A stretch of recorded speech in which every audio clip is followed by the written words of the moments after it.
test, so it should be fine. Here we go. Oh. Yep. Okay. We up? I believe we're up. Should be up.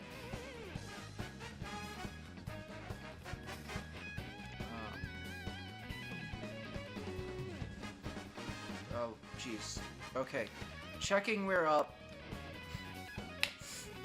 My failed attempt at streaming when I forgot to change the title. Yeah. Okay, we should be up.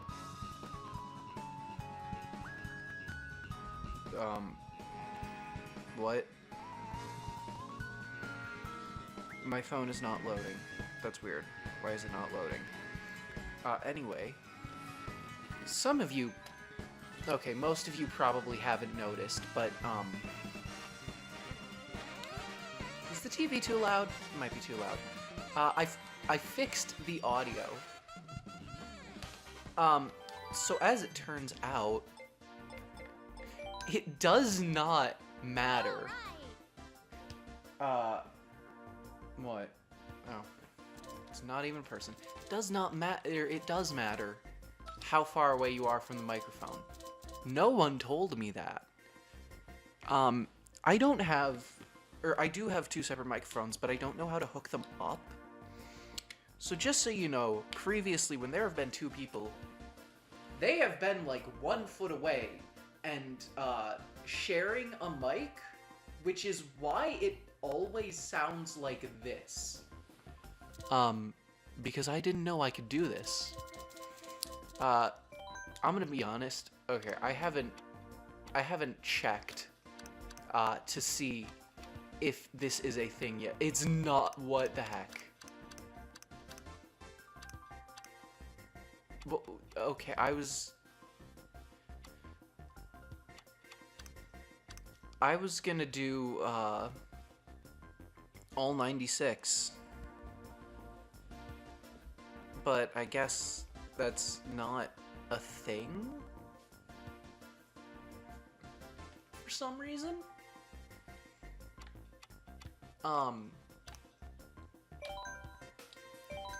Yeah. So we are gonna do all 96, but I guess we'll just do it in 2 cups. Yeah. Alright, race 1, Mario Kart Stadium.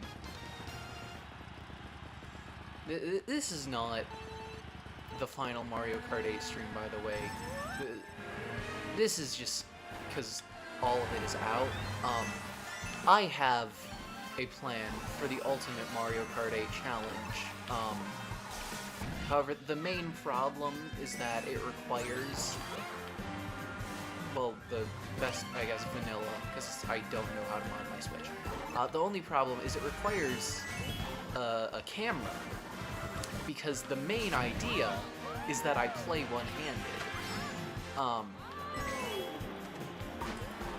And I obviously can't show that without face cam, and so that's gonna have to wait a while until I am ready to be on camera, because I am not. Which is really funny if you think about it, because a lot of you probably don't know this, but I am doing live theater right now. Yeah, so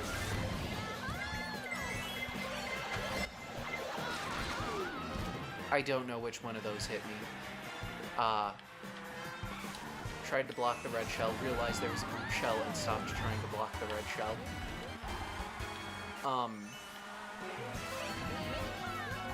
Also, can I just say, I like that this is the new meta combo. There's something about it that just meshes, you know? It all goes together, and I kind of like that. It's like Luigi with the Ink Striker. It has a look that it goes for, and I like that it, like, keeps that. I don't know, maybe that's just me.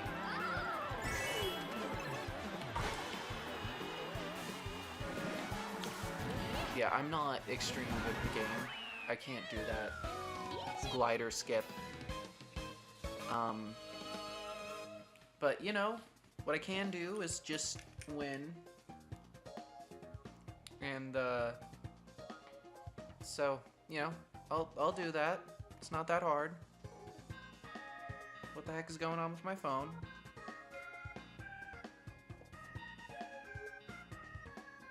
I genuinely don't know. Trying to make sure stream is working. I hope it's just my phone and oh my gosh, I'm becoming an old person. I haven't closed my apps in like forever. What the heck is wrong with me? I'm old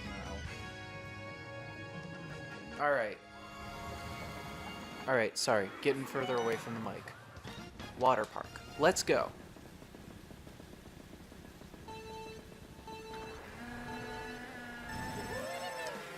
Okay, so I'm gonna turn off the homemade speech jammer right now, because that's basically what happens when... I think it's the speech jammer.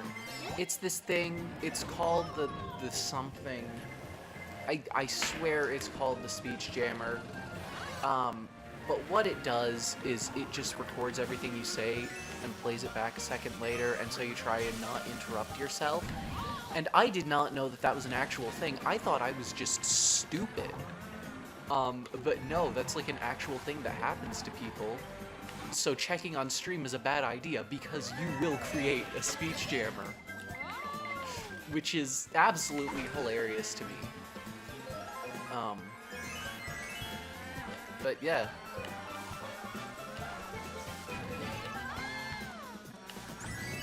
Okay, so 10 coins, lap 2. I don't expect anything to be... Did I turn off the map? How the heck did I turn off the map? I don't expect anything to be this difficult this early on, you know? It's the earlier courses. We're not on Rainbow Road or anything yet. Not that I expect most of the Rainbow Roads to be a problem. I don't know what it is. There's just something less terrifying about the Rainbow Roads in this game. Like, in Mario Kart Wii, sure, after you got used to it, it was, you know, doable, but it still wasn't like, oh, Rainbow Road, I'm not gonna fall off because I'm super good.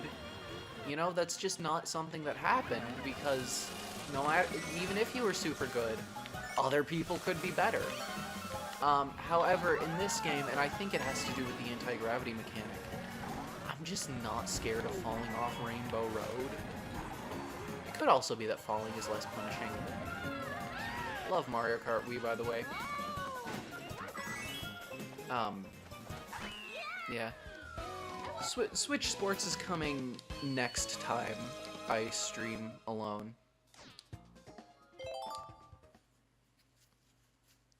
So that'll be fun. Alright. Sweet Sweet Canyon.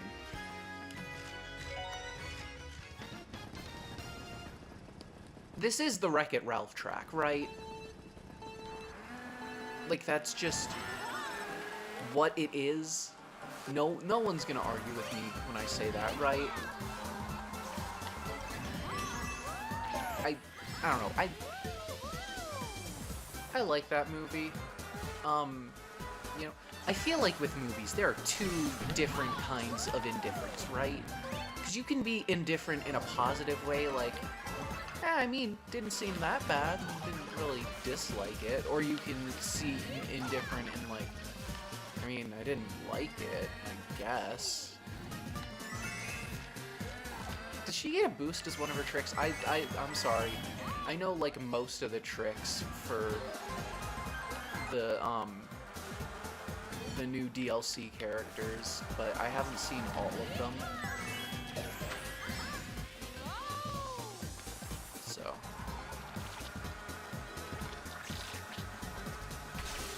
Nope. Oh no, blooper, so scary. Can I say, I'm honestly kind of surprised Peachette did not make a appearance in Mario Wonder. I think it would be funny if Peachette made an appearance in a game where everyone could get the power-up. I don't know why.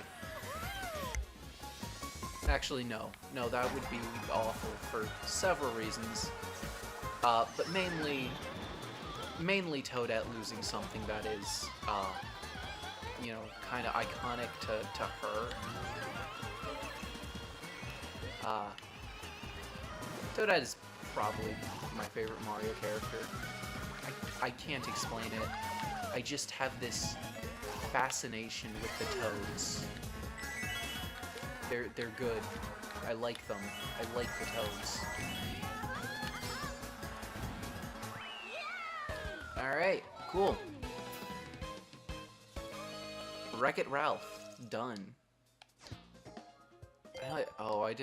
I didn't set the CPUs on hard. I probably should have, but I didn't want to. My phone is struggling.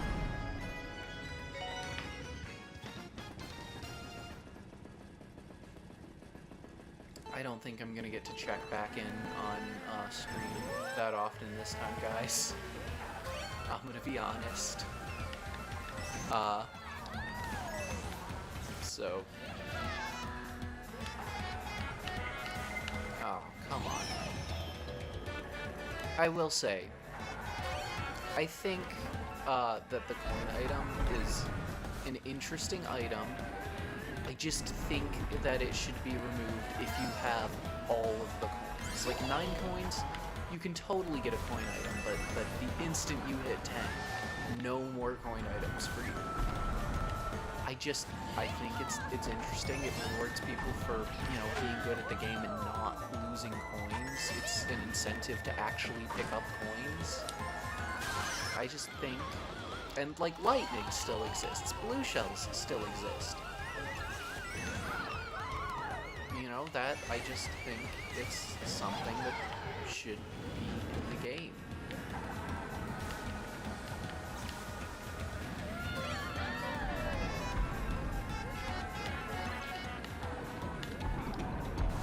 So what is... I'm trying to figure out what the ultimate Mario Kart challenge, Mario Kart 8 Deluxe challenge would be. I mean, obviously it would be all 96 courses. Which would mean you'd have to have someone else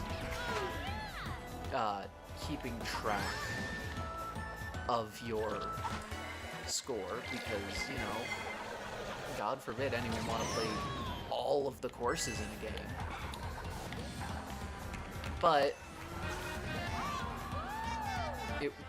But what other rules would there be? I mean, it would have to be 200cc. It would have to be. I'm not even going to pretend I'm playing on hard mode, because this is 150 normal CPU. And, like, sure, it's not 50. It's not 50. Of course it's not 50. I'm actually semi-decent at this game. But, like, 200cc hard CPU... Do you mess with items? Do you want the full chaos of last place items to fight? Do you want to fight against the full chaos of last place items or blue shells? Right, I feel like normal items are fairly difficult just because you have access to stars and bullet bills and all of that, and I guess, I don't know, maybe item smuggling if you're with other people. But I guess that wouldn't really do too much. But yeah, I think blue shells only. I should have someone writing this down. You know, this is a great stream idea. It's just one-handed. The full 96 courses, 200cc hard CPU, blue shells only. I feel like you have to allow mushrooms, though. Like, I like blue shells only, but I feel like the better way to play is blue shells and mushrooms only. Just because of the mushroom dodge. It's harder than the super horn. It means you can take cooler shortcuts. I just think only blue shells is like less content oriented than blue shells and mushrooms. Like only those two items, not even like triples. Maybe triples, but only those two items. I feel like that would be a very interesting video. I have no idea what just happened there, and now I'm down 6 coins.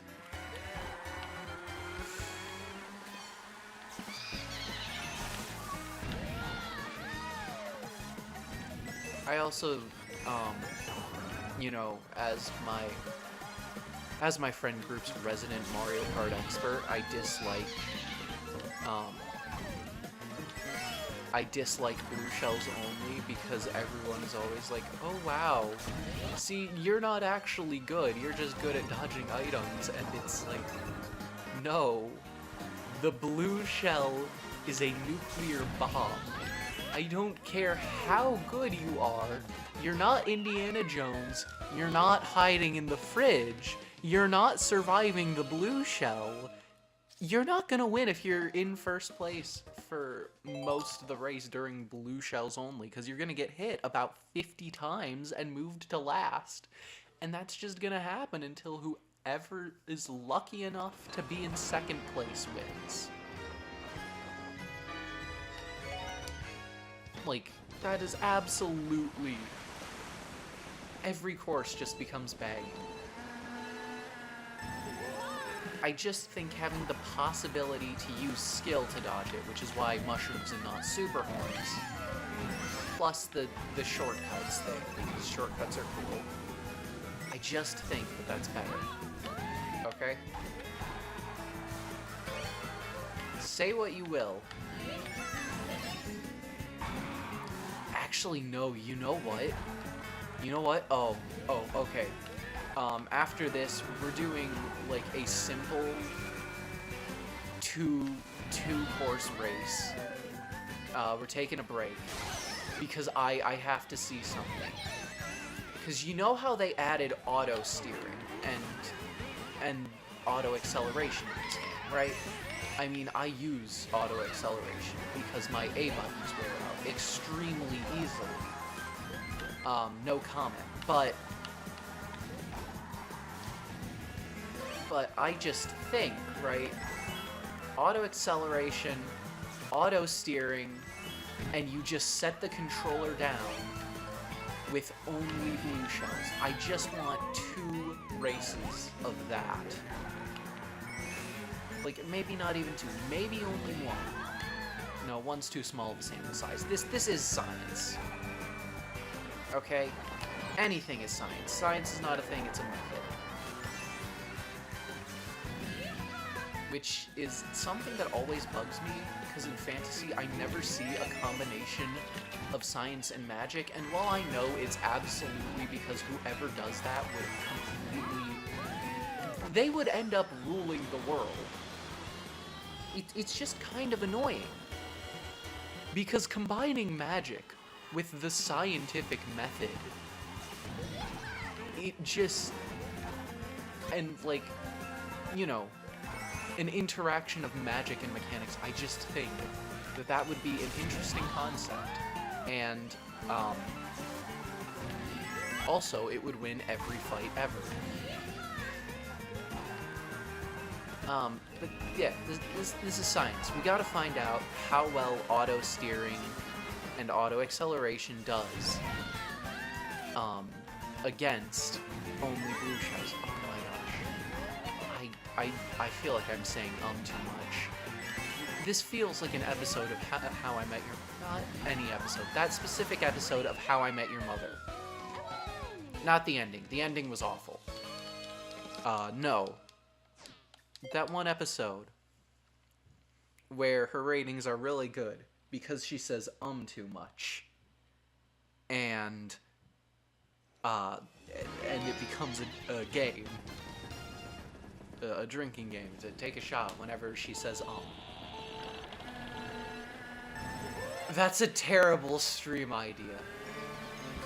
Also, I'm underage. So, that's not happening.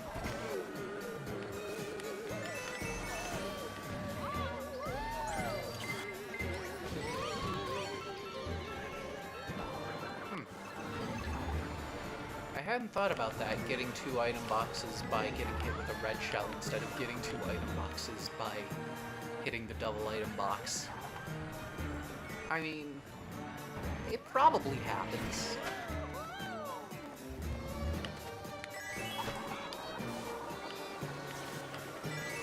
Okay, can I ask, how do people feel about this course? I'm gonna start giving commentary on the actual courses. So, Mario Kart Stadium, love it. It's basic, it's simple, it's fun, it looks cool. I like it. I don't remember what comes after that. It's Mario Kart Stadium, and then, is it,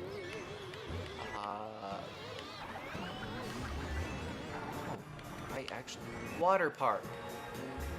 I like Water Park. It's fun. So yeah, Mario Kart Stadium, good. Water Park, fun. Sweet Sweet Canyon, Wreck-It Ralph course.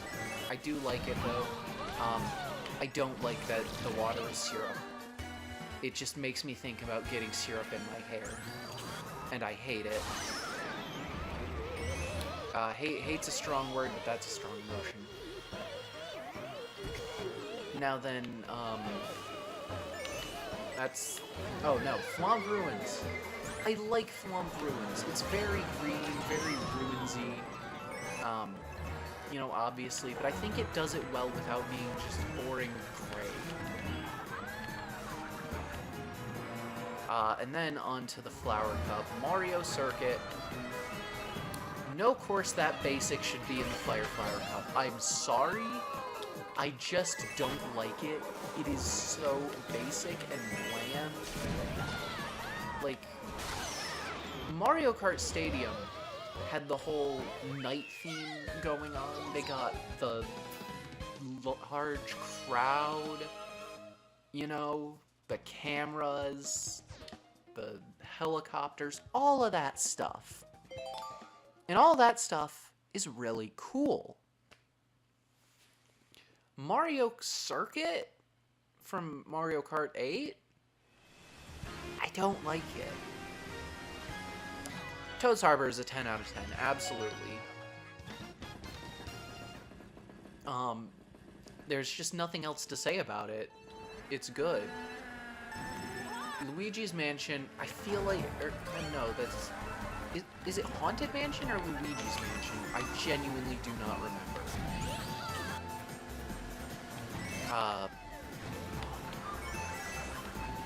Whichever one of those it is, I like it, you know? I don't think it's the best course in that cup. I do think that honor goes to Toad Harbor? Toad Harbor.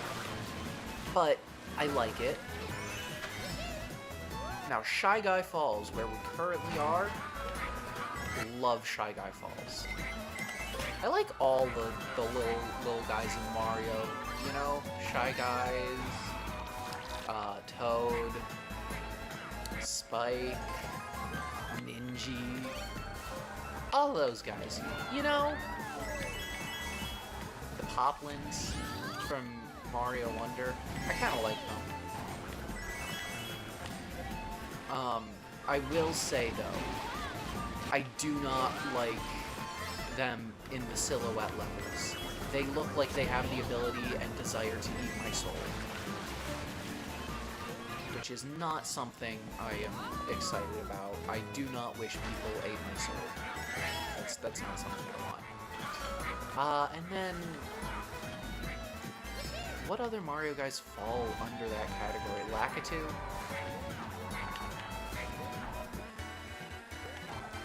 I don't know. I like the Mario characters that are tiny.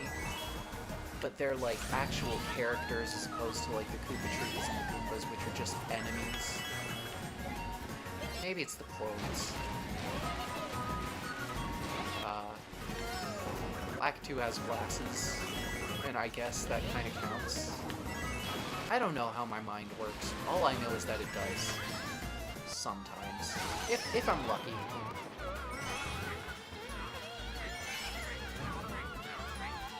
But, you know, my autopilot is pretty good at Mario Kart, and apparently rambling. I don't even know what I'm talking about anymore.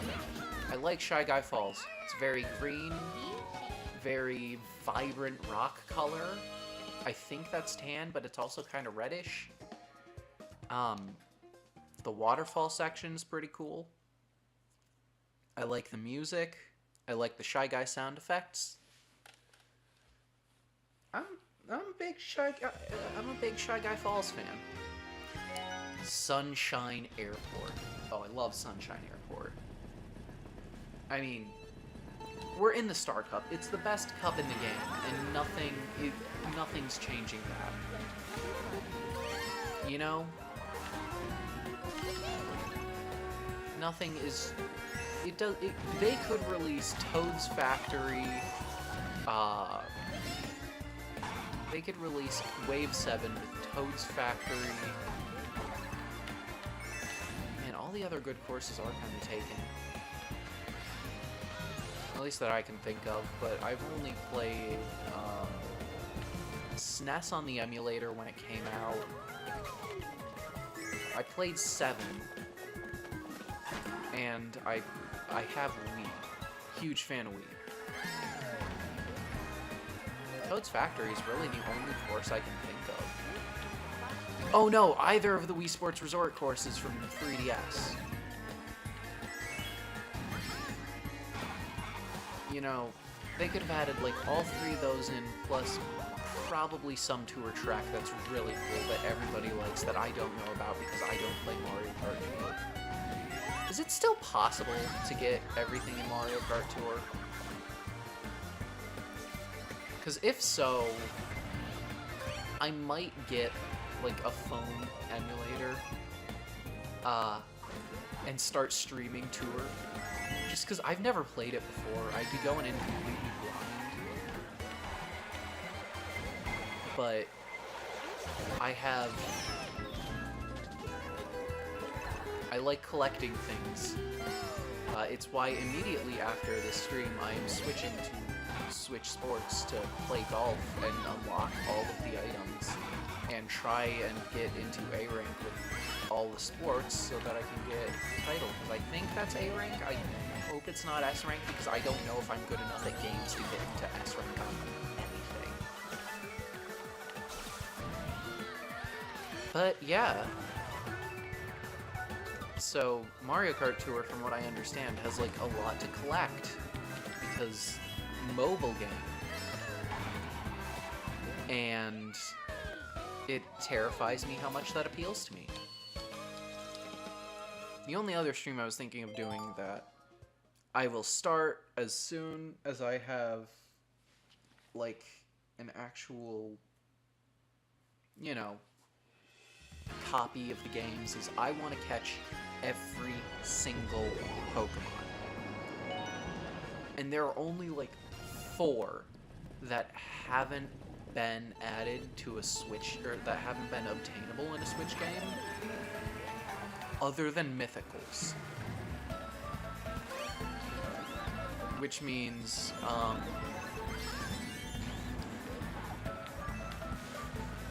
actually, that would be a great idea. Pokemon Go World Tour, where it's just Pokemon Go, but by Total Drama World Tour rules.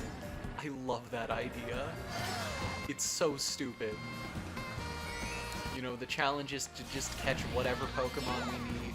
There's a musical number. We eat some food we probably shouldn't.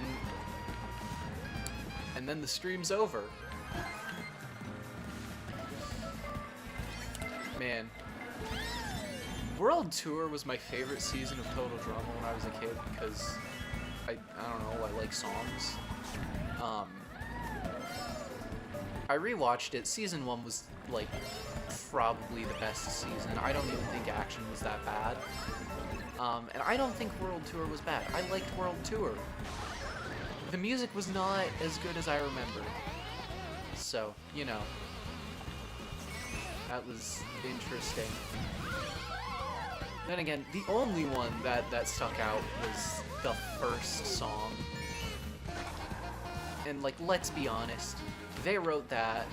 We're like, yeah, that sounds good. Because it kind of does, honestly. And decided to build a whole season around it. And you know what? Good for them. I wish I had that kind of dedication. But no, I don't. I write a song and it stays as, like, just a song. Because, well, I do not have any sort of work ethic. That's why I'm a streamer. No, that's an absolute lie. The reason this has failed every other time I've tried streaming is because I'm willing to miss more than one day.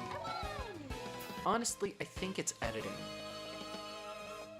I think I just do not like editing. And I would just say, fair enough. You know what? Fair enough.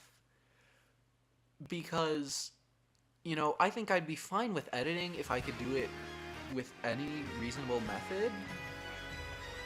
But all of my computers, the instant they try to do something, run at like 5 FPS. You know? Like, Stream is currently doing better on my phone when it's actually playing. That's more my phone. Stream is currently doing better on my phone than on the computer. Which is absolutely insane.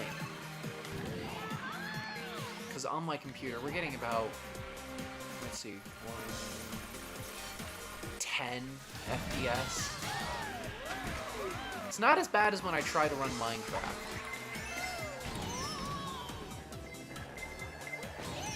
Minecraft, on my computers, and I do say computers because this is not the only one I've had that has this problem. It tends to top out at around 10 FPS. 20 on a good day. And then I see all of these Minecraft YouTubers playing it. Oh my god, what did I do? I see all of these YouTubers playing it like 60 FPS, and I'm like, how? I mean, I know the real how. I need to get a desktop instead of a laptop, because this absolutely works for class, but not for anything else.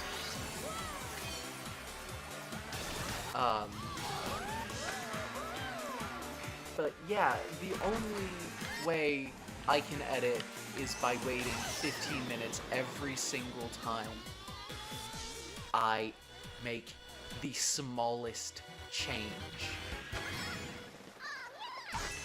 So I just don't like editing. That being said, if I got a desktop with a CD reader,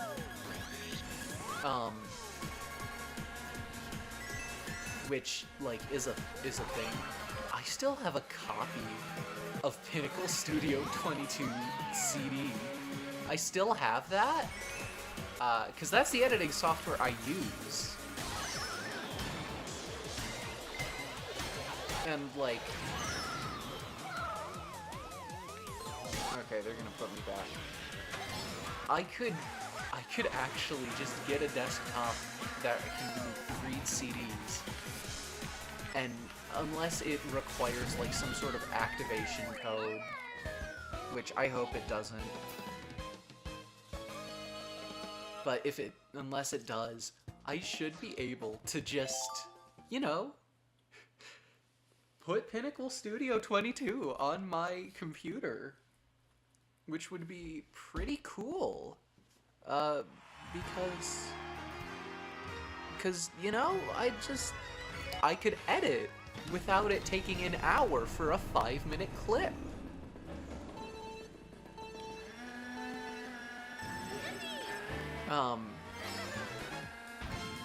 I could try and use my dad's desktop, but that is... It's still on Windows 10, so... Because it physically can't update. In fact, actually, 10 might be wrong. It might be 8. Was there a Windows 9?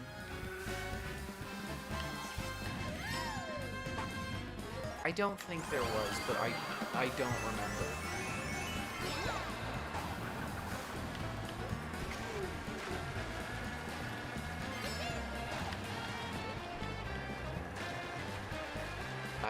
Okay. I hit a rock.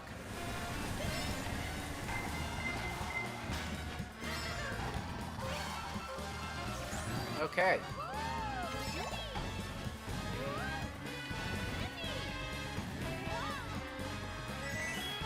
So, I've been forgetting to talk about the courses after Sunshine Airport. I love Sunshine Airport. Because it's just so neutral, but in a good way, I feel like. And I don't know how to describe it other than neutral in the best possible way. And I love it. Dolphin Shoals. Honestly, this is gonna be a bit controversial, but other than that one solo, the music in Dolphin Shoals is just okay. Okay, I just wanted to make sure my comment section wasn't going absolutely insane. No, I'm kidding, but I like Dolphin Shoals. I think the music is pretty good. It's not my favorite song in Mario Kart 8.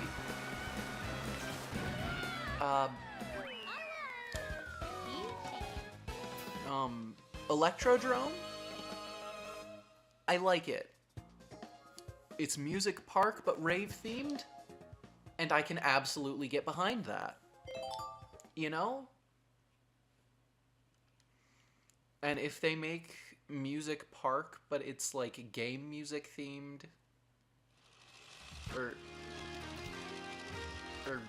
Music Park, but it's jazz themed instead of big band, I feel like there've got to be other versions of music other genres of music that they could make new music parks out of, and if they do, I think that's gonna be pretty neat.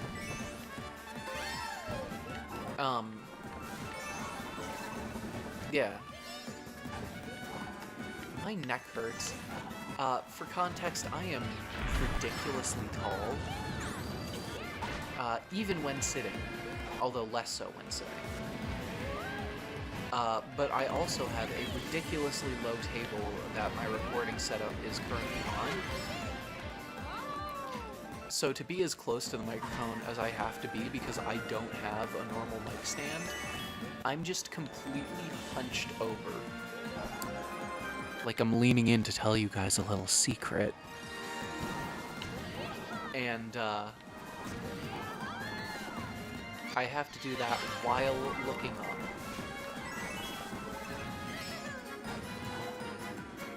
Sorry, I finished Electrodrome. Mount Wario. Best course in the game. Ice levels are cool in this game. No other comment. Now then. Cloud Top Cruise. Oh. I like this level. I like the Galaxy references. I think it's cool that Galaxy 2 got a reference in this game. You guys know how I feel about Galaxy 2. It's fun to play. Mario Galaxy 1 was better. But I think, you know, this is cool. I like the combination of the airship and cloud level themes. The music is good, and I just think that all around, it's a pretty cool course.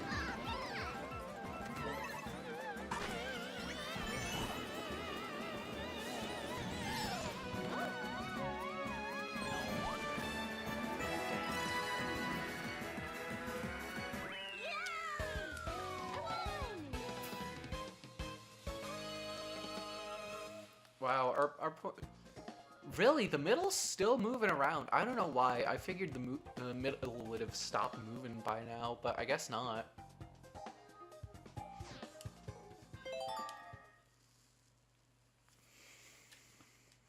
But yeah, I like Cloud Top Cruise. I think it manages to avoid the like sheer white blandness that most cloud levels have. Bone Dry Dunes. Now, I've said it before, and I'll say it again. There is not a single bad course in this game. However, if, you know, if I was threatened to remove one course from this game, it would not be hard. That's going down. You know, one course, I have to remove one course, or I don't know, something happens. This is purely hypothetical, and it's purely a proof point. If I absolutely had to remove a course from this game, honestly, I would more get hung up over the fact that one cup has less courses than the other than the fact that this course is no longer in the game. Okay? It's not bad. I think it's interesting that they went for the sunset instead of the blinding daylight or night. I like all the kind of wood architecture. The giant dry Bowser skull is pretty cool, but I don't know. It just doesn't strike me as fun.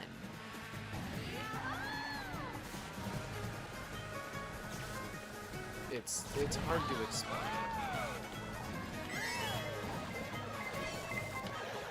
I guess it's not unfun. You know,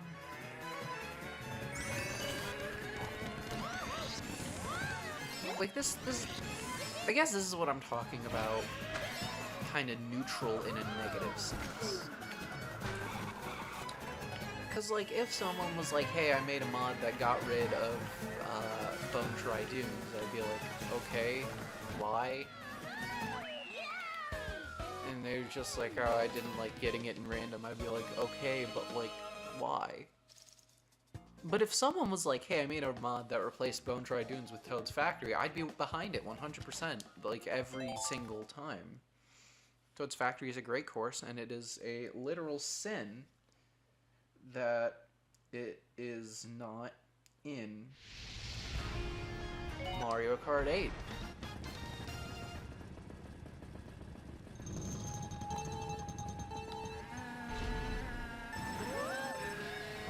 Also, people like to say that this is just Mario Kart Wii Bowser's Castle, but switched around a little bit. And, like, I can kind of see it, but I can also kind of see some of the more original things. And honestly, I prefer this version. You know? Sure, Mario Kart Wii Bowser's Castle was fun. You know, it was neat. However, having the giant Bowser statue punch the wall that you are driving on, because you can drive on the wall, I don't know. Driving on the wall just seems like a very Bowser's Castle thing. Especially this Bowser's Castle. I think, you know, the music for this Bowser's Castle is better. They make better use of the Bowser statue. And I like the kind of factory feeling of that room that we just went through. I like it more than Wii Bowser Castle.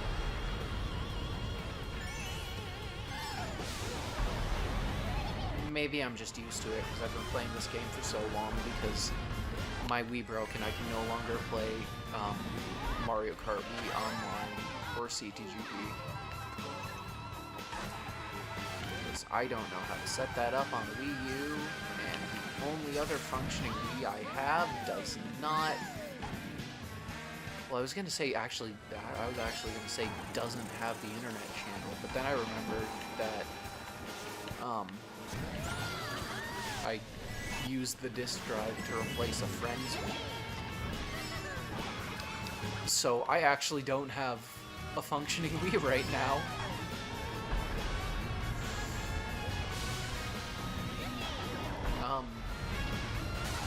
Yeah.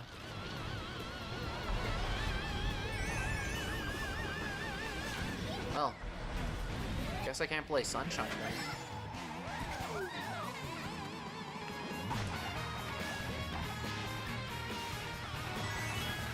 I mean, I can. I have 3D All-Stars. That hit me? I thought I was far enough away, but I guess not.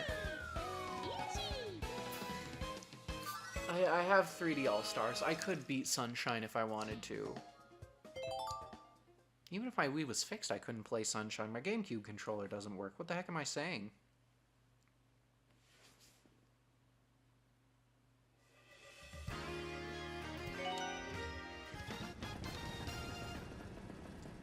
Okay, I'm starting to think that it's not my phone and this stream just isn't working.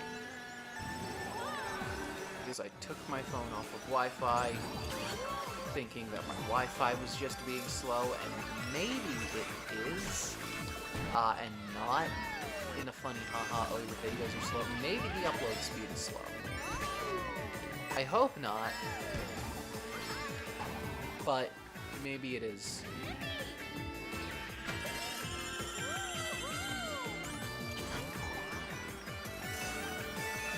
Wait a minute. Did I forget to turn off my VPN? Okay, after this race I gotta check something. Because I need a VPN to turn in some of my computer science assignments, because the college I go to has a setup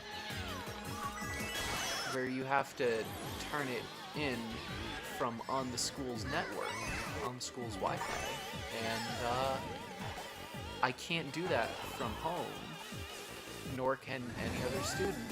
So they set up a VPN, which is pretty cool. Now I get to feel like Hackerman, because I go through like 5 different commands to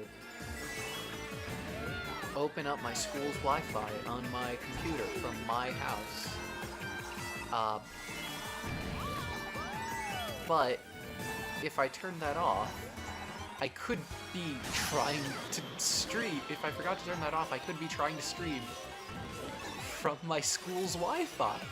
And, I mean, it'd be understandable if that was causing problems. So, yeah, I'll finish this race. Check that. So Mario Kart 8 Rainbow Road. I didn't like it at first. I still think it's the weakest Rainbow Road.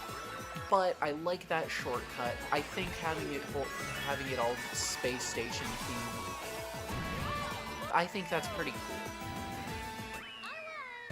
You know, I'd say it's mid-tier Rainbow Road, but it's definitely above Bone Dry Dunes. Okay, cool. That's the wrong thing. I'm opening up Task Manager, so stream might get really bad for a second. Yeah. Nope. Everything seems fine. If this stream isn't working because it's the stream, I don't know what's going on. I mean, my computer sounds like a rocket, but that's completely normal. I'm not doing anything different from every other Sunday, so...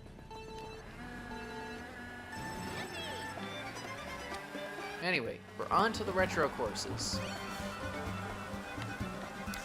Moo Moo Meadows, Mario Kart 8. I'm just gonna say it. While this looks better graphically, I don't like the Dawn idea. I don't like the darker road. It's just less vibrant and cheery overall. I like Wii Moo Moo Meadows way better, even though the aesthetic would not fit in this game. It fit in that game and it looked beautiful.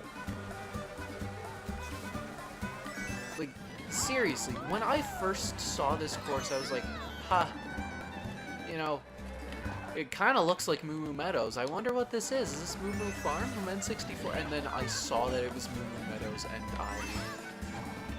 I was heartbroken. Because the music is, like, the music is good. I'm fine with the music.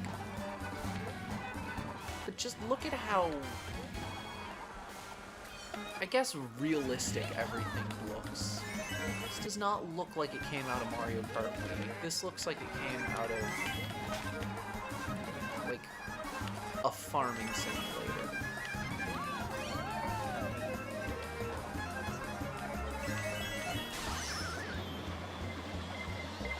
And as a fan of Mario Kart Wii, I don't know, I don't like that.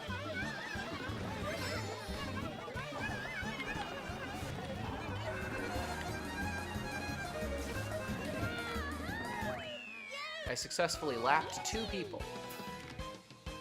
So yeah, Wii Moo Moo Meadows for Mario Kart 8 Deluxe. I like that I'm able to play on it with the bigger character and kart selection. I like that it has the Mario Kart 8 physics, because I really like the Mario Kart 8 physics. Not as much as the Wii physics, but I like them. And other than that,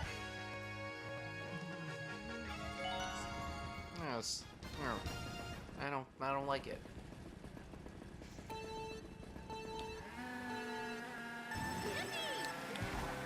GBA Mario Circuit. Now this is a instant 180. Look at how bright and colorful everything is. Why is this not what Moo Moo Meadows looked like? You know?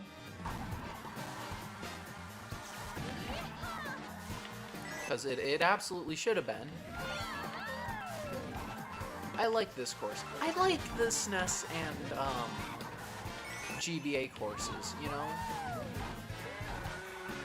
Like, sure, they're flat and they're kind of simple, but sometimes you just want to drift along a course that's flat and simple.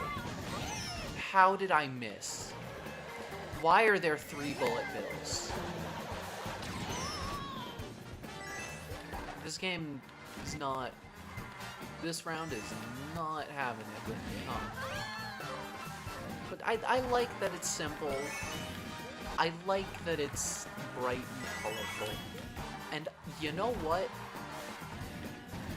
I like how the pit stop is, like, actually decorated like a pit stop. Like, there's tires, there's a building with a ton of people, like, different groups of people for different cars. It's neat.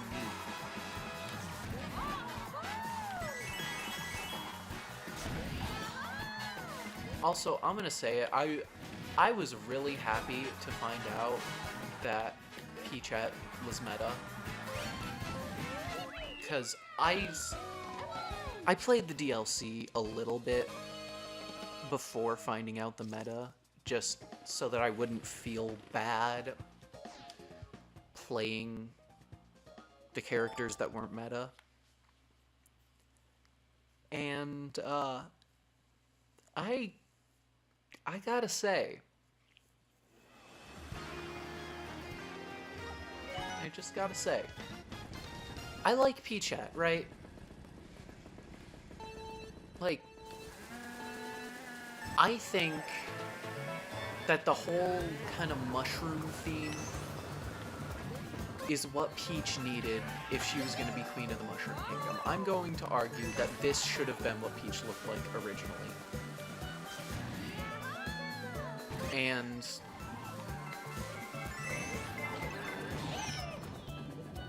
And honestly, I like Peachette. The mushroom theme fits. Toadette is my favorite Mario character. It just works. You know, and I didn't... Okay, that's not, like, something that I have felt the whole, you know, ever since she was revealed. You know? But I figured I'd play her just to play all of the DLC characters when the DLC came out. And honestly, I like the bike outfit. Like, this is how the bike outfits should have been done. You know, I think Pauline's bike outfit works the best. Because, you know, she kind of had an outfit that looked a little bit like that beforehand. Like, the other three of them completely changed their outfit for the biker outfit. Pauline gets the same biker outfit, but I'd argue that it looks more similar, I guess, to her original outfit. Peachette just gets a shorter skirt, and I think the boots are different, but I can't tell. And you know what? I am 100% fine with that. I like it. I think it looks good. And Peach, Daisy, and Rosalina, they just get, you know, basic biker outfit, which I completely understand. Mario Kart Wii has limited resources. You know, you can't reinvent the wheel for each character, but, like, I think in the next Mario Kart game, they could absolutely give each character their own bike suit. Like, Wario gets the whole jeans outfit thing, you know? Maybe they give Luigi a leather jacket.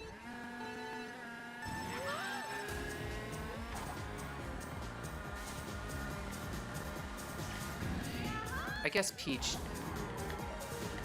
is too iconic. They couldn't change Peach.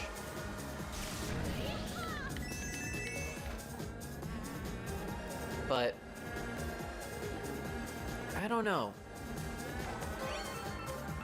I feel like they could change the biker outfits to not have 3 characters with the exact same outfit. Maybe that's just me.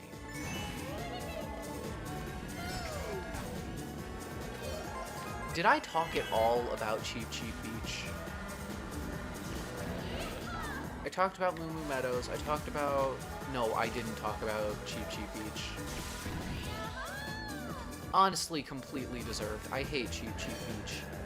It's got, like, the jungle part is cool, and that's it. You know, the jungle part at the end. I like that part. I don't like any of the rest of the course.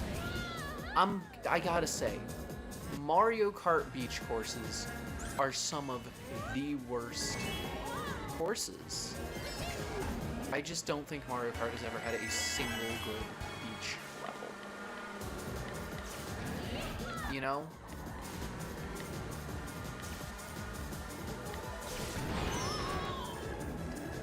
shut up. Okay,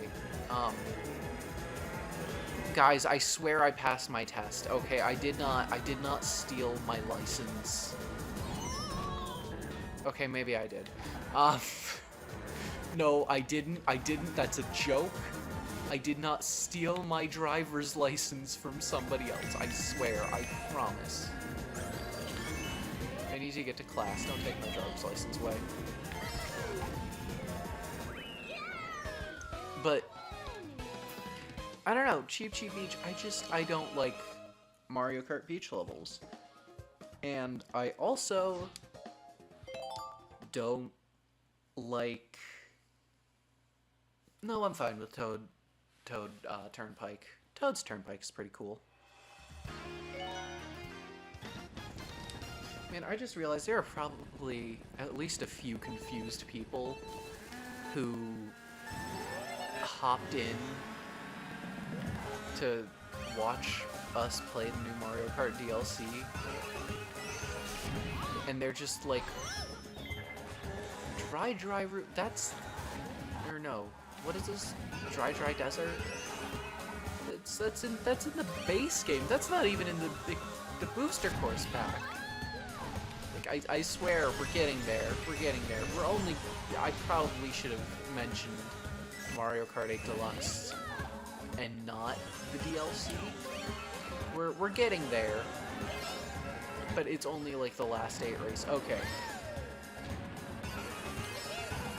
fine. For the experiment, we'll play the new DLC.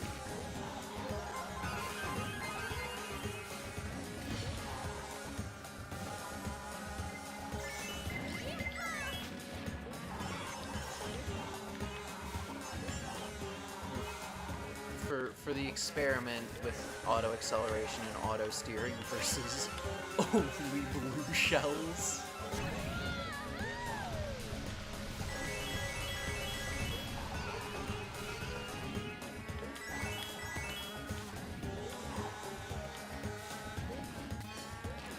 See, I feel like we gotta figure out the best car for that, though. You gotta max out Handle It. Right, you can't max out Mini Turbo because it's just gonna not drift, and you can't max out Speed because it's going to stop to make turns.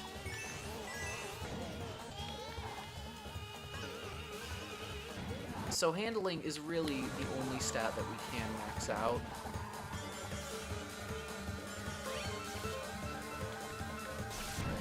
So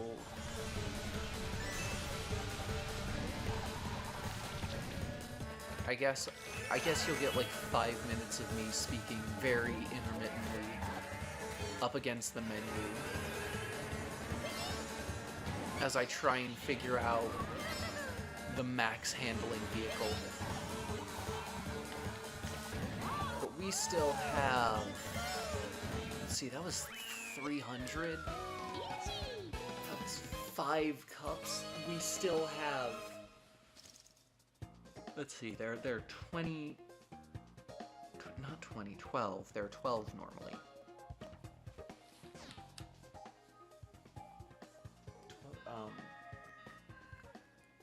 5 out of 12. We still got 7 cups to go. We've been here for an hour. What the heck? Okay, not quite an hour. That's just... Oh, right, audio test. Oh my god. Why is it at full volume? I don't know what happened there. I'm sorry about that.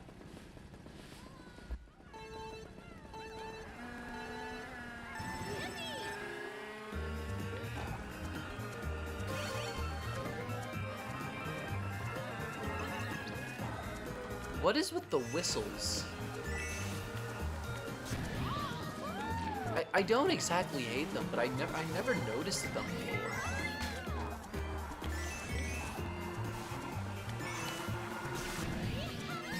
Okay, no, these I remember hearing. They're okay. But at the beginning, they were just very loud. Sorry. Oh, dry desert. First of all, there's an oasis. It's not dry. Second of all, wasn't there like something in the pit that just ate you? There was like a sandworm or something. What happened to that? Second of all, it's not even dry. There's an oasis. And lastly, I don't know. I mean, it's not Bone Dry Dunes, but it's just kind of there, you know?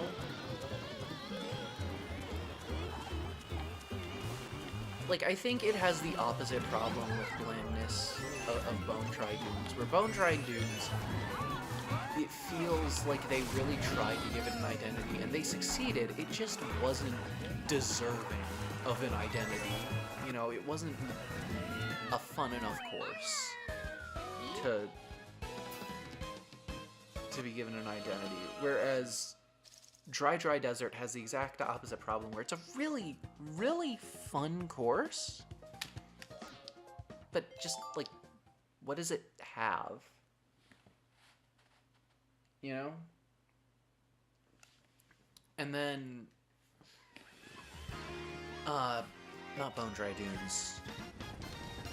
No, the one that we just played. Donut Plains, jeez. I like it. I like Donut Plains. I like being able to drive in the water. I like the music. I like how bright and cheery it is. I like Donut Plains 3, you know? It's one of those ones that you see as kind of just the basic course until you realize, oh wait, this course is actually really good. I always thought it was basic, boring, but no, it's got the tower, it's got the bridges, it's got the river, and it's got the SNES course type layout, and I love SNES courses and GBA courses. GBA Bowser Castle 3 is like one of my favorite courses in Mario Kart Wii. And after playing the DLC, GBA Bowser Castle might be my favorite too. Or not GBA, SNES Bowser Castle 3 might be my favorite Bowser Castle in this game. It's just really good. You know what I kind of want to do? I kind of want to go back and watch old Mario Kart 8 Deluxe Booster Course Pack leaks. Because I never watched any of them, because I'm like, either they're going to be total BS or they're going to ruin it for me, and either way, I don't like it, and so I just didn't watch them, because, you know, I'm a reasonable person. But now, they can't actually spoil anything for me, because the entire thing is out. And I think it'd be fun to just go back and see how wrong they were.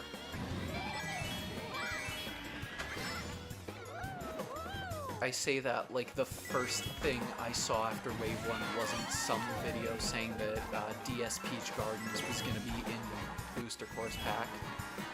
And it was. So, you know, who knows? Maybe I'm wrong.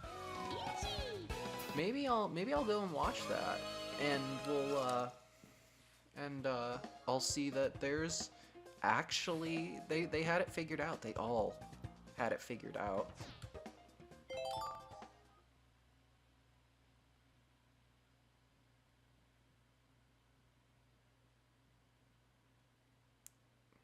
Why am I looking up Mario Kart Wii stat spreadsheet? Mario Kart 8 Deluxe.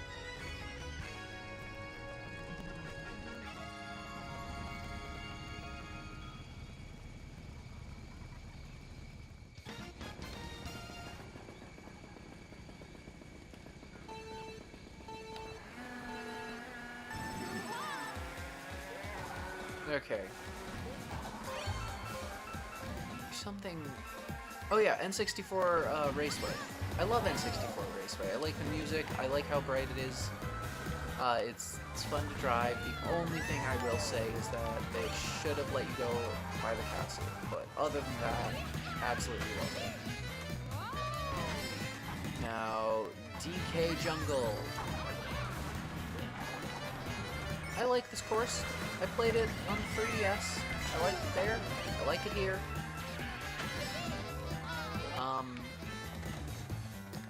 DK Jungle Beats 2 when? Which is absolutely hilarious because my copy of DK Jungle Beats is just scratched to all hell, and I cannot play the game. Well, I can play it, but I can't get past World 2. I can only get past the first boss. I should take that in. 100 sub special, I take the DVD in to get fixed and play DK Jungle Beats. Because from what I remembered, it was really hard, but then I played it again and I was like, oh wait. I was just really bad at video games at that age, and I was. You know? I was really bad at games. I still am. It is insane that this is what I spend most of my free time doing, and I'm still bad at it. Well, I guess not this specifically. If you'll take a look at the map over there, you will see that, I guess this... Sure, they're normal, they're not hard, but does this really count as being bad? I think at worst this can be seen as average. You know, casual. Like, that's the thing. That's the thing that they need to invent. Is, like, non-competitive, or not-for-profit competitive, or something. You know, for those people who are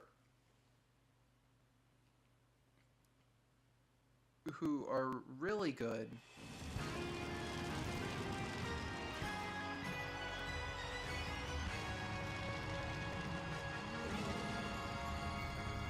But they just...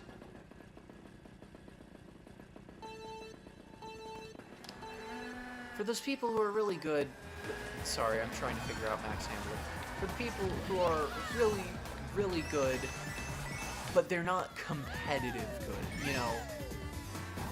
Like me, I can't go to a party and start playing Mario Kart because within one round everybody wants to stop playing.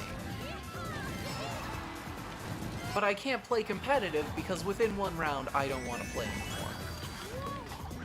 And like, sure, I could do character development and let people win and accept that losing happens sometimes, but where's the fun in that? Why can't I just say that, you know what, I'm not good enough to play in competitive, but I'm too good to play casually, and I think there needs to be a like tournament community for that level of skill. Okay?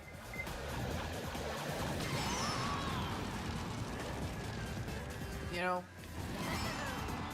Because, like, that's the thing, too, is it wouldn't even just be one game. Right? Because I would probably be way better at this game if it were the only game I were good at. But I've been through... I've had my competitive Pokemon phase. I've had my, Smash Bros. Phase. I went to varsity for that one. Like... The reason I'm good at this game, but I'm not good at this game is because it's not the only game I play. But because of that, I can't join in the competitive scene, and it sucks. There should be a miscellaneous competitive scene where you don't have to be as good. You don't have to be, like, really, really good at the game. You just have to know how to play it decently. and like 5 other games. Like video game triathlons. You know? I just think that that would be a neat thing to have. Because everybody would be like completely mid at the game, that is.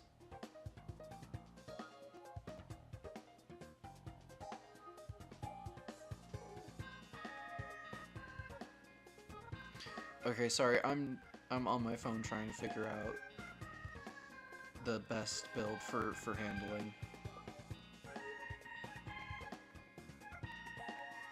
Okay, I think I got it. Unless... Okay, yep, nope, got it. Got the best build.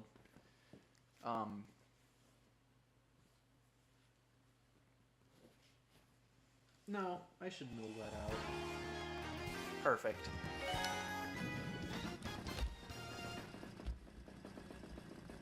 What course did we just beat? How...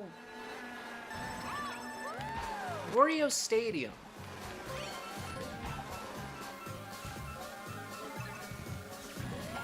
Did we go through Music Park already? Because I feel like that's in this column. Or was it N64? Or is it after this? Is Music Park after this? Because I thought there was something between Royal Raceway and Wario Stadium, but now that I'm thinking about it, I don't think there is.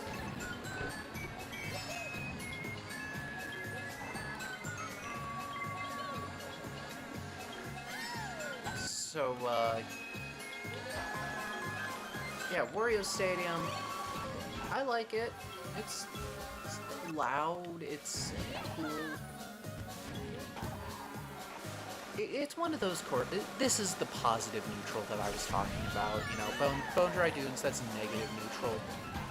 Wario Stadium is positive neutral, where I don't care about the course at all, but if I did, I would like it. This, I think, is the mandatory ice level of this game. I know that Wario Stadium exists. I know that Ice Ice Outpost exists. I know that we've got GBA Sherbert Land, I think is what it's called, and Rosalina's Ice World. But all of those are so much cooler than this. Like, let's be honest. And I'm not saying I think Rosalina's Ice World should have made it in here. Because I don't think that. I mean, as a fan of Mario Kart 7, I guess I was kind of excited to see it return, but I don't think it should have. I just think it's kind of neat that it did.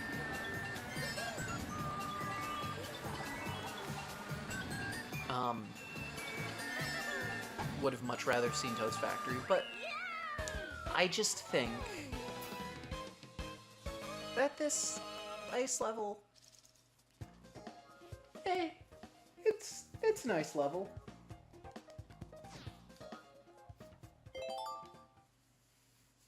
You know?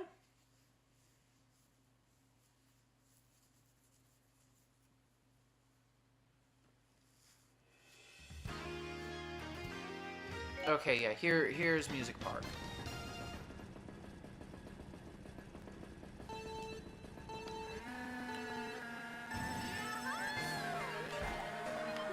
Wait a minute.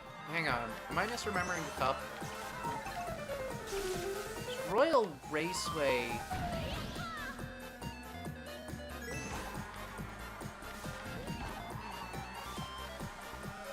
Okay, after this I'm looking up the cups because I'm having trouble remembering. It's Moo Moo Meadows, Cheep Cheep Beach, because I keep forgetting which courses I forgot to talk about.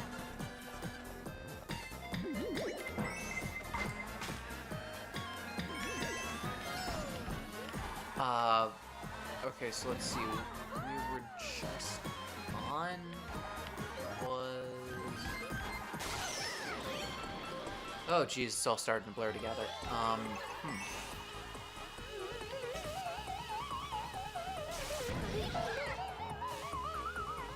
Sherbert Land.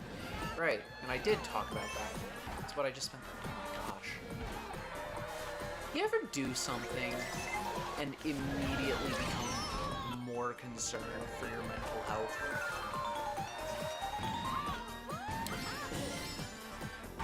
Now then. Music Park. Said it before, I'm gonna say it again. I like Music Park. I like Electrodrome.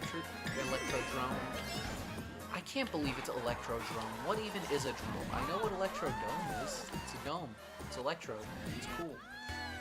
But I don't know. That name is weird. But I like Music Park.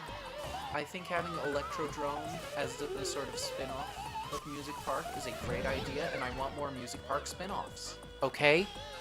Do you hear me, Nintendo?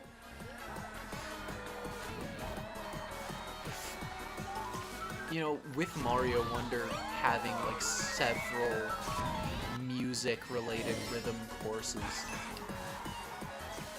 I wonder if that's going to be the next gimmick for Mario Kart 9 that they said was happening years ago. Do you guys remember that? It was like a tweet or something where it was like, Mario Kart 9 going to have big twists.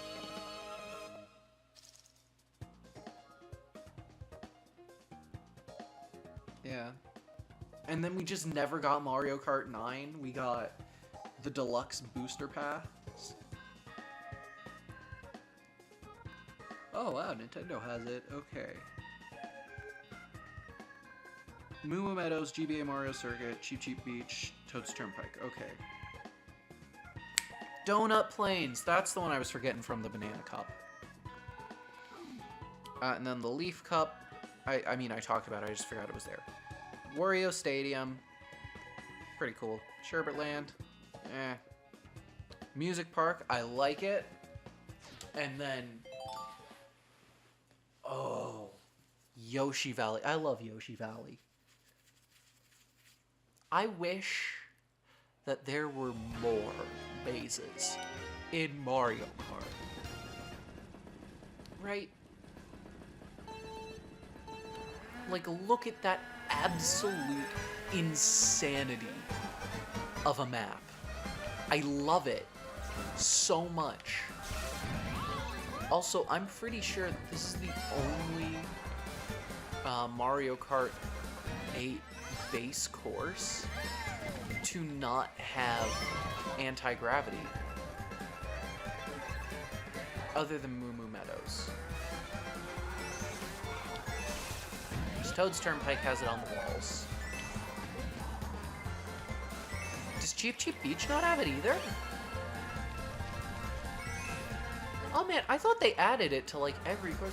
I don't think GBA Sherbert Land has it either.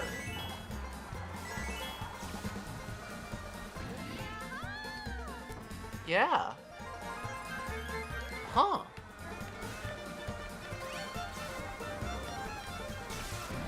No, GBA Sherbert Land does have it. That's I'm wrong about that.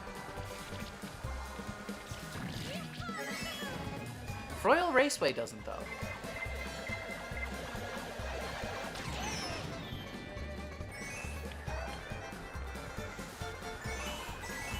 There's an idea of ranking all Mario Kart courses based on how many gimmicks they include from when their game came out.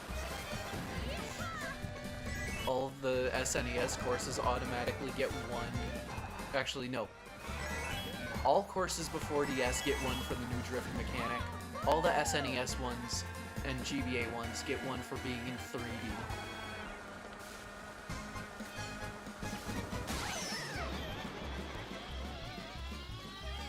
The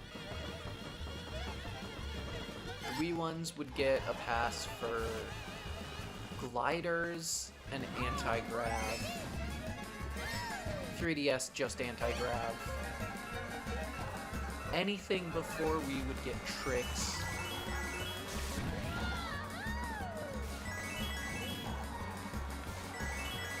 So, I guess...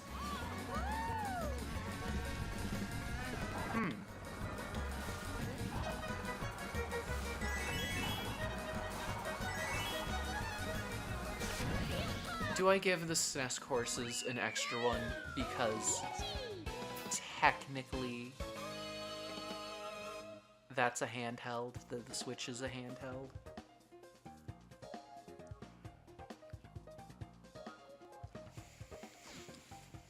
Like, I feel like I shouldn't, but also it would be so funny.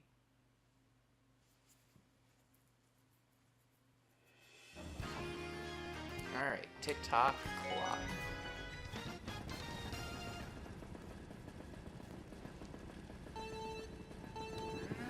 TikTok clock, I like TikTok clock.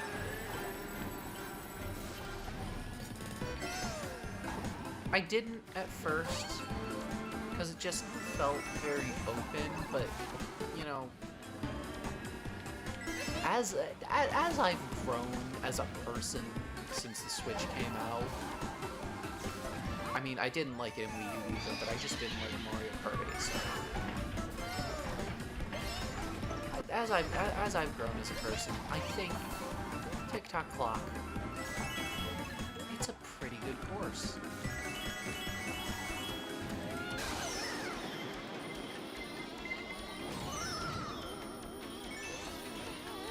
I will say, I think it is also bugging me because I can't stand still long enough to be sure, but I am fairly certain that, okay, maybe not. I was gonna say I'm fairly certain that all of the gears that start and stop aren't in sync with the music, which also bugs me about Great Ace Attorney Chronicles. But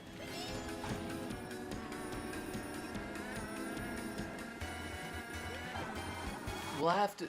Okay, the music stopped. Oh, and they're going faster. They are synced to the music. Okay, I was wrong about that.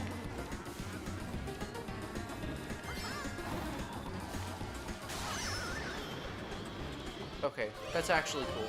I like this course even more now.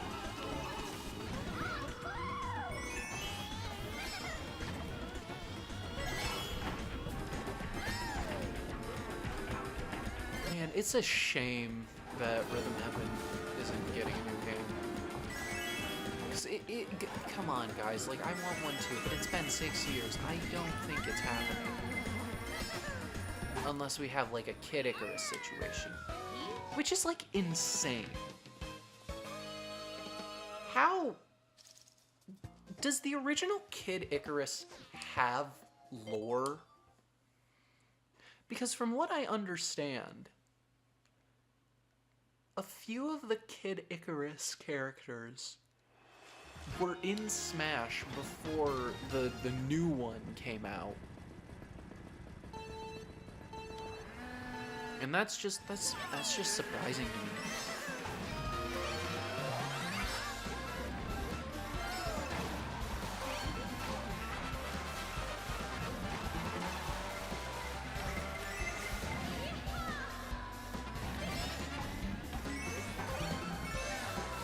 Alright. Sorry. Piranha Plant Slide. Hey. I like Piranha Plant Slide. I gotta say, when I originally saw this version of Piranha Plant Slide, I got upset that it was so wide open, because I'm like, that's not what Piranha Plant Slide looks like. Because my only exposure to retro courses were, like, the Wii ones, and the 3DS ones, or actually, no, the 3DS Retro Wii courses, where they just copied and pasted them over, aside from, like, a few things that weren't in the 3DS game, was, like, the only way I understood retro courses. It's like, oh, they fix what doesn't work and then put it in without changing a single thing. That was my understanding of retro courses, and it led to me disliking a lot of the 8 deluxe retro courses at first, because I was like, what are they doing? This isn't Piranha Plant Slide, it's missing the tiny closed off section. What the heck? But now, I think Mario Kart 8 has the best retro courses, because they're just so much better than they were in the original games.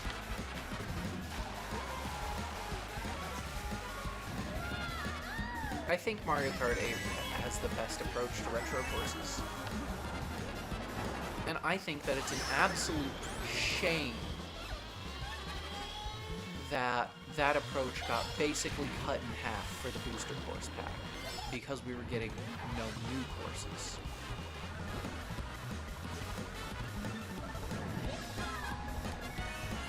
You know?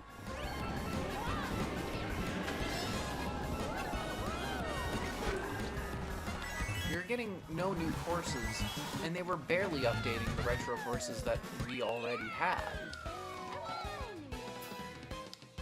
Like, Coconut Mall? They made it look a little nicer, but they didn't really add anything, did they?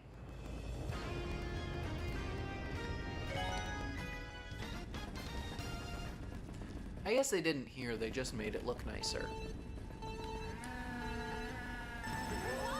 That's another thing. I don't like the darker tires in Coconut Mall. It makes it look... I don't know what it makes it look like, but it doesn't make it look like a mall. Although that could be because I was born pretty close to when they started taking all the malls down. So I've actually never heard anyone I know be like, hey, dude, you want to hang out at the mall? I haven't spent weeks just hanging out at the malls, going to the food court and doing stuff. And honestly, it's kind of a shame. Like,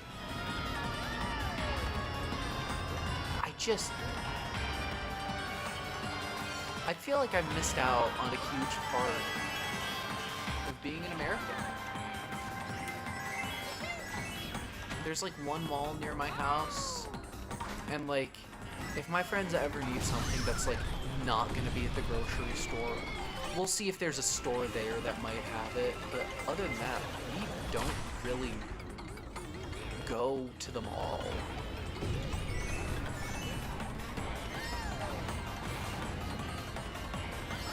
Honestly, I might become an entrepreneur just because there are a ton of businesses that I hear that idea and I'm like, oh man, that's a great idea. And I think a mall that charges taxes would be one of them. Because I believe that is why they started getting torn down, is they fixed the tax loophole, and businesses were like, oh, well, we have to deal with all of these rules, then why are we paying to be here? I think that malls should just have cheaper rent, and, like, you know, maybe some built-in mall brand businesses. You know, I guess the way you would keep a mall open other than tax dodging would be to just cheapen the rent and then have other businesses going. You know, like how when you walk into Barnes & Noble or Target, there's a Starbucks in there. Except you'd walk into like a Starbucks the size of Costco, and there's a Target and a Barnes & Noble and a McDonald's and I don't know stores that well. Radio Shack? Is Radio Shack still alive? Sephora? You guys get the idea.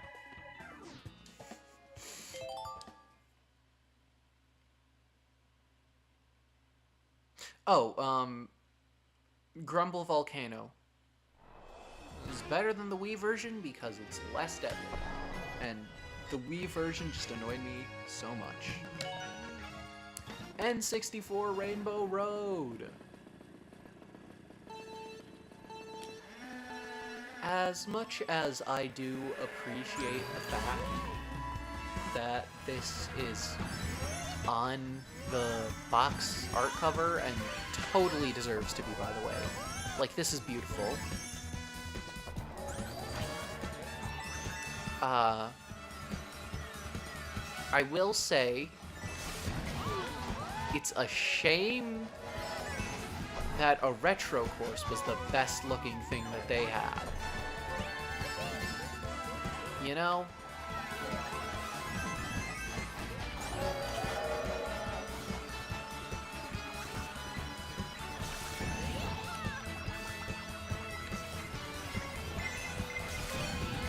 Also, I like how that turn is so big, you can do double purple boosts if you're good.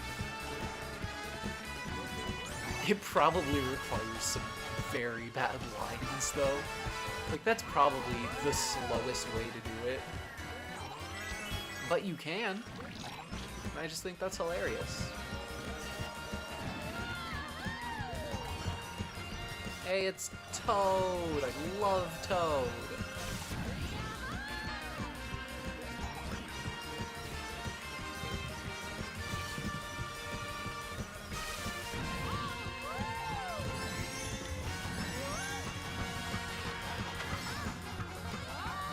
Hey, it's the train! The Polar Express.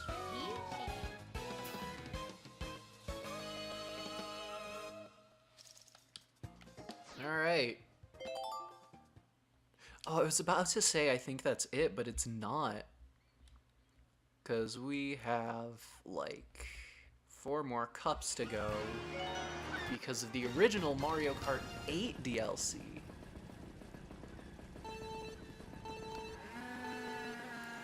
Which does include Yoshi's Circuit.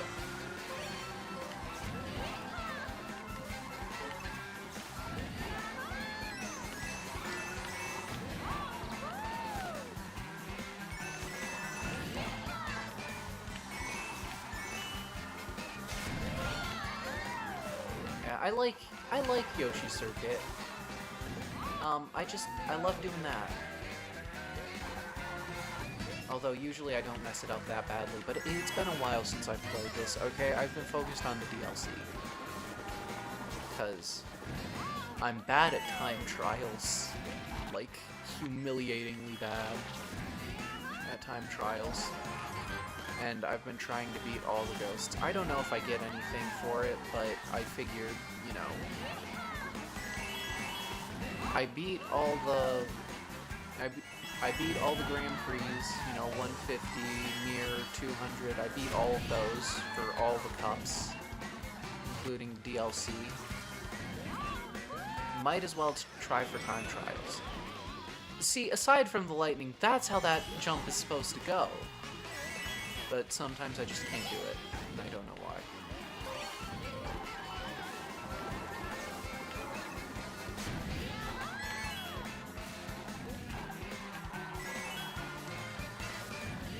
Also, I like how the double items make a return from Double Dash.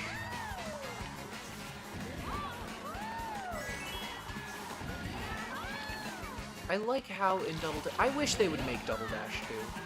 I've never played it, but from what I understand, you can have like 2 people on the same car, and one of them is items, and the other one is just driving. And I feel like if I were driving and I had like someone else on the items, I could absolutely destroy everyone. Because like that's... Oh yeah, Yoshi Circuit. Great course. Love it. That's really my weak point in this game. Item play.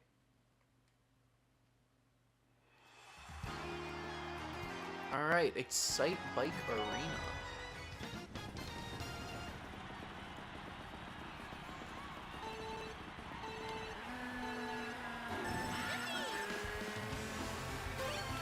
I like how this course basically saw that acceleration was becoming more important than speed, and just decided that no, in fact it was not going to do that, and now you're just driving in a straight line.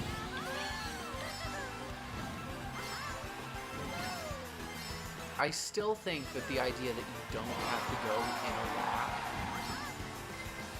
should have allowed them to make a course that was just a straight line. You know? All about the items.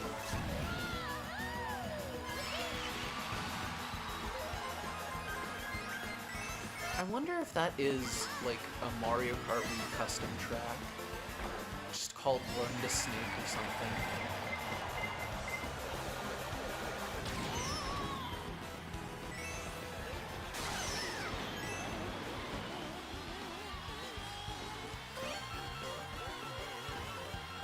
I think Anti-Grav actually has some great,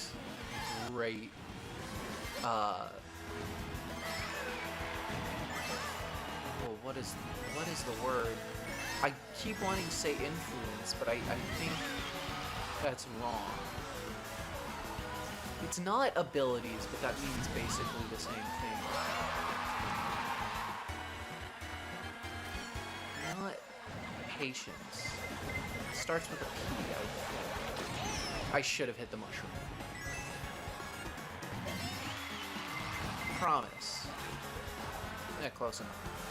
I think that the Mario Kart 8 anti-grav feature has a lot of promise for, like, a course where the game turns for you, right? Like, they put you on a wall and make you go up 90 degrees or down 90 degrees or however much you have to turn, right? And that is the entire course. You just go straight, and if you look at the map, it's this like absolutely insane shape. And if you zoom out, it looks absolutely insane. Like, there are glider ramps, and you're zooming all over the place and stuff, and it's like Mario Galaxy in a section with all the mini planetoids. But the actual driving, you don't have to turn. I just think that would be cool.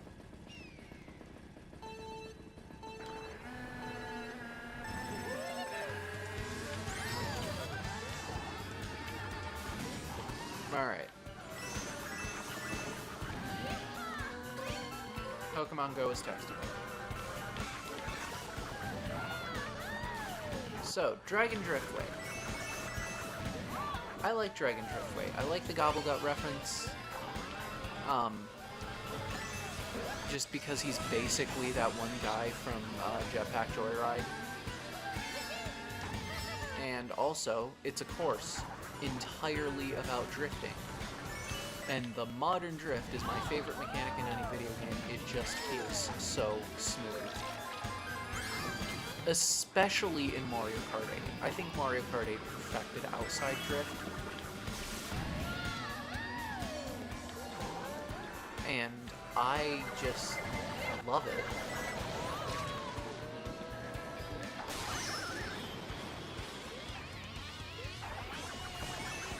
So I'm a huge fan of Dragon Driftway.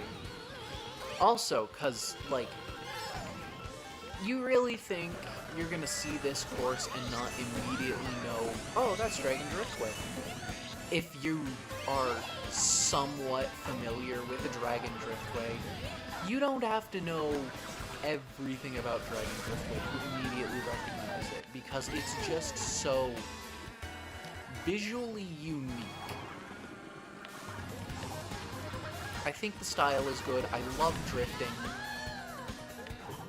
I like Dragon Driftway.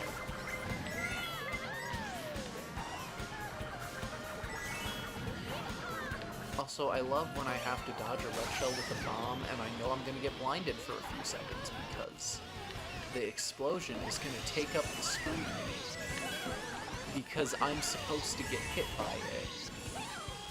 But you can throw it at just the right time to not have that happen.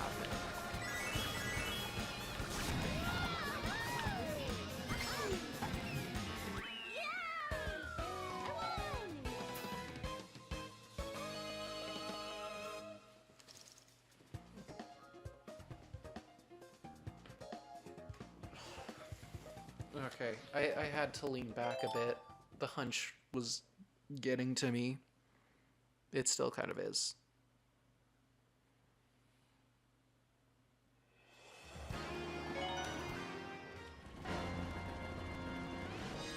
But we're on the F-Zero track.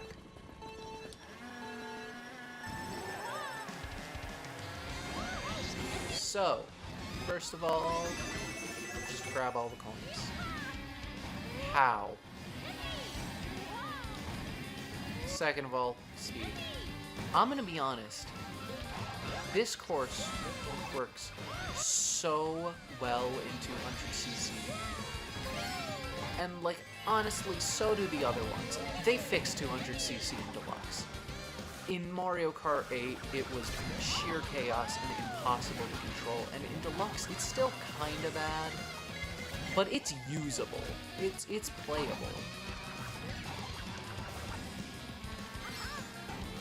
Heck, I wouldn't even say it's bad. I'd say it's hard. Like, in 8 Deluxe, it was unfair challenge. Or in 8, it was unfair challenge. In Deluxe, it's just difficult. And you can learn and adapt and, like, actually use skill instead of perseverance. Resetting 5 million times.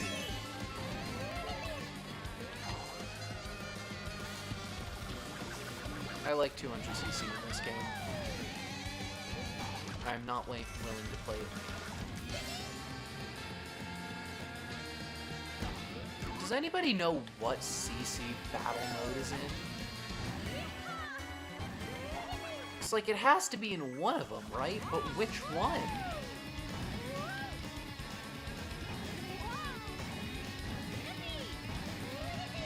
I guess it doesn't have to be in one of them. It could just be in, like, 75 CC.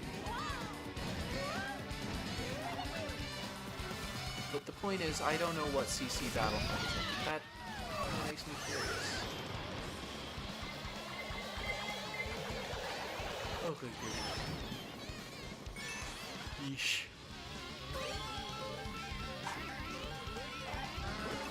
But anyway. F-Zero. I like Mute City, I like the music, I like the track. It fits when I'm trying to... Hang on, I'm moving the microphone a little bit to see if this helps with anything.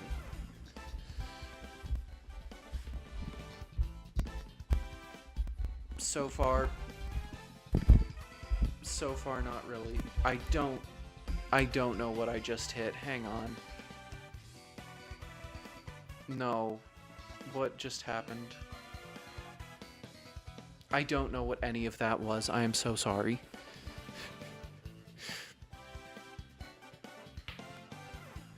And now I plugged my computer. Okay. Maybe this was a bad idea.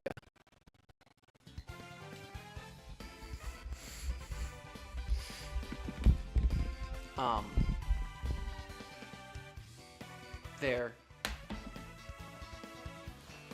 Okay, cool. Let's see how this goes.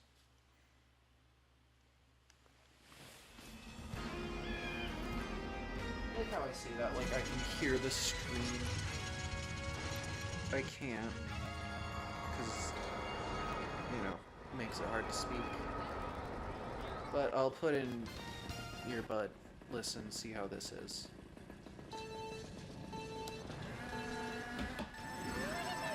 Or I won't, because I'm racing.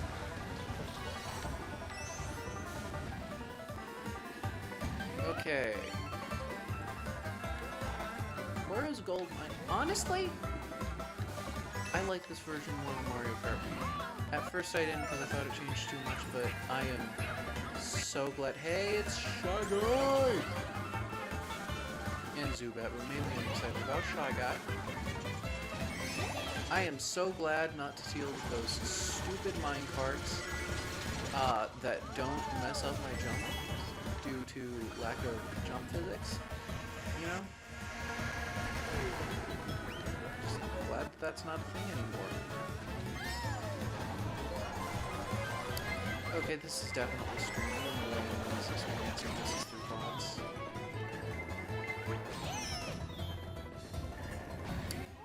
That's great. That's exactly what I wanted. Let's just hope we don't have a repeat of the Mario Kart restream.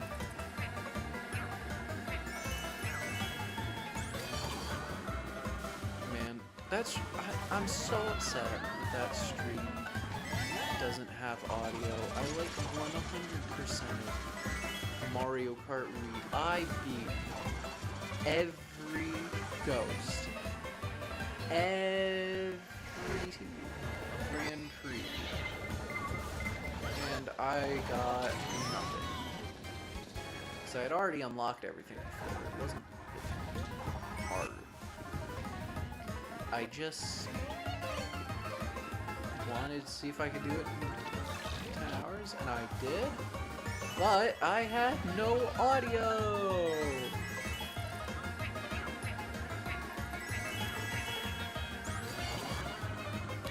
So, yeah.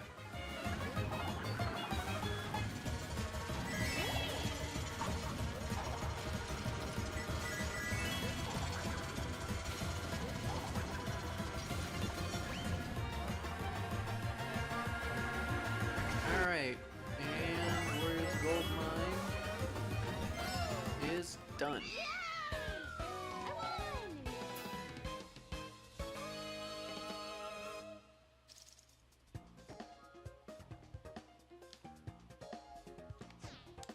Alright. Now then. How long has this been? It started an hour ago? Okay.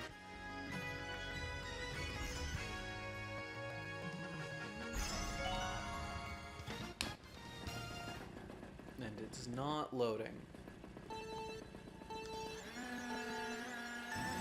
Don't like that.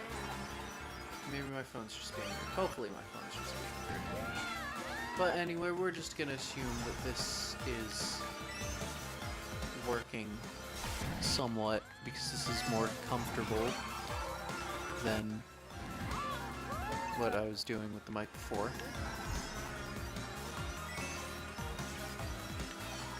We're on Rainbow Road 3 out of 5. Why are there 5 Rainbow Roads in this game? Like 4, like 2, okay, yeah, you got the main one, the retro one, and then you wanted to add a third one? Kind of weird, but I guess you can. And then a fourth one, well, yeah, you had 3, you had to round out the cup with something. But like 5? Are you starting a new cup? Was Rainbow Road Cup supposed to be a retro cup?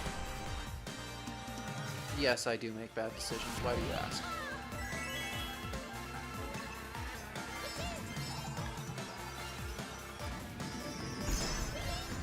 Alright. SNES Rainbow Road. Actually, I love SNES Rainbow Road. Like, I just do. There's something about it. It's so much fun to drift. This is where my obsession with the SNES courses started. Also, am I supposed to pronounce it SNES or SNES? Or SNES. I'm gonna start calling it the SNES.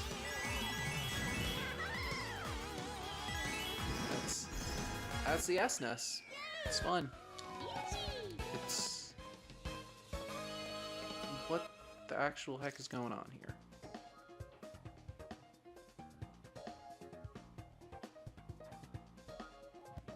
Stream is not streaming. At least not on my phone. That could be me. Hang on.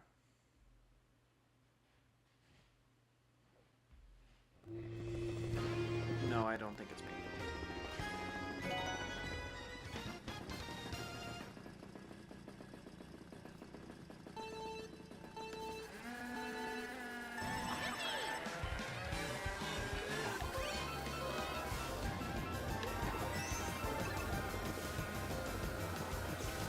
Okay, Ice Outpost. I think this is the other course that made me really think, hey, the ice levels in Mario Kart 8 Deluxe are really good. Because, I mean, look at this. It's bright yellow and green. It's very vibrant with all ships and mining fact. Are they mining ice? I'd never thought about that, but I think they are.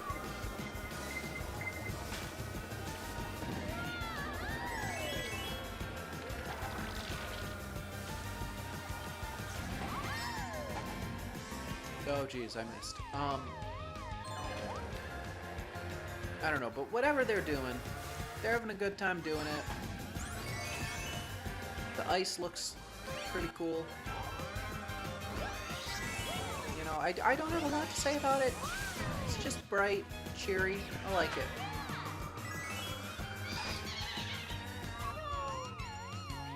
Jeez. I need to get better at video games.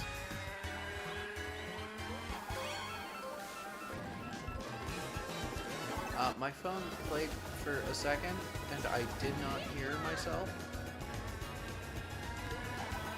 But it only played a second, so...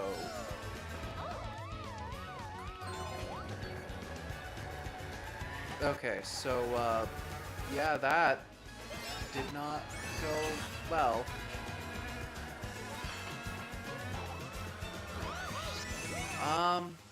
Hopefully I do not have anything too bad.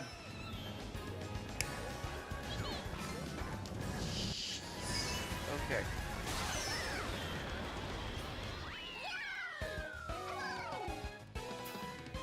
It is done, though. It is completely and utterly done. That course, that is. Which is a shame. I like that course. Now, on to the next one. I guess utterly is a bad way to put it. Or, not bad. Not necessarily. Okay. Yeah, sounds fine. And, I did hear myself. So, I'm going to stop panicking now.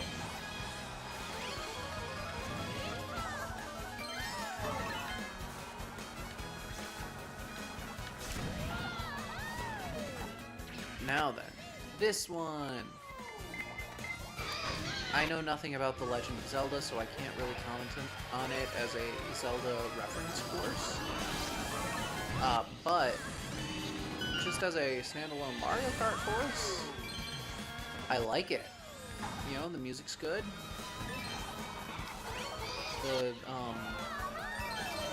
layout is fun to drive on. There's a lot of spots to drift. I like that you have to get all three of the things to create the ramp. You know, so that you try and get all three things. And I think having the player do something like that is a great use of anti-grav if you're not going to have anywhere that you need to go up walls. And I think that not having the person go up walls is like a perfectly fine thing to do. What did I hit? Did anyone else see what I hit? 'Cause, like, I didn't.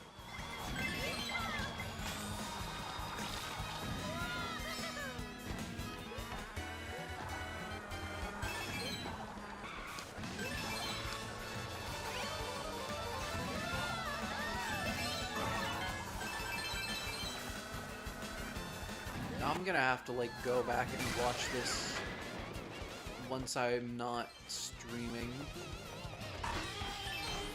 And hope to God that it doesn't do the thing that it's doing right now. Which is, like, early 2013 Netflix buffering style things. You guys know what I mean, right? It's 2013.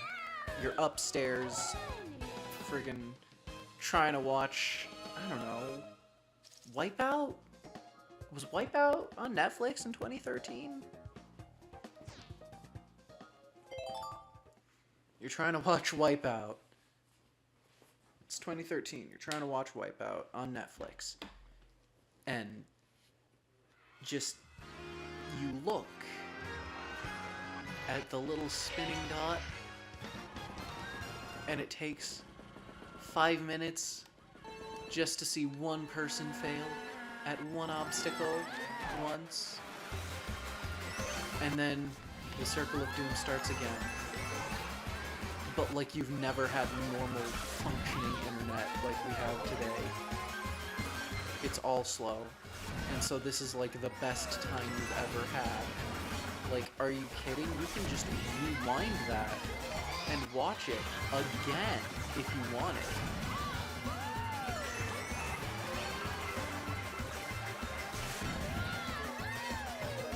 I should probably be more concerned about that than reminiscing about my childhood, but that's besides the point. The point is, Baby Park! Love this course. You know, you'd think that acceleration would matter less here than it does in Excitebike, because it's sort of just Excitebike but without the jumps. But I'd argue that it actually matters more, just because of how short and small the oval is. You know, you're spending more of your time per lap in the mini turbo boost.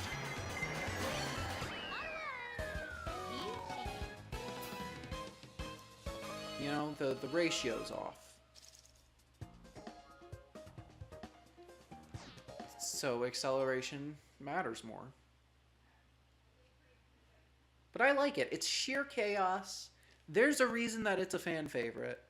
And it absolutely deserves to be one. GBA Cheeseland.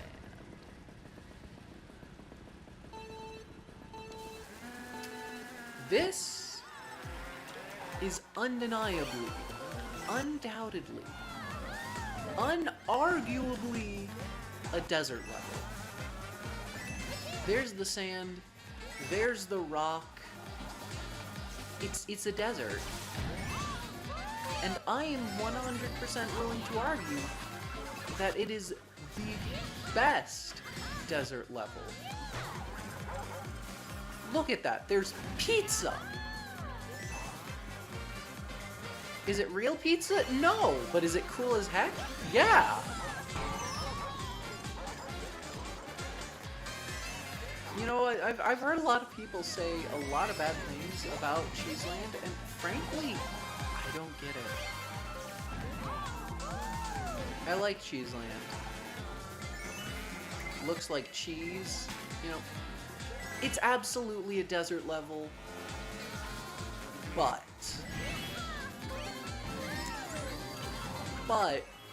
I'd say that this is the desert level that manages to, like, sort of combine the best qualities of both the other desert levels in this game.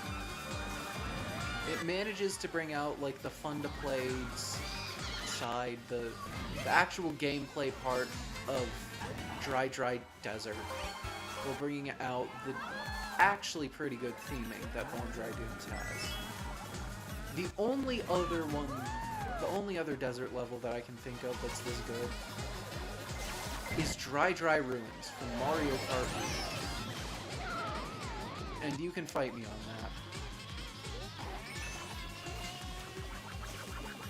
that. Because Dry Ruins takes place inside of a pyramid partially. And even when you're outside, there is a sphinx, there is a ton of ruins columns, there's a lake to add a splash of color in there.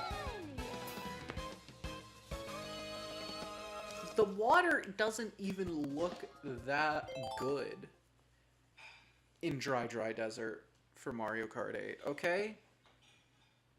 Like, yeah, it looks like water. right? It's very realistic, clean water. But there's just something about the cartoony blue water in Mario Kart Wii that will forever win my heart over. And it's the same reason I prefer the Mario Kart Wii Moo Moo Meadows. Now then, Wild Woods. I like this course. I like the music, I like that there's a water slide and that you can either trick down it for a speed boost or drift for a speed boost. And either way is just pretty cool. I like that they used anti-gravity to have you drive up the tree. I like that the whole thing's in shade. You know?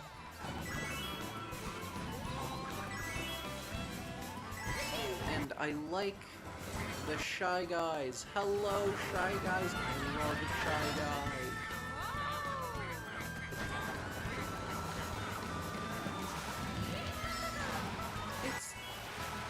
It's a little short. I mean, I guess it's not that short compared to other Mario Kart 8 tracks, but it's amazing. I love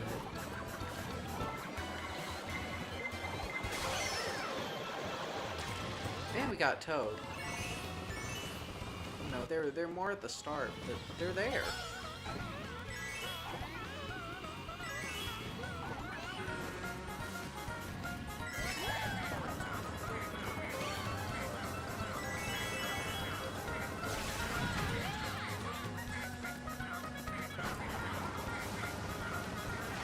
I've run out of things to say, sorry.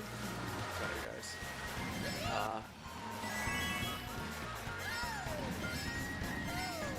Oh yeah.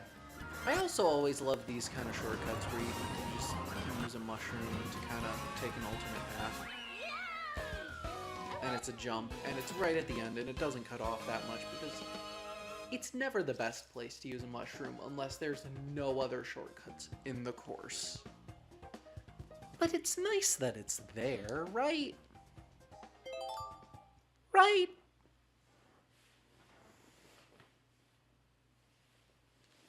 Sure it is.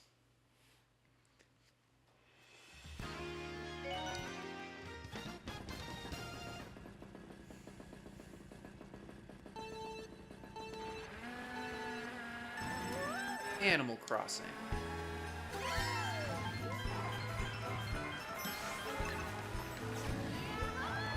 The seasons are pretty cool.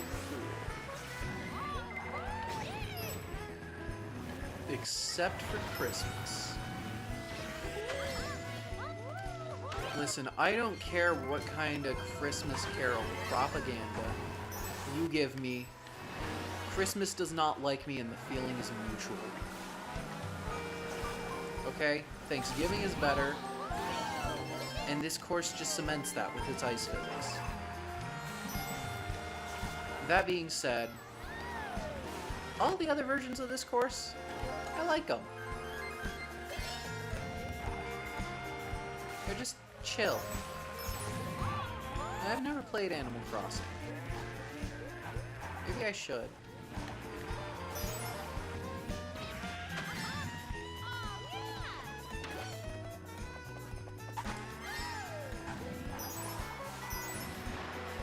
But yeah. Just drive around the old town. See all the animals. It's just kind of nice. Except for that. Would have liked it if they could not have done that to me.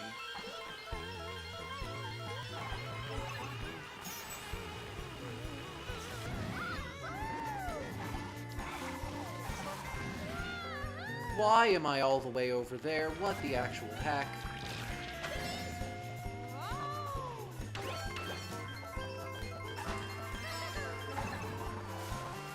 Okay.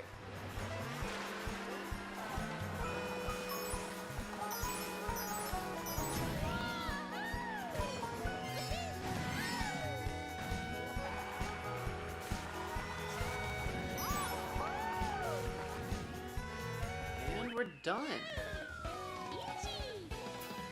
I like the trees too that drop the fruits. That's pretty neat.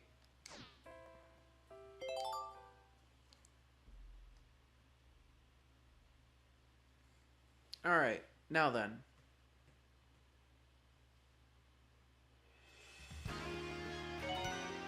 Neo, Bowser City.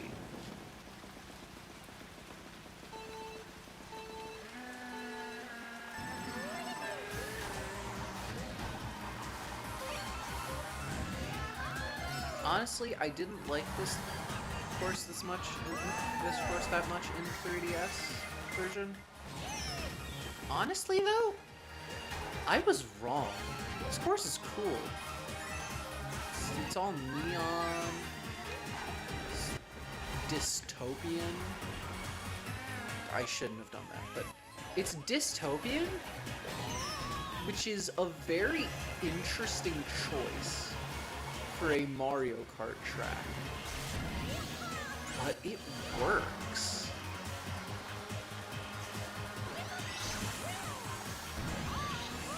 But also Blade Runner is absolutely going on in the background somewhere, and I just think that's funny. The idea that Bowser is the person in charge of the city.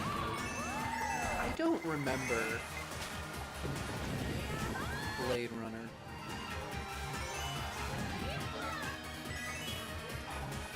Like, I saw it when I was probably too young to understand the point of the movie. Right? Because here's the thing. For most of my life, I didn't think about movies that much. Just because I had to think way too much for school, and then I had to come home and do homework and think about that,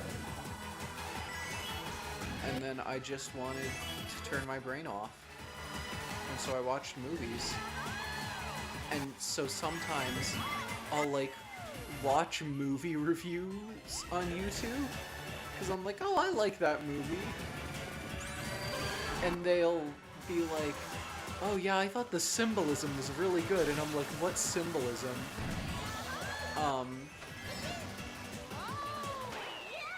And I just find out that, oh wait, dumb. And I really think that is why my media literacy is so bad. Is because I was just kind of forced to do it like 10 hours a day for school. And so I didn't get to practice it on things other than, like, Shakespeare and 1920s literature. And I don't know if any of you guys have done that. You probably have for class. And if you said you enjoyed doing that for that long of a period of time, like in one day, you're just lying, okay? Look, maybe you do like Shakespeare. Maybe you do want to dissect all of his works. I'm not saying that's untrue. I'm saying I don't think you want to sit there and do it for 7 hours a day, moving classes and... Okay, it wasn't just Shakespeare. But our choices were Shakespeare or textbook. And as you can imagine, Shakespeare was the better one. Because textbooks have no subtlety, which is probably a good thing.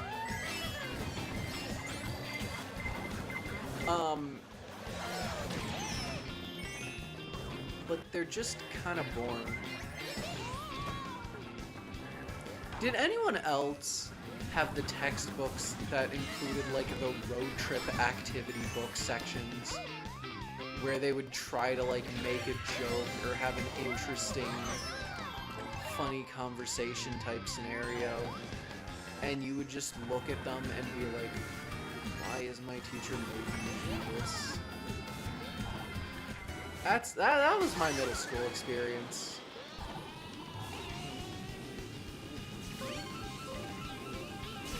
GBA Ribbon Road.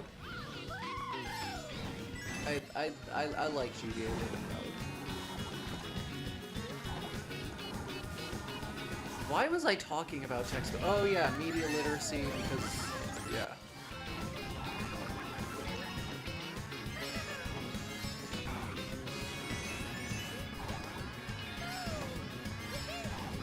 Yeah,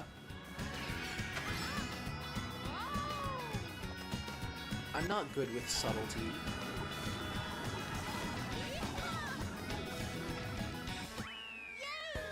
I'm just not. I'm trying to think. Because there have been several times that I've heard a review of a movie talk about how well the undertones were done. And I've been like, no, there's no way. And then I go and rewatch the movie, like, knowing that. And I'm trying to think of one.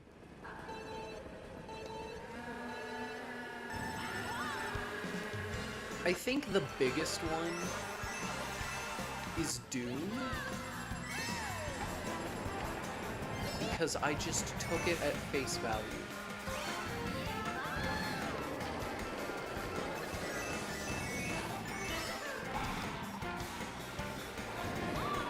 You know, I did not read into Dune. I read Dune, and it was long and slow. And I didn't like Dune.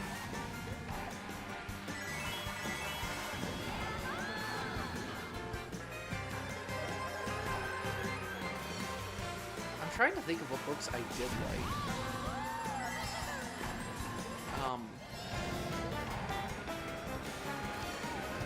Not A Series of Unfortunate Events. I saw the show, I didn't read the books. It was by the same guy, though. I forget what it was called. I like that.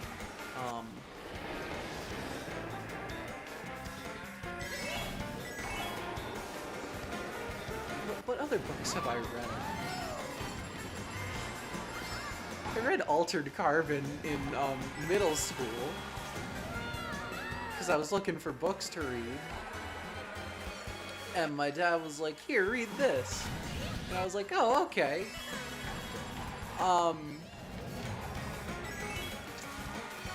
Now, I don't know if any of you have heard of that book or have read it. But let me tell you,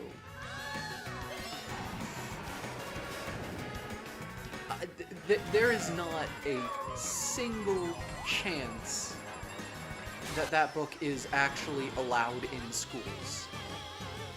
Like, there is no way anyone saw me bring that in, or I would have been stopped.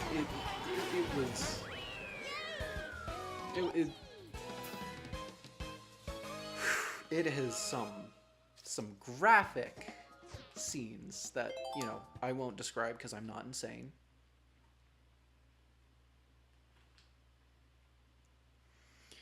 But imagine, if you will, right? It's silent reading time in, like, 6th grade. You know, you're supposed to be reading for, like, 10 minutes at most. So you're reading, and you turn the page, and thankfully there were no pictures, thankfully. But you turn the page, and someone's, like, kind of reading over your shoulder. And you look further down the page as you read further and further. Because you read faster than me. You read pretty fast. You read faster than the person behind you. And all of a sudden, you get to the middle of the page,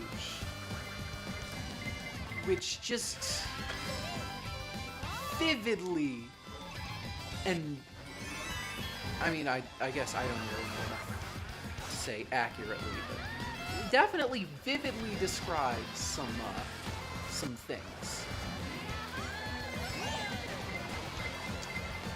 And, again, you're in the middle of class. Like, what do you do?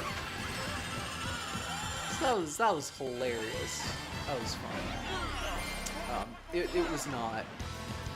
Just don't give your kid that to read. That's all I can say. I never actually finished it, though. Ender's Game. I've read Ender's Game. That was pretty good. Hitchhiker's Guide to the Galaxy. Oh my gosh, if you haven't read that, it's pretty good. Percy Jackson books are great. I haven't seen the movies, can't comment on those, but the books are great. And before the universe got, like, Marvel-sized, the rest of the Rick Riordan books were pretty good. But I can't speak for them now, because I haven't seen them all. Big Blue! I love Big Blue. It's a very cool course. Anyway. Okay. Moving the mic back to where it originally... Actually, no. No, I'm holding the mic now. You guys are coming with me, because I don't have to play anymore. Because, ladies and gentlemen, it is time for... Hang on, I had the setup picked. It is time for...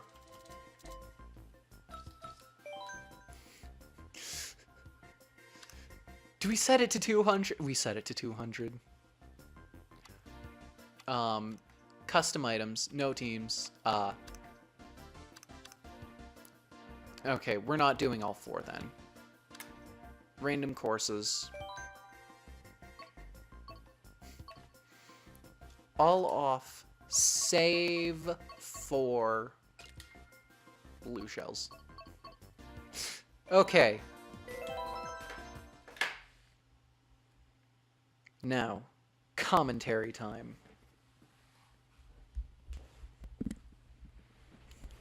We're just sitting here, waiting on the loading screen. Ooh, and it is Yoshi's Island. The wind is looking good today. That might be good for the glider sections. Not sure how it's going to hold up with the cloud part of the course, but that windmill is going absolutely insane. And here we have our main racer not getting the starting boost because I didn't hold it down. That's fine. Oh, fast. Oh, that's right. It's 200cc. We are here to see how she does with the blue shells. Goodness. Okay. She is currently in first, now in second. She is in first. She is now in second. She seems to be staying out of the middle of the course, which is good. And especially staying out of... Well, I was going to say staying out of range of the blue shells.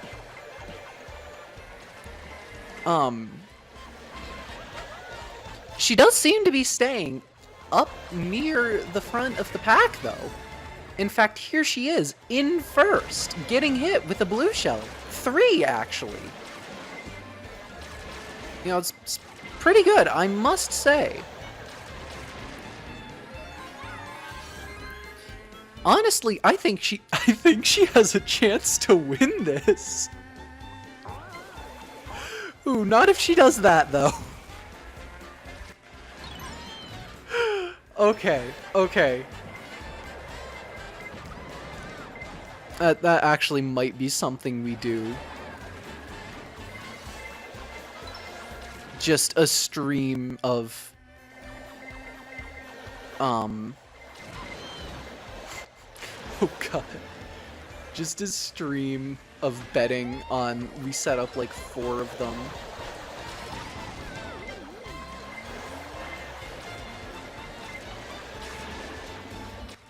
And we just see who does the best.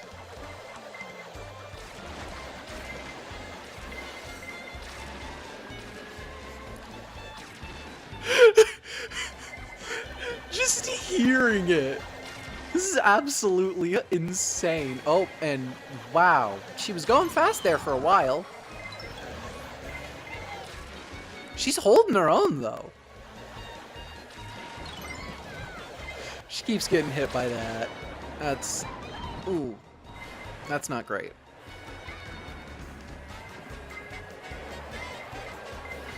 But, like, let's be honest here. This is way better than any of us thought she was going to do. Like, look at that. She was in first for a while there. And now she is again. This is insane. This is some of the best Mario Kart I've ever seen from a controller that is just left alone. Oh, and it's letting her stay on the shortcut. Will the blue shells let her win? Yes! Oh my god! Oh my god! She won! Oh, I don't know what I hit. That's the number one. Honestly, I kind of need a break, and I feel good about the commentary. I'm gonna let the cup play out. It's only 4 races. But she did it! Toadette did it! She won! But can she win in Italy? Her acceleration is letting her get pretty close to the boost start without getting it. You know, because she's just so fast. Sadly, it doesn't... It seems like there is an automatic B press. But on the other hand, she is holding up fairly well, so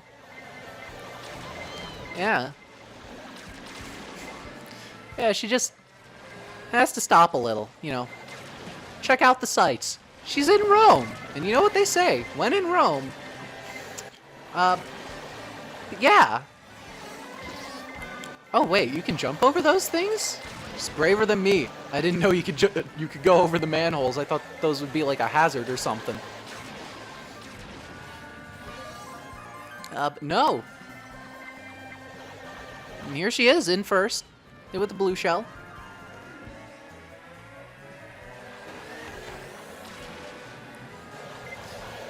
You know, actually, I think the auto steering is pretty good at dodging the blue shells. Not just because it's not good at winning, so it's unlikely to get blue shelled, but also because it only turns at the wall. Right? And if you stay by the wall, you won't get hit when the blue shell goes through and tries to hit everyone in the middle when it, you know, between where it gets thrown in first place, because it does that now. It drags along the ground and hits everyone. But it can't do that to you.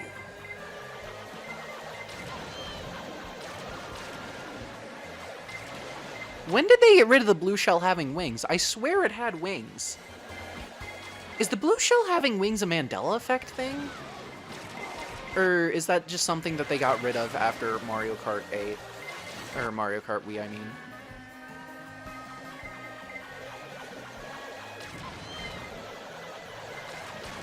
No, it had wings in Wii.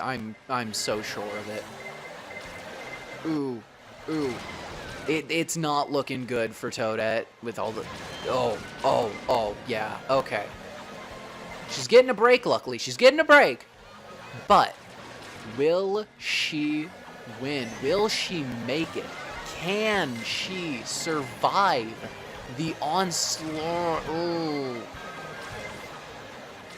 We will see.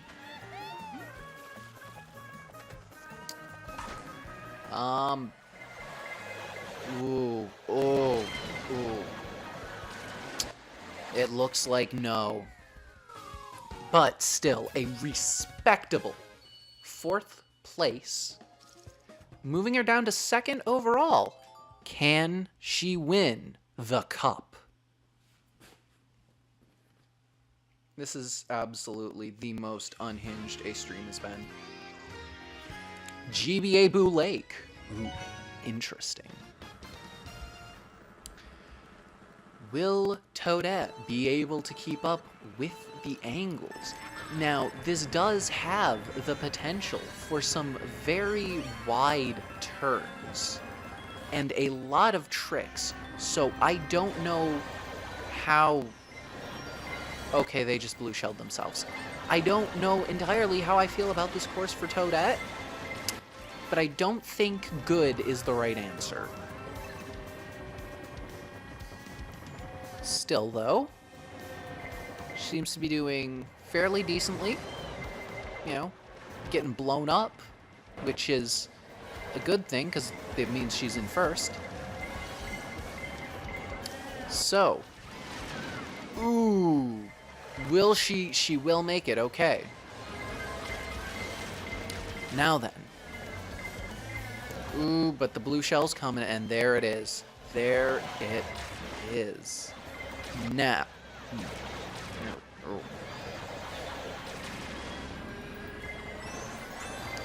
Now. Will she manage to maintain her position, or will the shells get the better of her? Honestly, this is not going as bad as I thought. I thought that with how the walls were, like, spread out, the insanely wide lines auto-steering would give her would just kill her. Absolutely end her career. But, like, no. Ooh, that is a little bad. Okay, that's more than a little bad. But, like, no. It's keeping her at a calm second.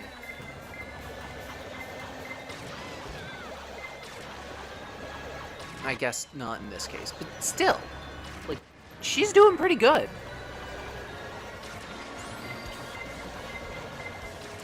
But will she do good enough? That is the question.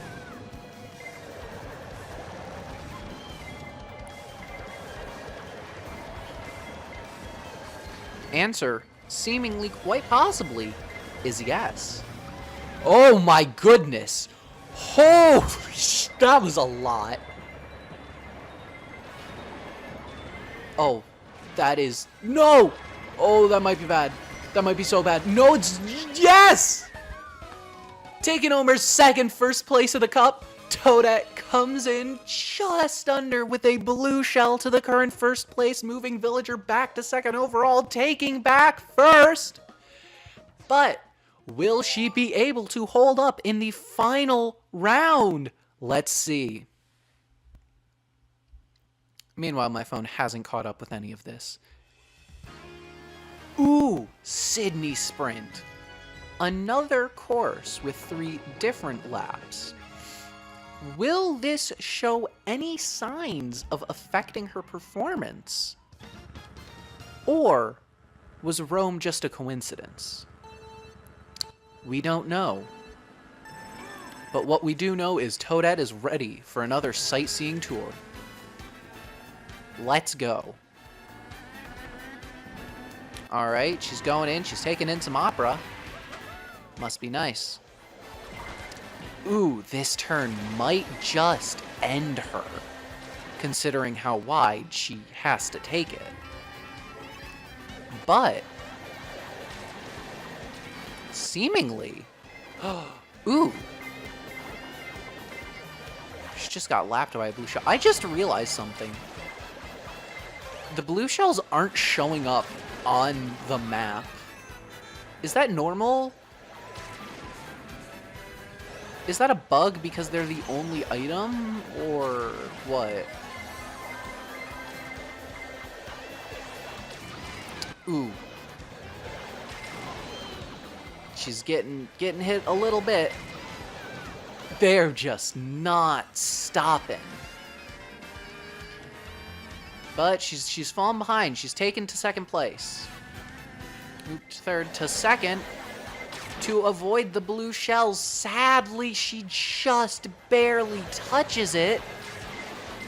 But will she be able to make it back to first in time for the end of the race? And more importantly, once she's there, keep it.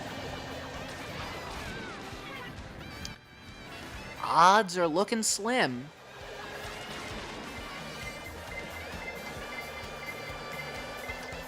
Ooh. But she does get another straight runway where she doesn't have to slow down to take any turns, which could be good. She gets blue shelled again, but so does the person in first. And did you see that impeccable dodge right between those two blue shells right there? Look at that. Oh my gosh. This is some of the best Mario Kart playing I have ever seen. On level with the hard CPUs right here. Well, I guess they're normal. On level with the normal CPUs right here. This is beautiful. Oh, and entering third lap in first place. However, she has been moved back to third, but this will be an advantage, allowing her to take back first place with the help of endless blue shells.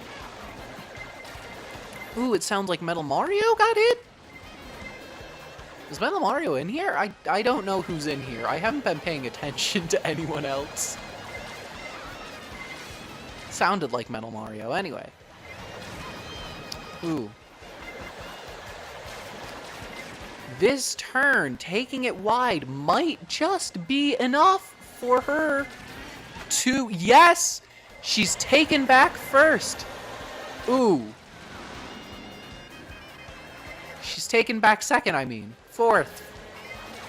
Ooh. Ooh. Ooh. But... Third. Okay. I don't think she does too well on some courses. Oh. Just back to second under Villager. Oof. That one's gotta hurt. Well, thank you all for joining the auto steering versus blue shells match. We shall now return to your regularly scheduled programming of the other half of the Mario Kart. I'm sorry, okay? I'm not a machine. I mean, technically I am. I'm built on JavaScript, but I needed a break, okay? That was fun. But you know what? I'm going to Pauline. Turning off auto steering. And you know what? I'm going with the bear. I'm going with what I had for Peachette, but with Pauline.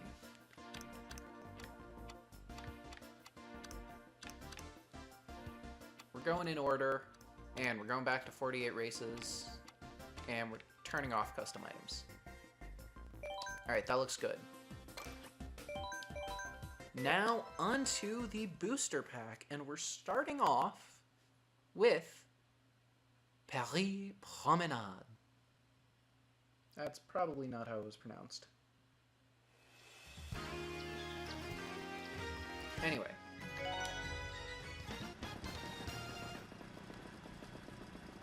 Maybe it is. I mean, I know that's how Paris is pronounced in France. I just don't know about Promenade. But, you know, I know a bit of French and it sounds right, so...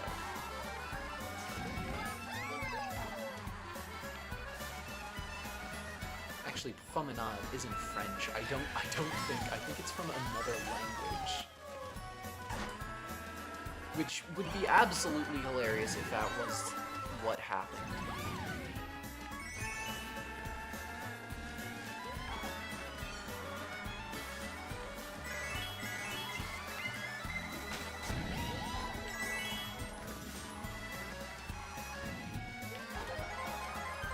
Okay, and oh, here comes the first blue shell of this race.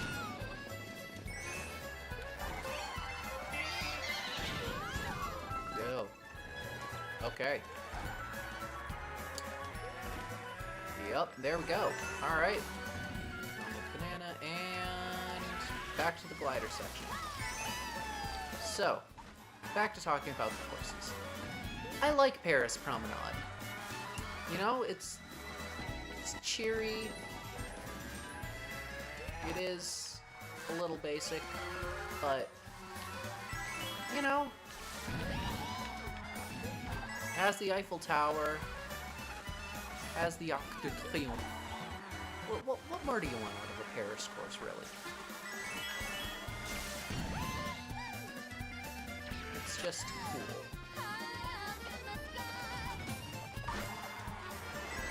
I'm sorry, was that an excerpt from Mario Odyssey? Was that a voice line part of the song?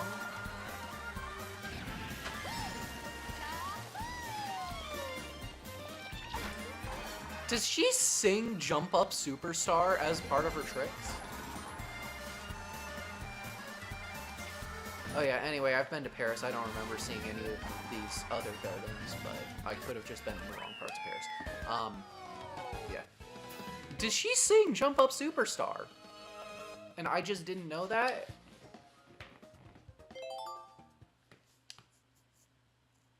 Because if so, that'd be so cool.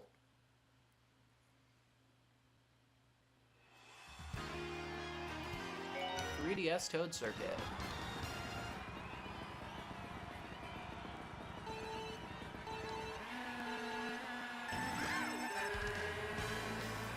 I'm gonna say it. I like this course. And I'm kind of glad it's in the game. You know, people talk about this being the, like, 50th course in Mario Kart 8 Deluxe, and that's just not true. It's the second course in the booster pass. And I'm pretty sure they've made it, like, clear that they're trying to get the booster course to be considered a completely different game than base 8 Deluxe. And looking at it that way, like, yeah, the easy tracks are here. That makes perfect sense. I think they did a great job with the music. And I just like this course. It's cheery.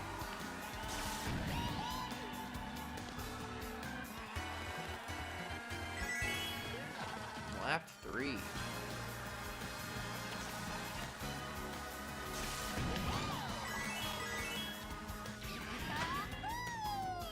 Wahoo! Alright.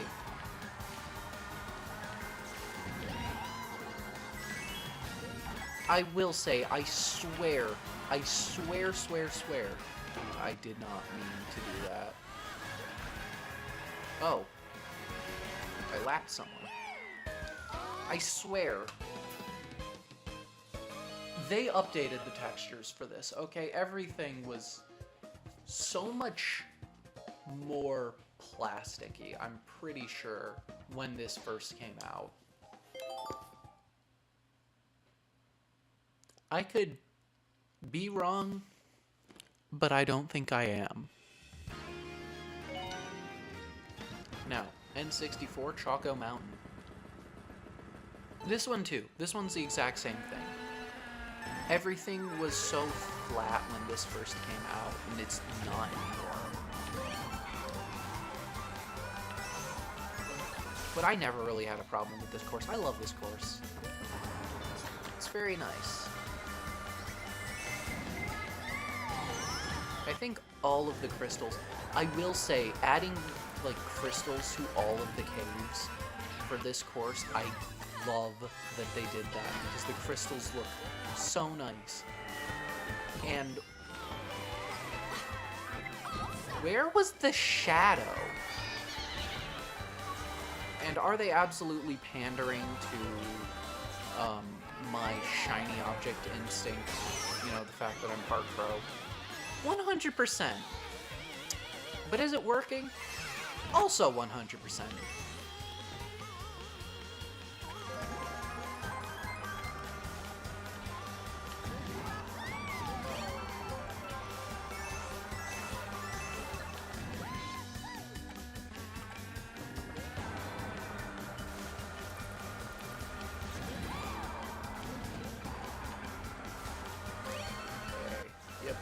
to that.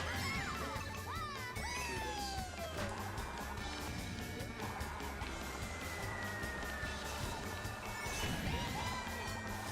I like how the tricks kind of work like the Smash Bros. Taunts, where they're just references to the games.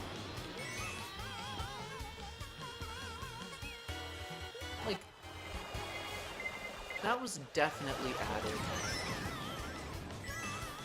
just because someone was like, hey, you know what would be cool? So if we put this animation into the game. And everyone was like, yeah, that would be cool. But that wouldn't work as a Smash move. You know, like, well, what does it do? And they'd be like, that's the thing, it doesn't do anything.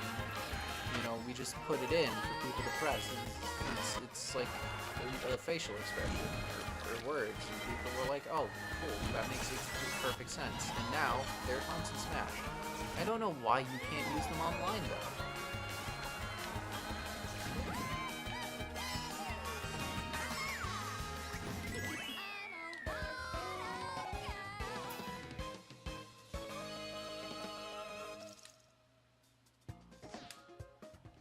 Alright, next race. I swear, she is speaking English. She absolutely is. Also, I miss playing as Peachette. My Toadette, my Toadette fan is... I don't know. I didn't like Peachette. I beat all of New Soup's U Deluxe without the power-up. Just because, I don't know, I liked base Toadette more.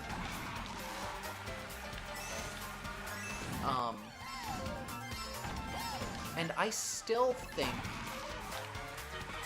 you know, that her base design is a little too similar to Peach.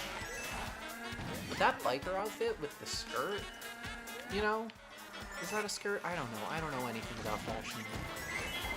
But what I do know is that I now have a new character that I have to learn cosplay for. Because I have several of those already.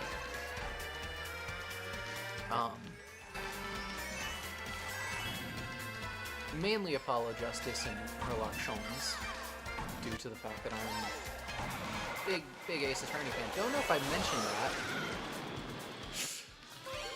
Okay, but how many times have I mentioned that? Is that every stream? I swear I mention it at least once every stream. It's getting ridiculous. But yeah, Apollo Justice and Herlock Sholmes are like the two... but now Peachette specifically in that outfit, and maybe I'll get the bear to go along with it. Not like the car, but like just a small one. It just fits with that look. I don't know what it is.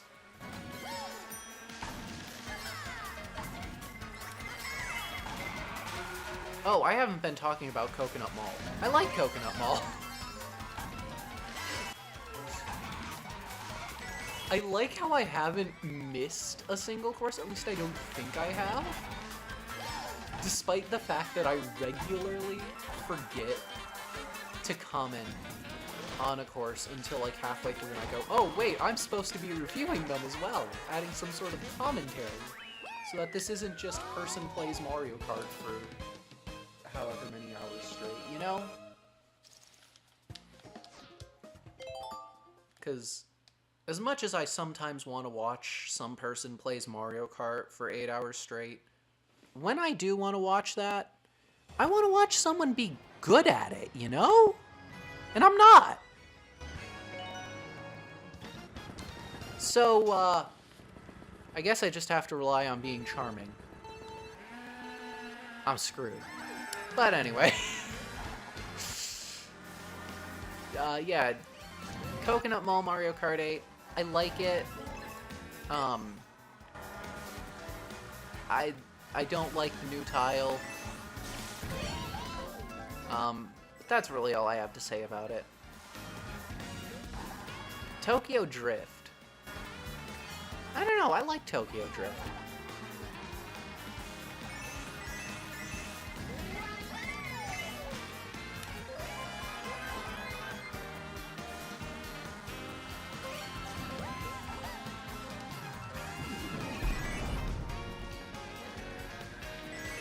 I don't like Tokyo Drift, you know?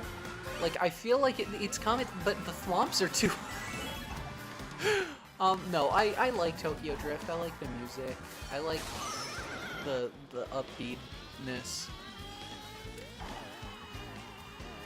I will say, having never been to Japan, this looks kind of like Milwaukee.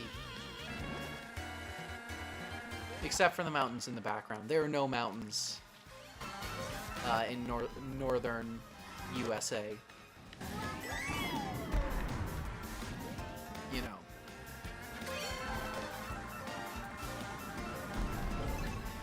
You know, I'm like supposedly, I believe, Midwestern. And can I just ask, mid what Western? Because I'm not...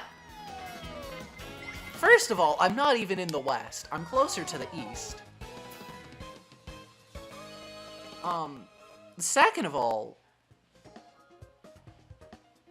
I don't know, I think I mixed something up. Because the region that I think of as the Midwest is really sort of the mid-northeast. You know, like 3/4 upright stage, or no, 1/2 upright stage, to put it in theater terms, if I'm doing that right. I don't know if I'm doing that right.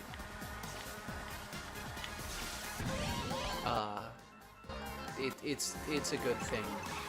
It's a good thing I show up to rehearsals. So, DS Shroom Ridge. I have no idea what this looks like on the DS.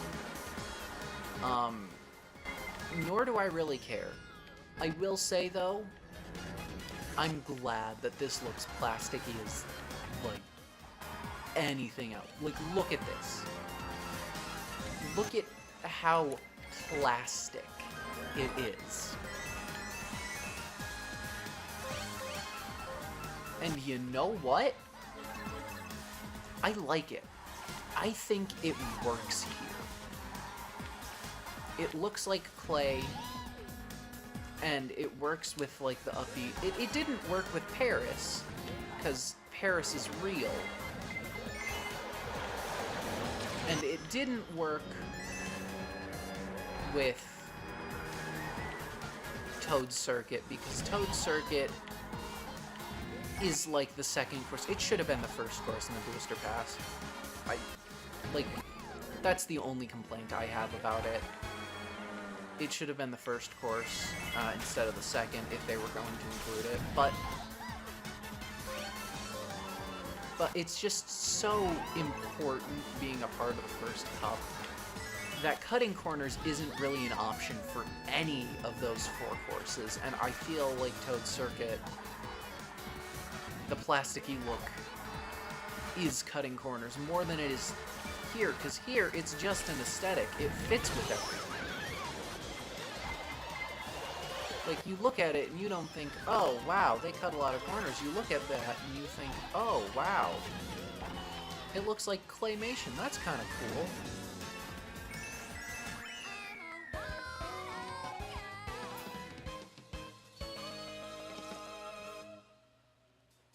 What is she saying? Okay, I'm gonna turn up the volume during the next race so that I can hear what she says when she wins. Okay, this is a bit too loud. I think you might be able to hang on. Actually, I don't think you will. Somehow. Why is it this much louder? I only turned it up 5. What the actual heck? Technical difficulties aside.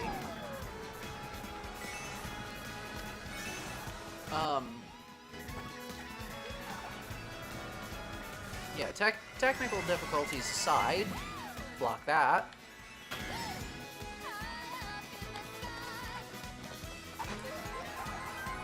She is! She's singing Odyssey! That's... She's singing, Jump Up Superstar. That was Sky. I heard Sky. That was the one line. I don't even remember it. But it was... She is singing Jump Up Superstar. Like, I don't know if they just couldn't afford new voice lines for her. But she is singing Jump Up Superstar.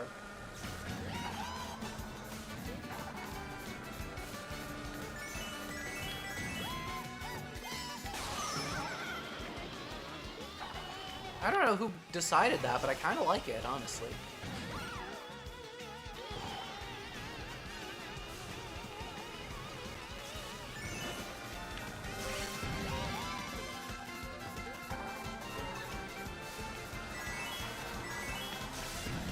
Okay. I'm gonna be quiet now so I can hear what she says because I don't know what it is and I want to find out.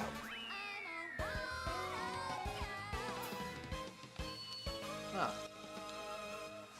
That is a line from Superstar, but I don't remember which one. But I can turn it back down now. Okay.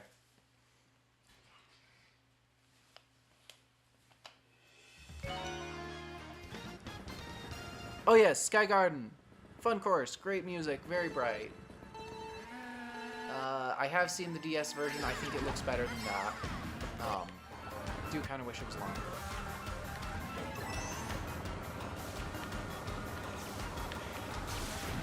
Ninja Hideaway. I gotta say, I absolutely love this course. It's so intricate. There are so many paths. You can do whatever, and it's just awesome.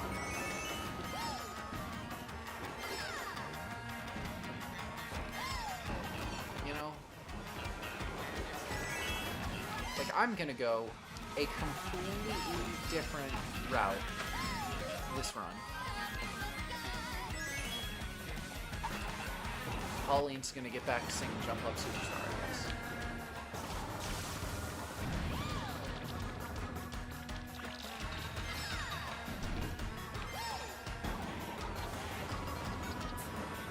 Boom, look at that. Now I get to go through the lower route. I don't know if one of these is faster. I should probably find that out. But this is just cool.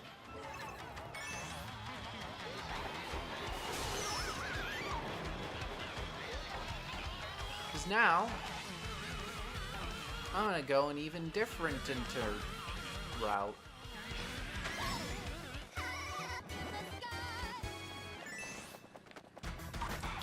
Some of her voice lines are just excerpts of Mario Odyssey, which makes some semblance of sense, but it doesn't work without the music.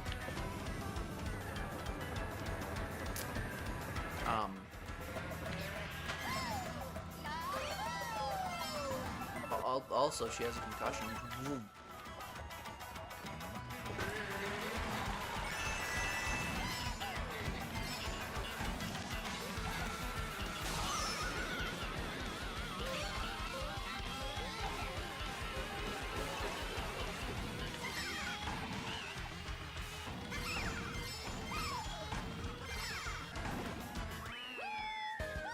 I did not take the same route twice in that one. And it was awesome. I just love Ninja Hideaway. I think the music is good too. I've heard a lot of people say a lot of things about it, and I think they're all wrong. It's amazing.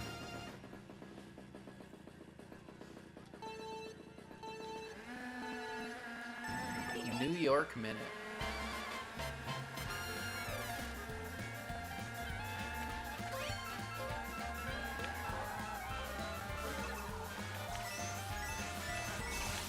I just realized what I have to do.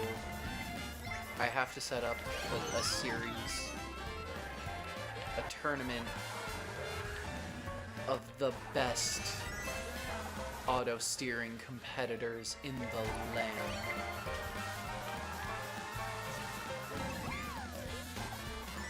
You know?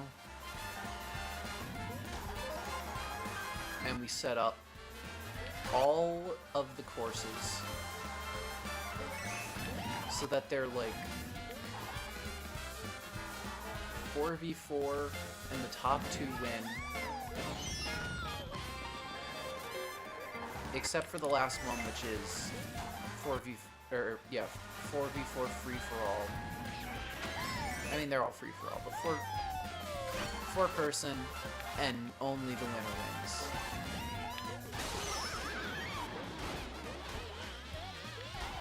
But it is just them trying to beat CPUs at blue shell only.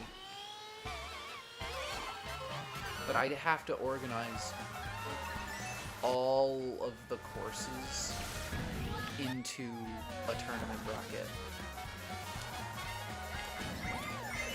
Which would be easy enough by cup. You know, each one splits into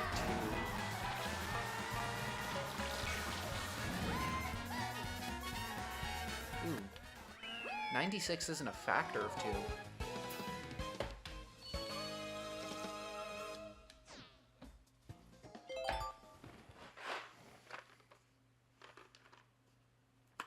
That might be a bit of a problem.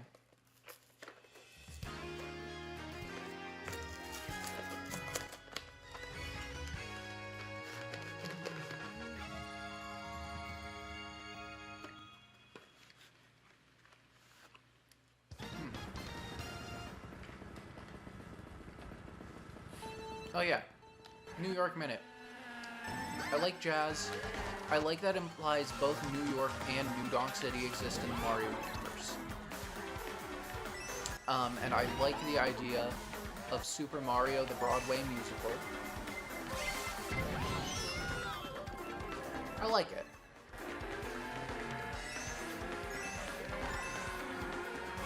How do you think Mario feels about Frank Sinatra? Anyway. SNES Mario Circuit 3. I played this one a lot on the Wii. Because this is the one from the Wii. I don't know why they needed to bring it back twice. But I played it a lot and I liked it there. I kinda like it here too. I don't think it needed to be brought back again, but I guess at least it's fun. At least they didn't bring back like Yoshi Falls. See, that's the thing. I don't think that any of the courses Mario Kart 8 Deluxe has out of the 96 are Yoshi Falls. You know?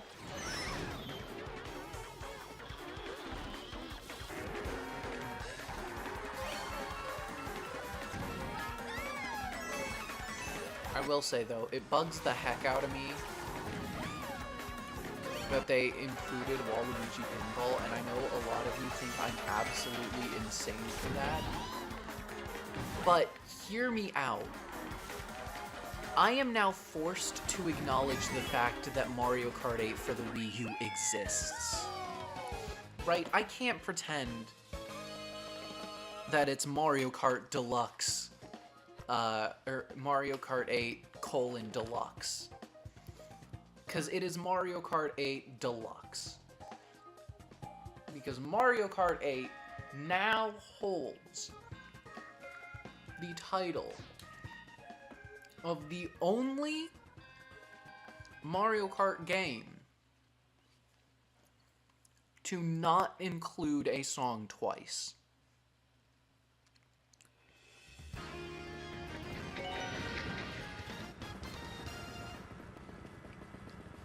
It's the only game.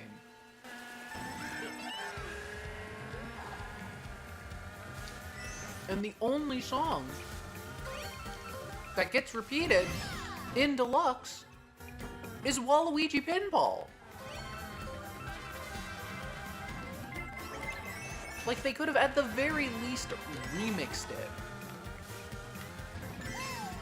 But instead, I'm forced to acknowledge the existence of Mario Kart 8 for the Wii U. It didn't even have a battle mode. And you know what? I hate that. I enjoyed acting like there was no Mario Kart for the Wii U because you could just play Mario Kart Wii. And Mario Kart 8 was on the Switch. I had a great time doing that. And now Nintendo has to come in here and give Mario Kart 8 a new title. It earned by doing something, I guess.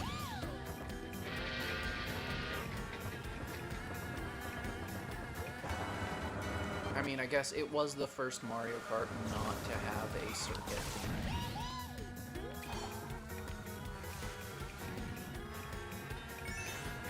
And I think what annoys me infinitely more is that that record was... that title that Mario Kart 8 Deluxe held on to was broken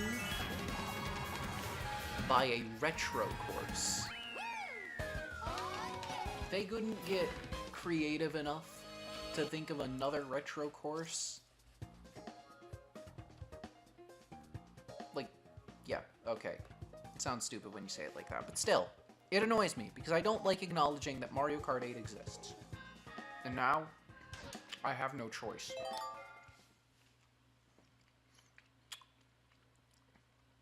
And no food. I have to get faster so that I can eat.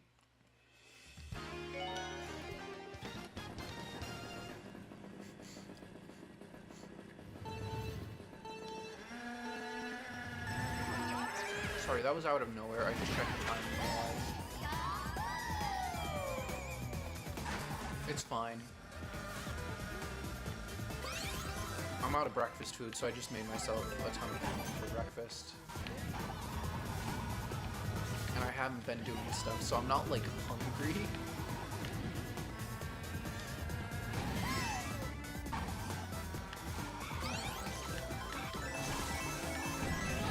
Like, I'm eating. I'm not being irresponsible. I'm eating. I just didn't have, like, eggs or pancakes or any of that. So I just made ramen.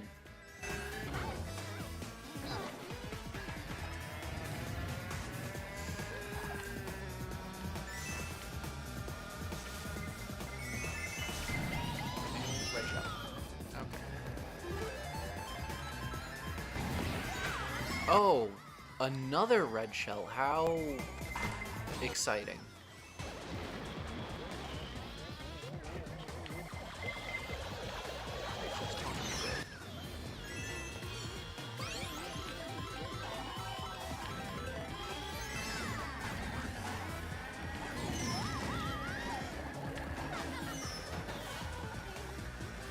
Putting him behind me with the fire flower was probably not my best idea, but it was a better idea than not getting revenge for the stupid thing he hit me with.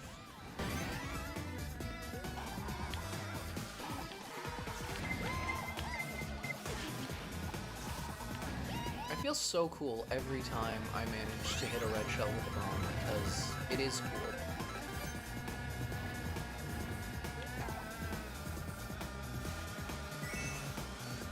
Have I been talking about the courses? Hang on. What was the course before this one?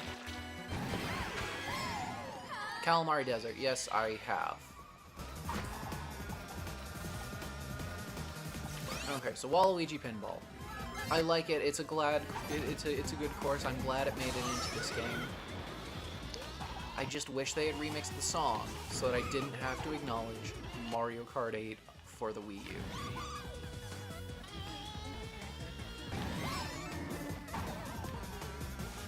Like, how are you gonna have a game without Bowser Jr.? Come on.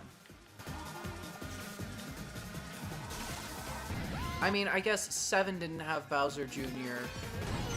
I think Wii was his first appearance in a Mario Kart game. So, I guess...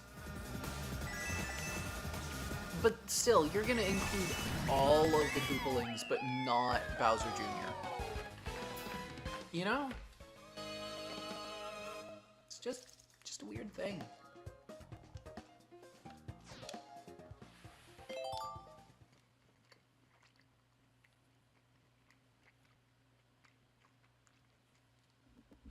I need to clean out my audio tests.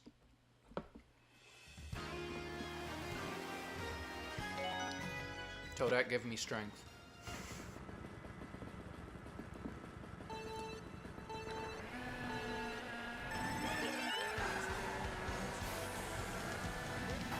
Is this wave 3?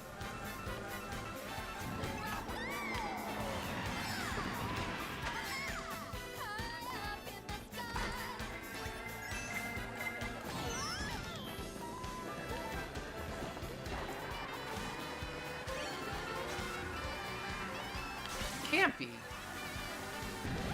Or maybe it is.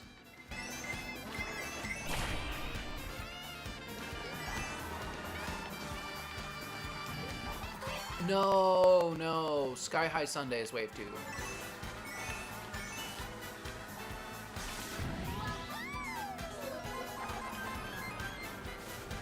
If I'm remembering correctly, at least.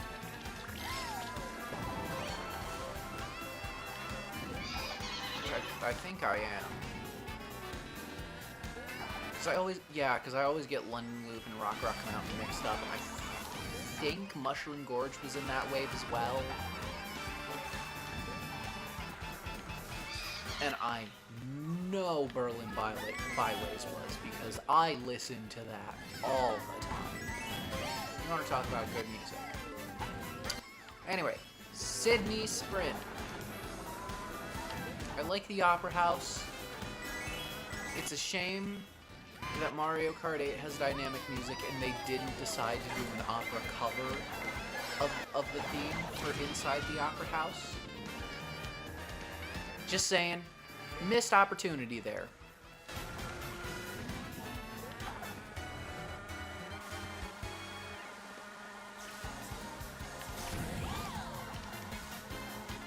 Also, I think it's so funny that when you're in first, they just add a little drum beat. I want to use it for a song, but I don't know what song I would use it for, you know?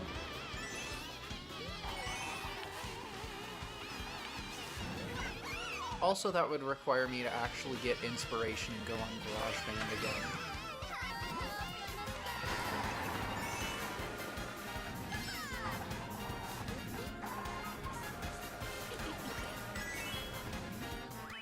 Alright, that is Sydney Sprint done. I like it. Yeah, okay, this is the start of Wave 2, Track 4, I think. Yeah.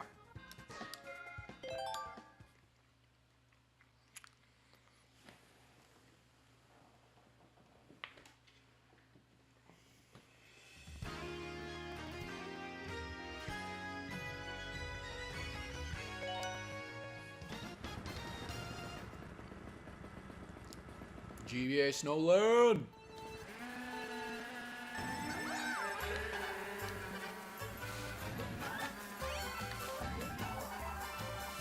I love GBA Snowland.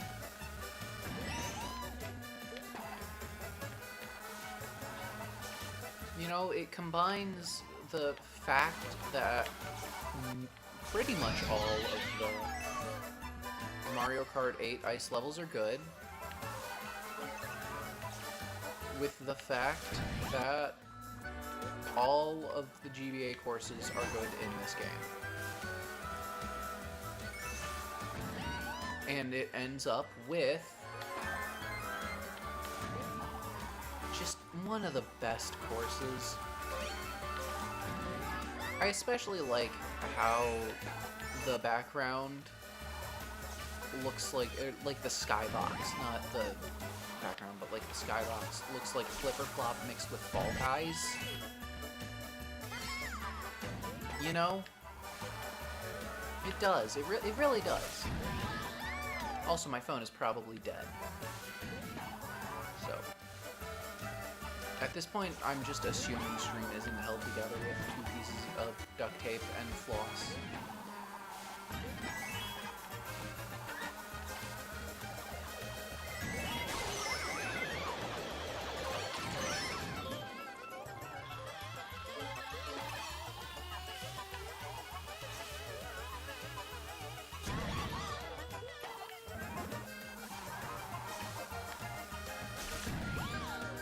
Okay.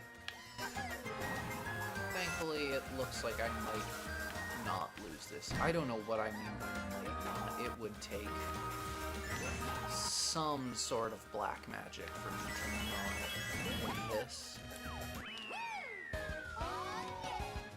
Boom.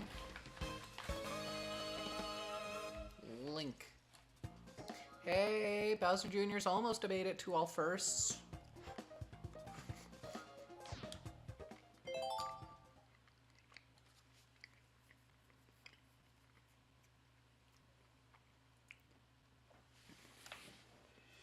You know?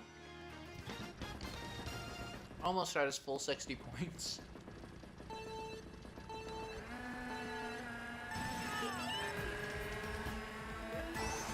Okay, it was Mushroom Gorge in Wave 2, wow.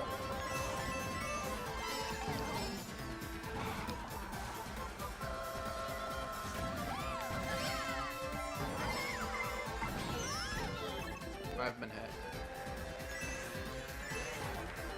I am surprised I didn't... Look at this. Look at this. You mean to tell me that all of these crystals don't look absolutely amazing in this cave? Like, don't get me wrong. This course looked good in Mario Kart Wii, and the outside isn't all that much better. I mean, it's better, but it's not all that much better. But that inside part looks absolutely stunning.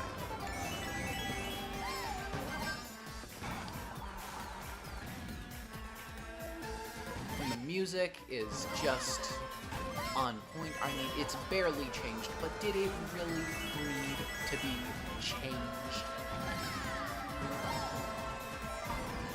No. Now, I don't have to swap over to Mario Kart Wii to play Mushroom Gorge. And while I do like playing Mario Kart Wii, I can't do that online anymore. So now, I get to play Mushroom Gorge online, and you know what? That's pretty exciting.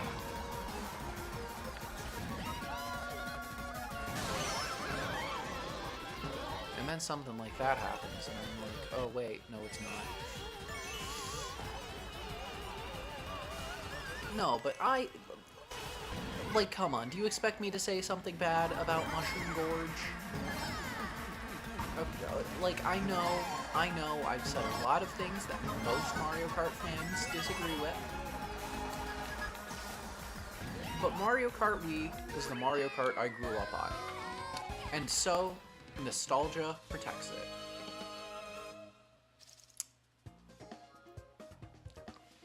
Dang it, Bowser Jr. never hit the full, the even 60. That's kind of annoying.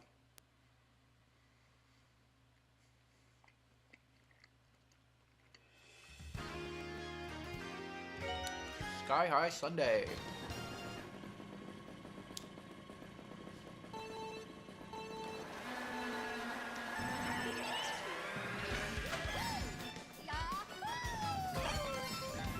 This kind of is just a better Excite Bike. Don't get me wrong, I love Excite Bike. But this is just... Look at it, it's so bright and delicious. I am easily bribed with food.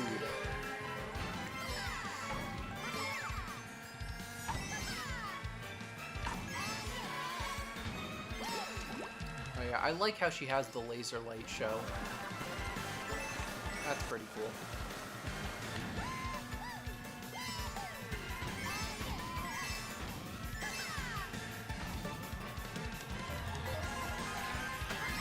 Boom. I also am extremely excited to announce the return of anti-gravity.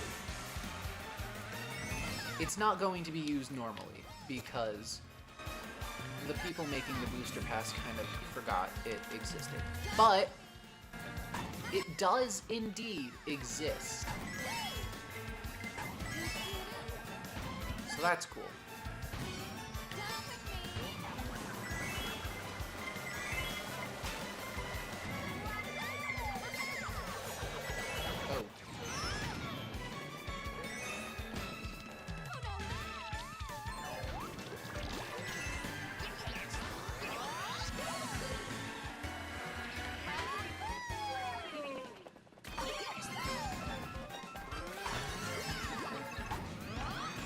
Man, it's kind of weird that Funky Kong and Wiggler get a colored parasol.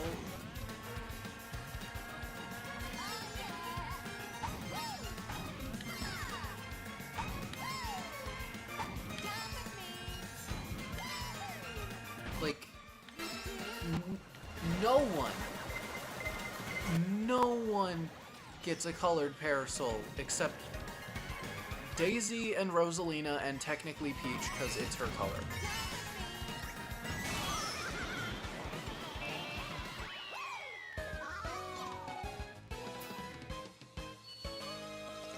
You know?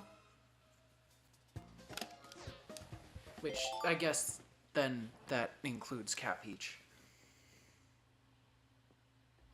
I'm just saying. I think that coloring the thing should be allowed. Also, I want Honey Queen back. I love Wiggler, and I'm so glad he's in the game. But Honey Queen was, like, I think the peak of Mario Kart character. And I think had the...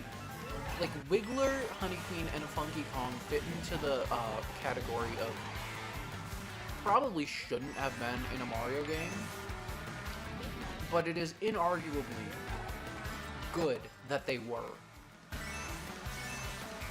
You know?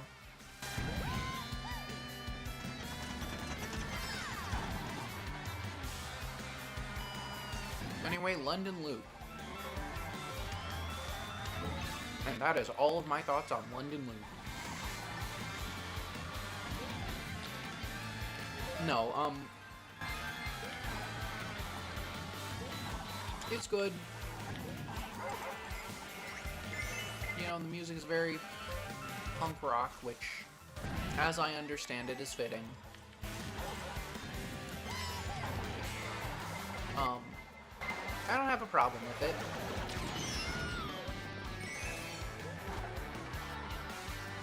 I feel positively neutral about it.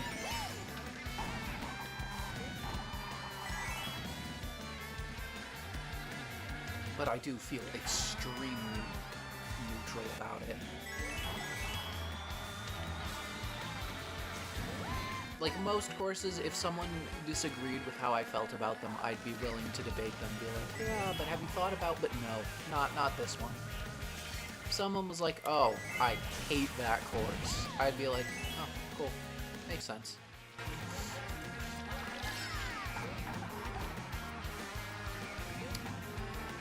Alright.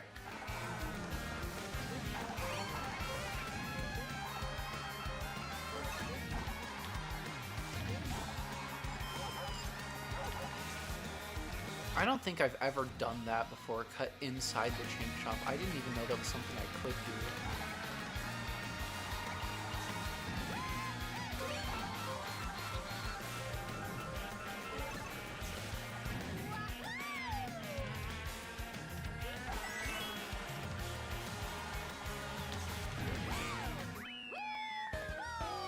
Alright.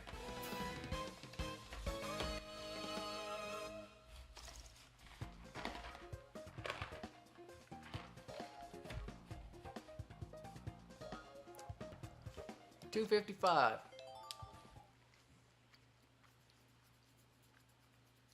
Let's see. 4 times 6, 240?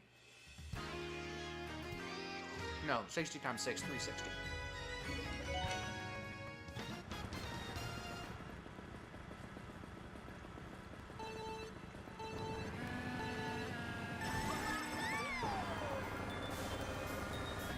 The power of Toadette compels me.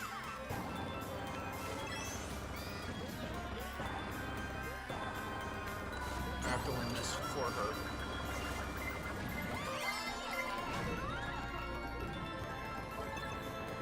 Jeez, I already cannot remember what for her courses those were. Oh, Rome. Oh, those were all booster course courses. Weren't they? Toadette got Rome, Yoshi's Island, this, and Sydney Sprint.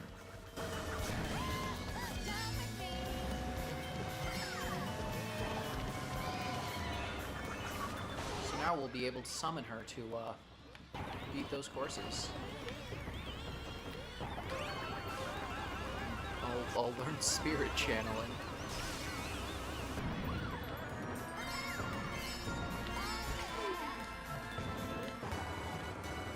Man, it's funny how the Ace Attorney universe is just completely... Yes, I'm talking about Ace Attorney again.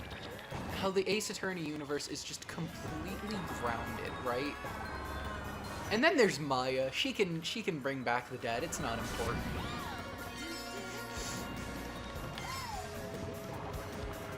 And you're just kind of like, what? And the game's like, don't worry about it. She can talk to the dead. Can't you do that? What? You can't talk to the dead? And just doesn't acknowledge it again.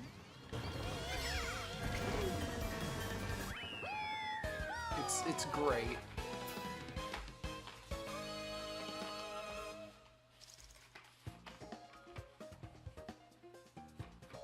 Alright, 270.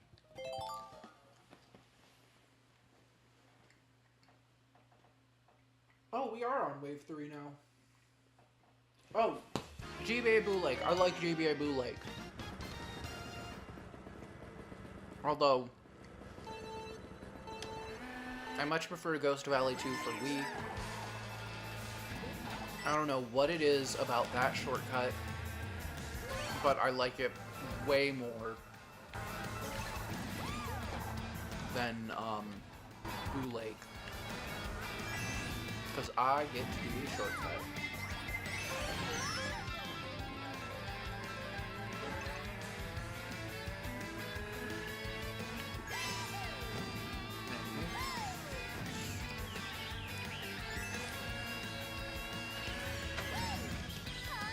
Why is falling so slow in this game?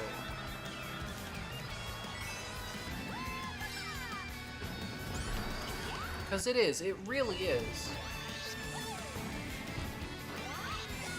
It really is so slow to fall in this game.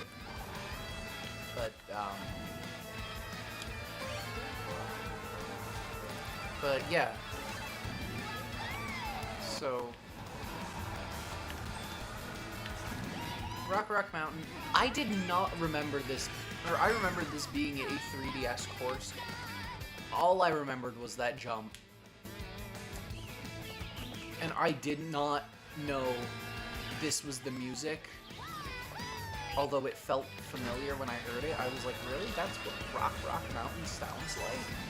Did they reuse like the song from another track for this course? But no. Honestly, good music. I love this course. I do. I missed the jump, but other than that, this course is awesome. Other than Zubat. Zubat, you can... How? I'm inside! Where did the lightning come from? Anyway.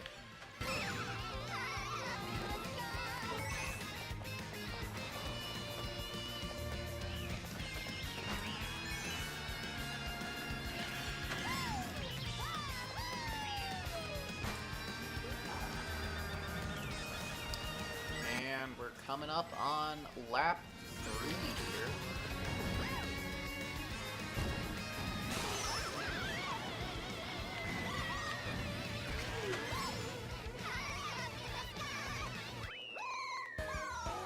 And boom.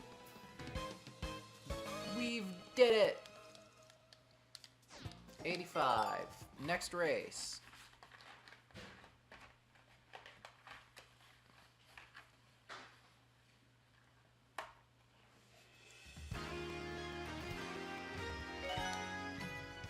Maple Treeway.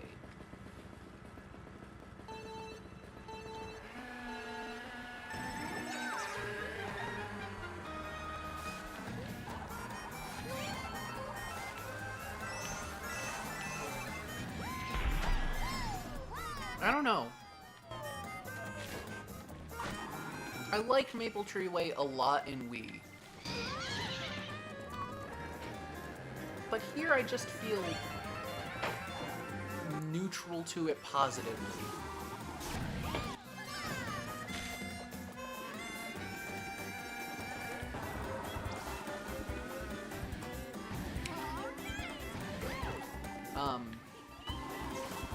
Yeah, I don't know. I don't feel like I have much to say about it. Wiggler's cool.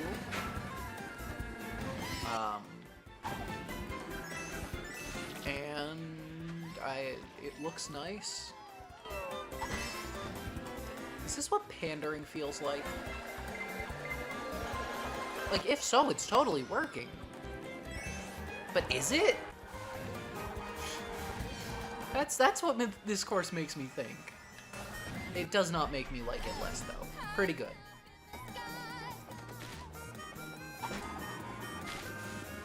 I think her voice has an echo.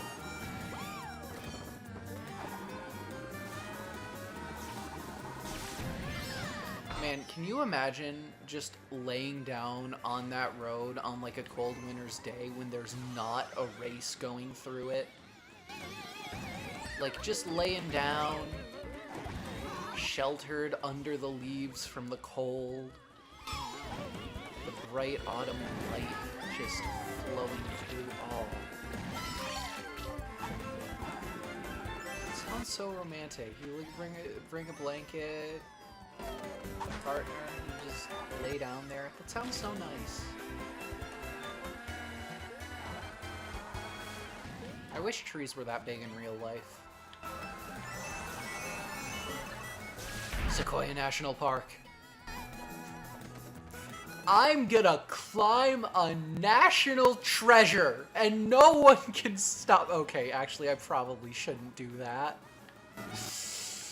That would probably land me in a lot of trouble. I'm not going to climb a national treasure, but I'm going to want to very much.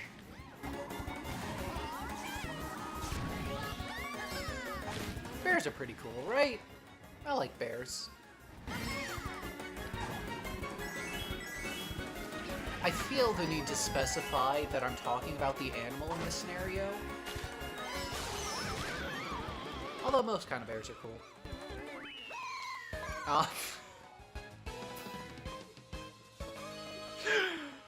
Anyway. 300. 5 cups down.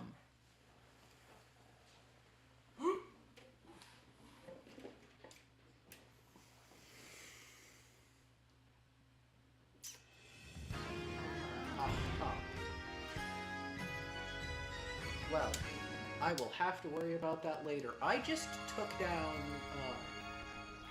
you know when you have blinds and you want to close them, you have to spin the thingy? I just accidentally knocked down the thingy. It's fine. It'll go right back up. It's so easy to fix.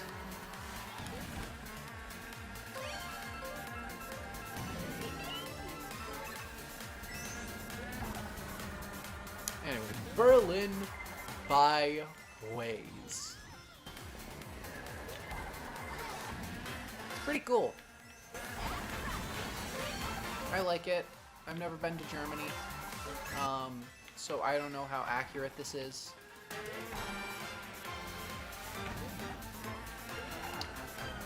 But music's an absolute bop.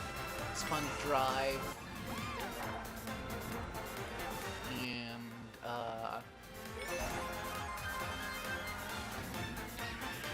that's really about it. Oh yeah, very bright, very vibrant. Oh god, I did not see the car. Okay, I saw it that time.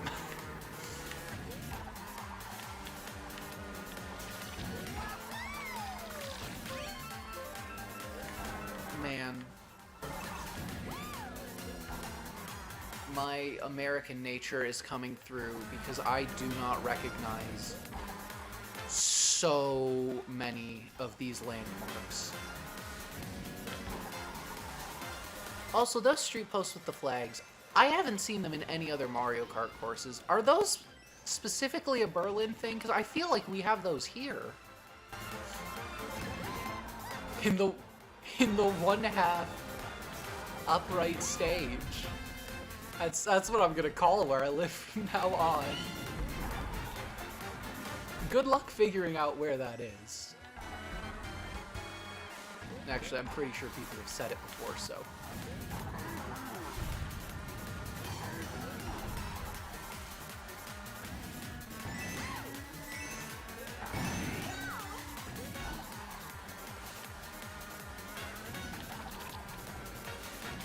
Someday, I'm gonna figure out what I'm doing with YouTube. I'm gonna learn editing, I'm gonna learn thumbnail making, I'm gonna learn titling, I'm gonna learn how to make good video ideas, and I'm just gonna drop off the face of the earth and show up as some random VTuber, and you're not gonna know who I am. You won't.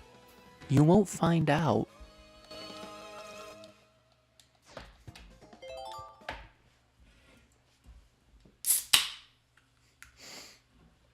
Sorry, I haven't had anything to drink since before I started stream, and has it really been like 3 hours?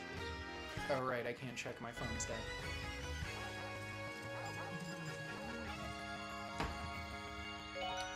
I require sustenance.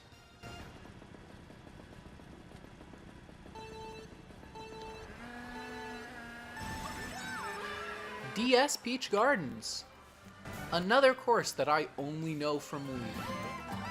It's pretty good. I will say, though, I dislike that they made less bushes and didn't change them to be an actual freaking hedge maze. Do you know how cool that would have been? Just close off the wall at certain points, and like nowhere's a dead end, obviously. But like without the map, you're even with the map sometimes you're just kind of screwed. I just think that would have been cool.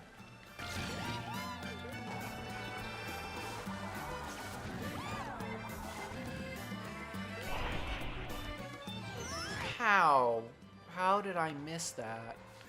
Sometimes I just want to not know where I'm going in my Mario Kart game.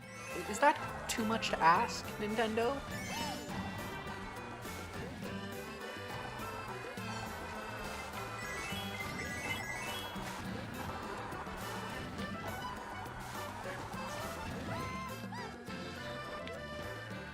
You know what, honestly? I would play a platforming game with Mario Kart Wii mechanics.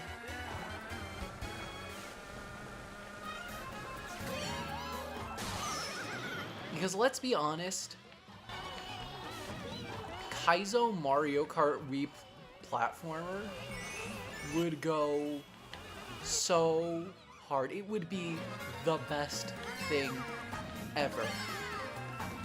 Because the jump in that game is not supposed to exist, and yet it does. You just get like an endless supply of mushrooms and an obstacle course in front of you. And you have to pull off like clipping and like drift jumps, you know? And it's a platformer. And time doesn't matter. If you die, you just get sent back to the start of the level. Like, maybe there's a time limit, like in Mario games. But honestly, I don't think that's needed. I think it's just goofy to think of Mario Kart Wii platformer because, you know, Mario Kart Wii platformer.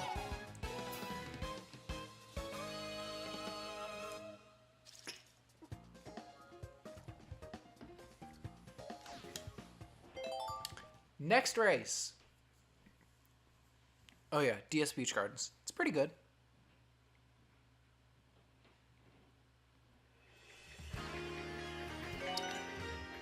Mary Mountain.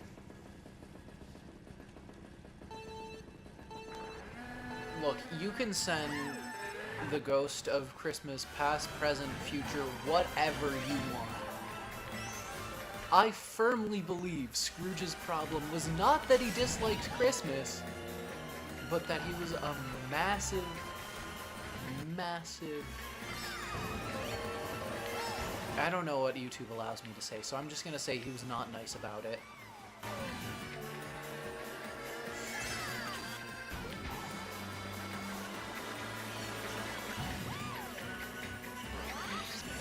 But he wasn't nice about it, you know?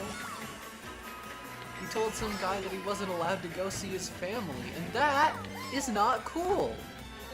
I'm not about to say that it is.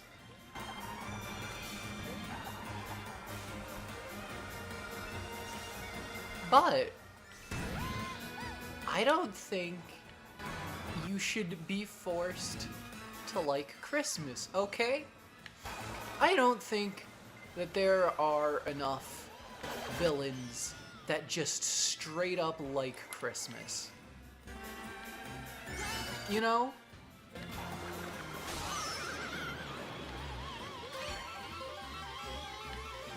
Like, I would totally watch a show if the Christmas special was about how the hero didn't like Christmas. And the villain was just, like, forcing him to celebrate Christmas. And, you know, they just went into why he didn't like Christmas, and it turns out it's like a perfectly valid trauma reason or something. Like, he doesn't hate people who like Christmas, he just doesn't like celebrating Christmas. I just think that'd be neat, you know?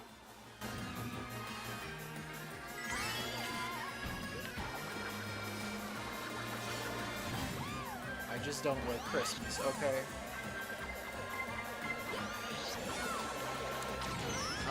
Other than that, this course reminds me of the Polar Express, and I like trains, so I'm giving it a pass. But only slightly. If you get rid of the train, you get rid of my love for the course. Do you understand, Nintendo? I like how I'm making threats like Shigeru Miyamoto himself can hear me.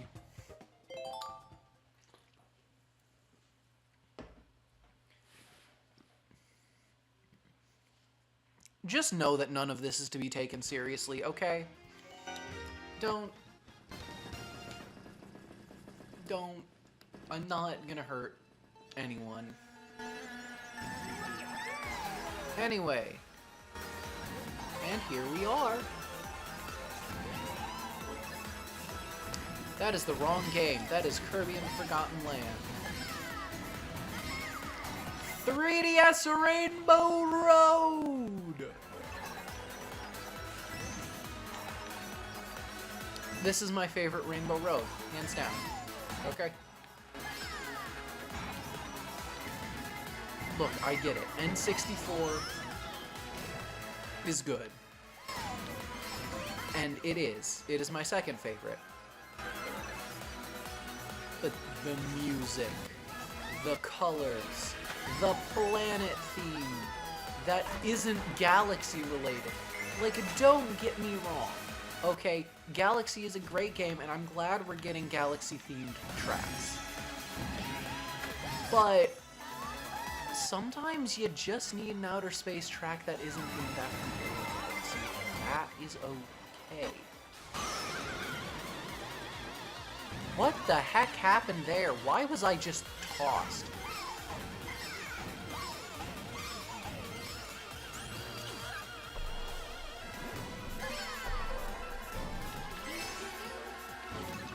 Don't run into the chain chomps.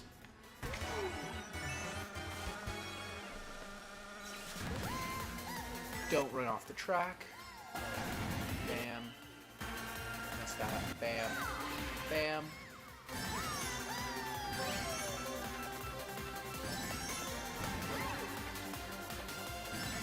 Bam.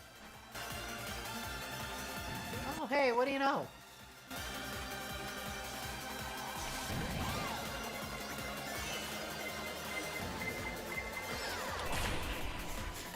Oh, didn't that work out? I think it's the one-up girl line. I think that's what she's singing. Anyway, we're 3/4 of the way done. Whew. And straining my neck is really getting to me.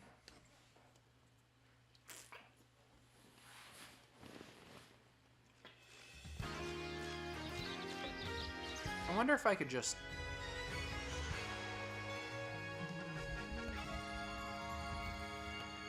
How's this? Is this working? I'm not craning my neck anymore, so... I'll keep it here.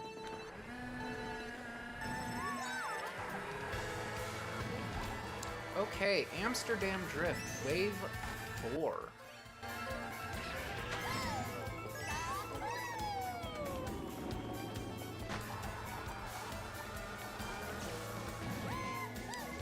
Honestly, I like it. A lot. Now, again, I'm American, so forgive the lack of geographical knowledge, but, I know about tulips. Is that, like, even a thing anymore? I know it was, like, the first economic bubble, and that's it. And I didn't even learn that from school. I learned that from, like...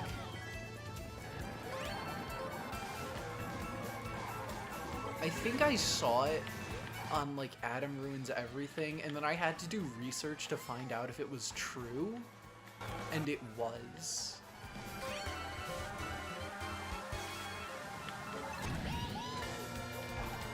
Yeah. That's the education system for you.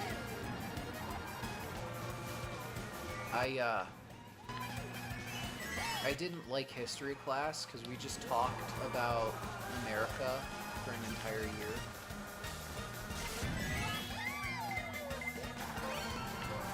And, like,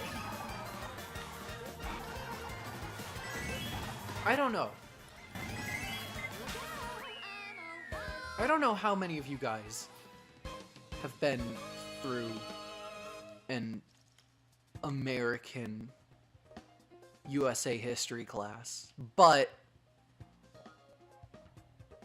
it's not great. And that's a complimentary way of putting it, you know?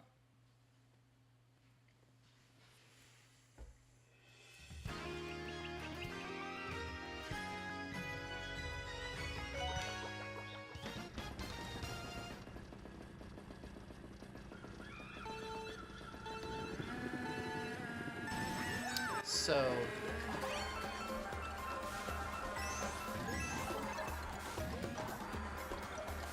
honestly, I could go off about some of the stuff that happened at my school,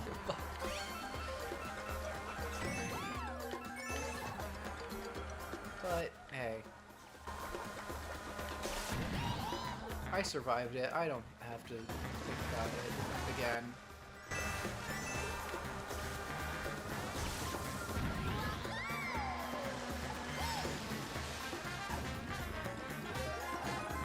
I will say this, though. I left one of the teachers behind in Chicago once.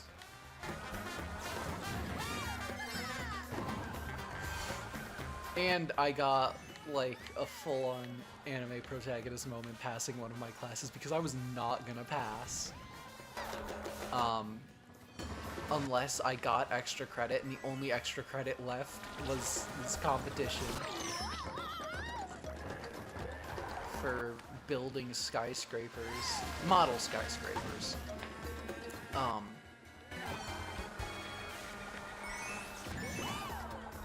'Cause, yeah, we were talking about the Industrial Revolution, and so my teacher was like, hey, I bet I could get them all interested in, like, industry by, you know, teaching them about how skyscrapers work and stuff. And so she made a competition where she split the class up into 5 teams,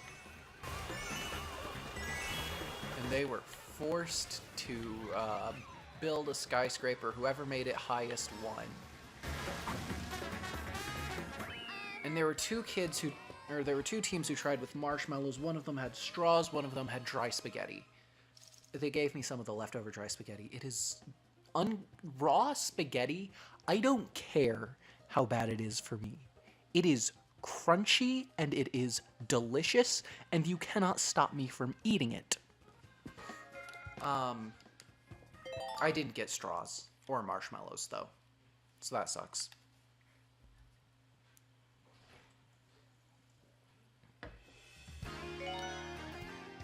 Oh my god, I forgot to talk about the course. GBA River Valley. The music is great. It looks great. It's fun to play. I like the cave. 10 out of 10. Can't believe I forgot that. But yeah. Their group did dry spaghetti and marshmallows, and the other group did straws and marshmallows. Both of theirs collapsed pretty early on. One group had a great idea where they took, like, red Solo cups, you know? The classic American frat bro party red plastic cups. They took those and they stacked them, like, one facing down, one facing up, one facing down, one facing up, so that they wouldn't fit inside of each other. They stacked them incorrectly on purpose to make it go up higher. And it almost worked. But they ran out of cups.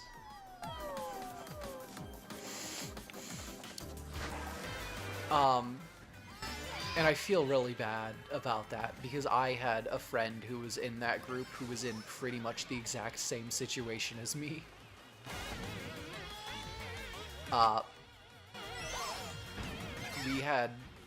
We both had an F in that class by like 0.1%. And the extra credit was the only thing we could get at that point.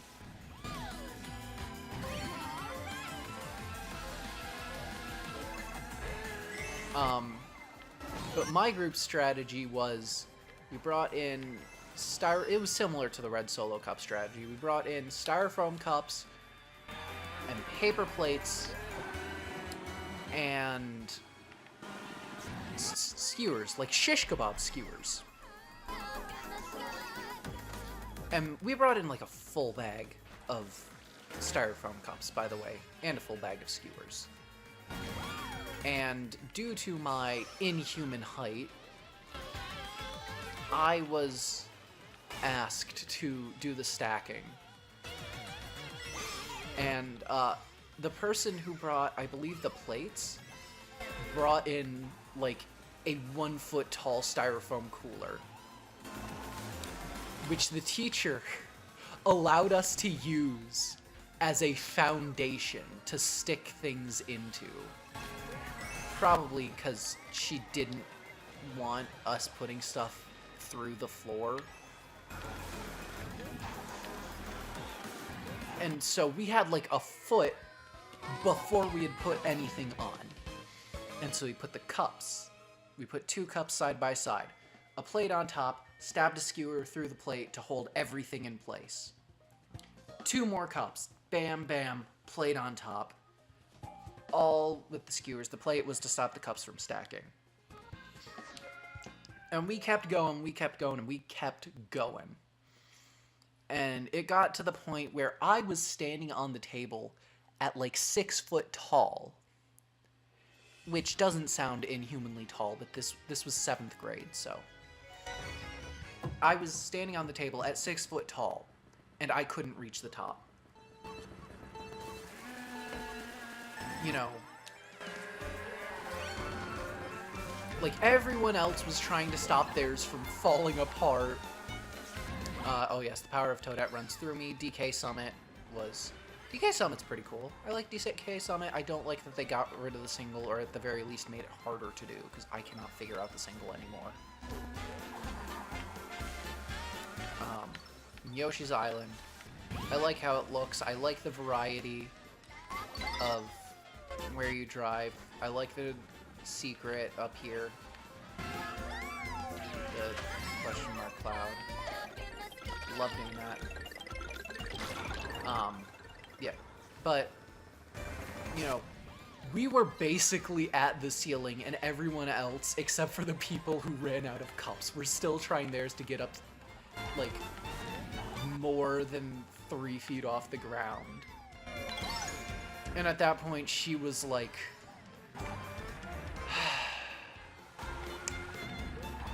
you know what, it's not even time up, but... yeah, team wins. And I was like, oh, alright, cool.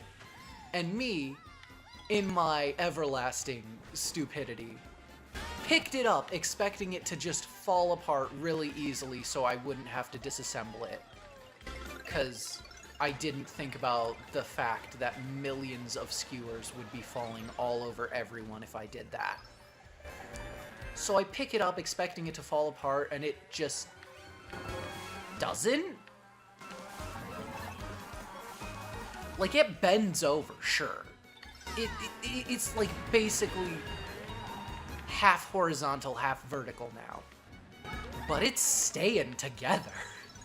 I'm like moving it, I'm carrying it around. The whole class is laughing because I just picked up a fucking skyscraper. And the teacher was displeased because I won the it wasn't even a contest. I just won. Well, my team did anyway. And she didn't like that because she didn't like me.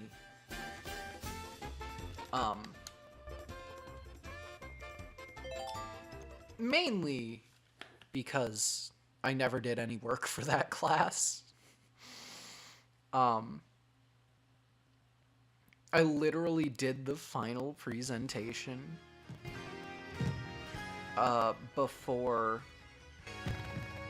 before class. Like the day of. And I had a plan. And I had a piece of paper that was like a reference, right? And she told me to pass it around. She's like, hey, why don't you pass that around? And I was like, well, I mean, it's not really. And she's like, no, pass it around. And I'm like, okay. And so I passed it around, right? And now I'm trying to remember what's on it because I had literally only made it that morning. And I hadn't like I hadn't finished it. Or, well, I had finished it, but I hadn't memorized it. That's it. I was trying to think of the word. I hadn't memorized it yet, because I made it that morning. But it wasn't to be passed around. It was a reference. Okay? I did not make a drawing on a piece of lined paper in 10 minutes and go, yeah, I'm gonna pass that around, class. I made a drawing on a piece of lined paper in 10 minutes and went, okay, I can add details once I am drawing up on the whiteboard, which is where I will be presenting. And I'm just forced to pass around my reference. And then she calls me, and she's like, see me after class. And I'm like, okay, what did I do? And she's like, did you really think this was appropriate for something to be passed around in class? And I'm like, no. That's why my plan was to not pass it? That's why I didn't have any handouts during the presentation, is because no, you're right. That would make a terrible handout.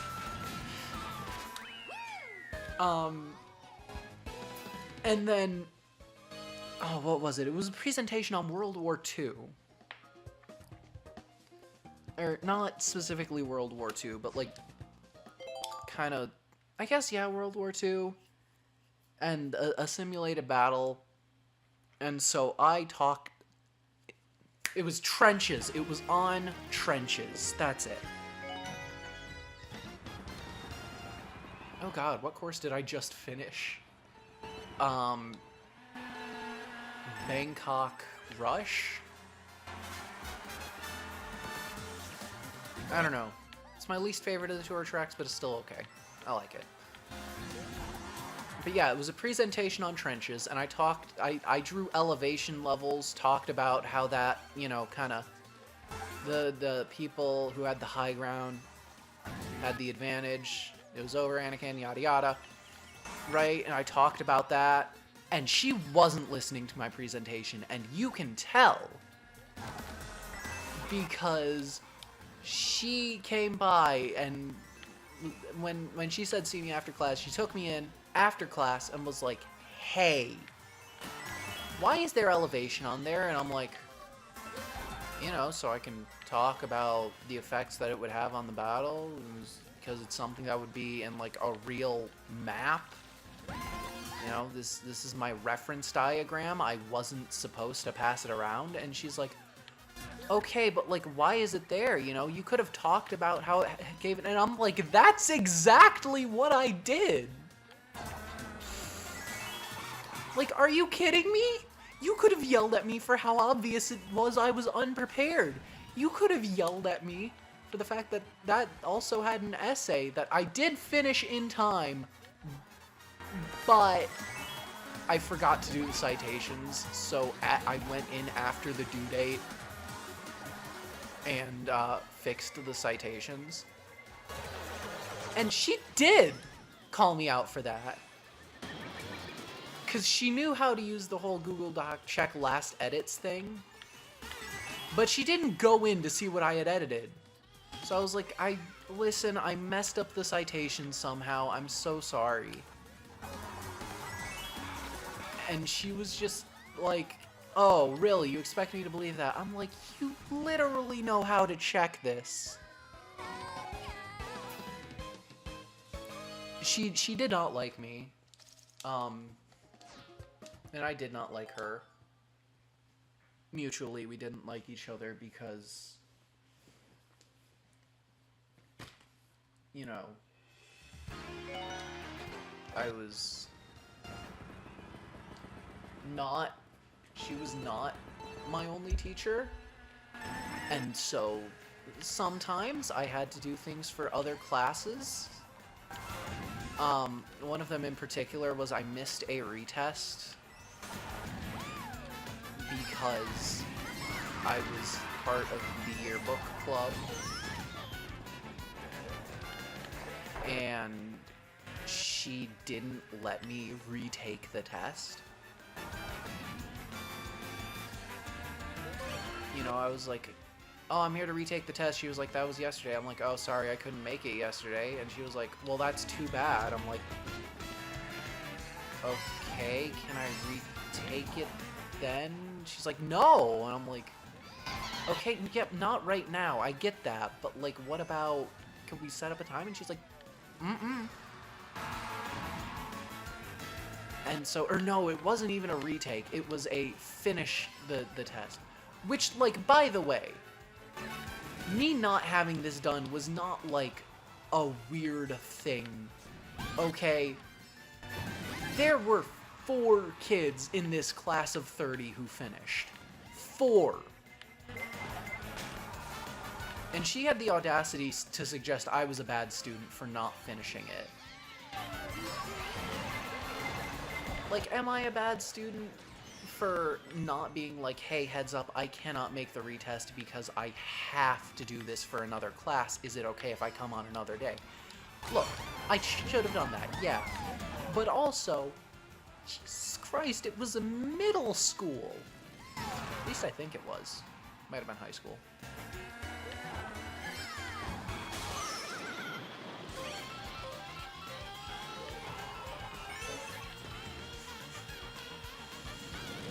You know, I feel like every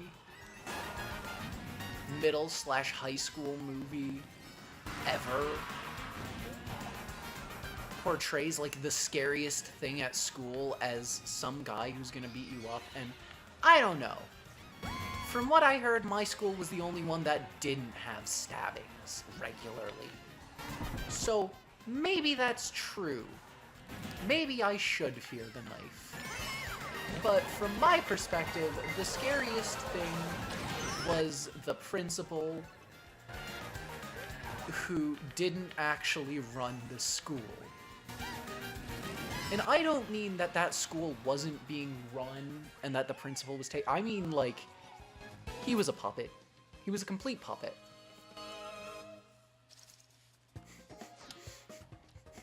And, like, by now, anyone who went to that school, like, because I graduated about 2 years ago, so anyone who went to that school immediately knows what I'm talking about if they went around that time. So that wasn't even like some insane rumor floating around. The principal before the one I had, when I went to that school, the principal before him ran 2 schools as the principal, so he couldn't be by us all the time. In fact, most of the time he couldn't because we weren't the problem school. So he just gave one of the counselors way too much power. And that's how my school developed a shadow puppet government, which is absolutely hilarious to think about.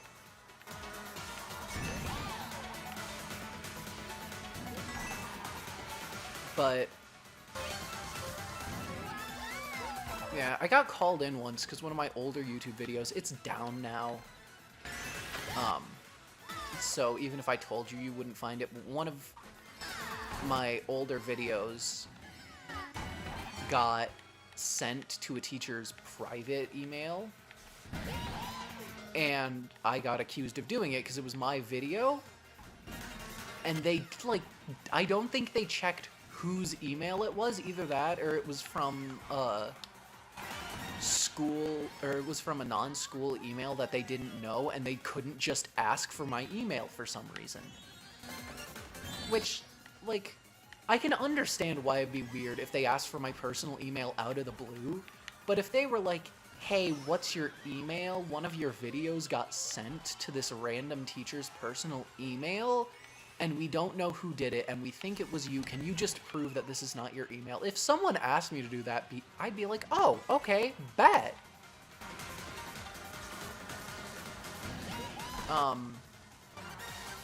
But that's not what happened. I got brought in and interrogated, and this was 2016, so a joke about Russians was made. Oh, man. Middle and high school weren't fun, but I have, like, so many stories. I feel like I cut one off.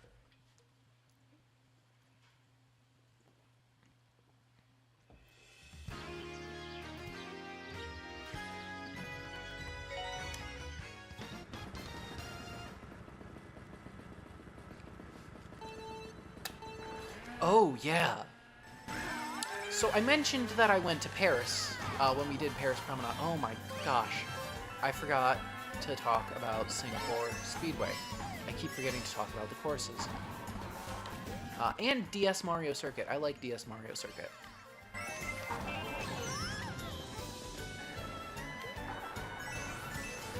Wait, DS Mario Circuit? Hang on, I have to look up the booster course pack courses now. Because I forgot one, and I don't know what it is.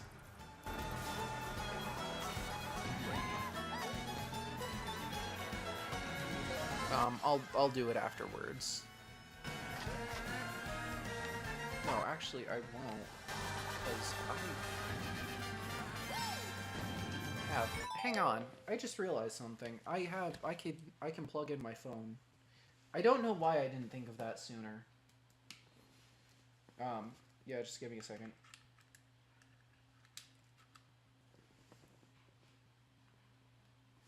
Alright, yep, that's working. Okay.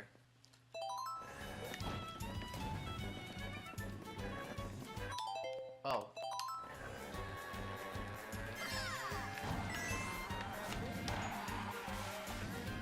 Yeah. Let's see, what else?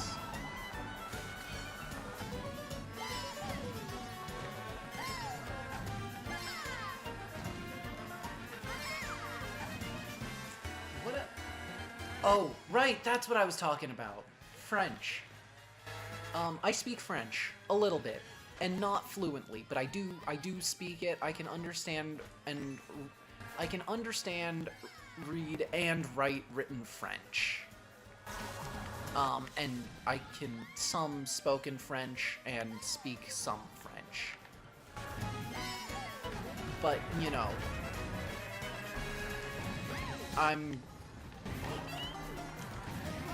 I would just, if I tried to speak French, they would immediately be like, just speak English. I have no idea what you said, exasperatedly to me. I like Athens Dash. It's pretty cool. It's pretty cool. You just speak exasperated to me. Speak in English! I don't know what you're saying! But the reason that I speak French is because back in middle school, right? We didn't sign up for electives like normal people. We signed up to them by going into a room. You know, we went into a room, the room that the elective was going to be in. And we just kind of checked out the vibe, saw how things were going to see if we would like to be in the course or not. And, it just kind of, you know, it worked fine, right? You go in, you get a vibe for the place, you get a feel for the vibe, you sign up. Well, the thing is, you're supposed to kind of choose before you go into the room. So once you're in a room, you can't leave. I guess I kind of put it wrong. You don't go check out the vibe and then decide. You decide and then you go and kind of get a feel for it and sign up to the class in person. Which I did. Because I did not know, and, you know, because I didn't know who the teacher of the elective was supposed to be, I was like, oh, cool, okay, I guess this is the person teaching yoga, because I wanted to join yoga, because to middle school me, that was basically nap time, and I mean, there is a lot of lying on the ground, so now it's nap time, but with muscle building. In my mind. And honestly, sounds like a pretty cool class. I'm just saying. Okay.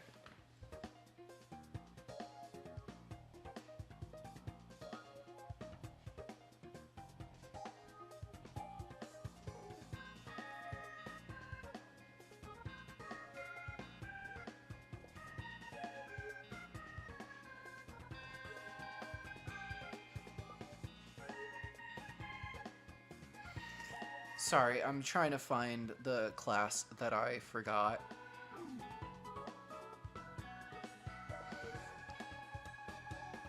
Or, not the class. The course that I forgot.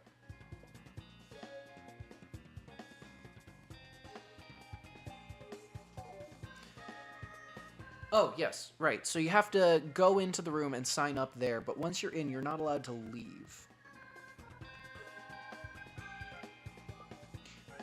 Well, here's the thing. I went to sign up.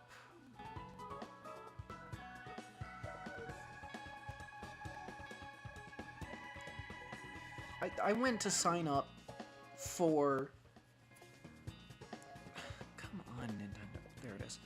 I went to sign up for yoga, and I go in the room. I don't know who the professor's supposed to be, so nothing seems weird to me. You know?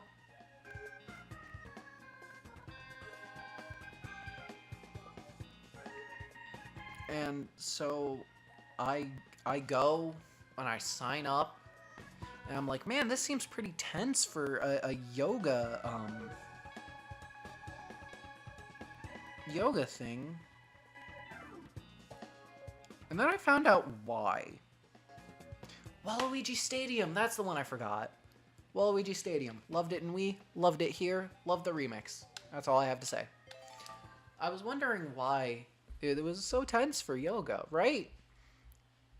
And so I sit down, and at this point, I'm trapped in the room. So I signed up for the class, because it's not like I'm getting into another class, and I can't just have no class. So I'm sitting down, and it's, like, 7th grade, right? This is my 2nd year in middle school.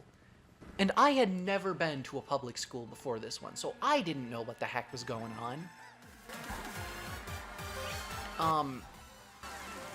So I sit down and I look at the yoga teacher as she's standing up there, and she clears her throat, and she says, "Hi, my name is, welcome to Introduction to French." And I'm like, wait, what? And at this point, I was locked in. I can't escape. I am now a French student.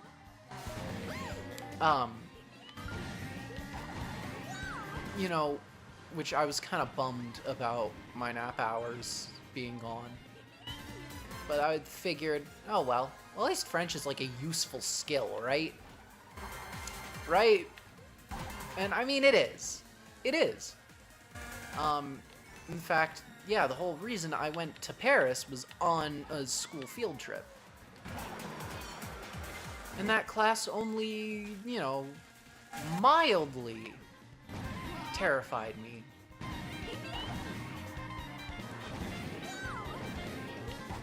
You know what? Now that I think about it, I bet my parents thought I was a terrible student due to that class.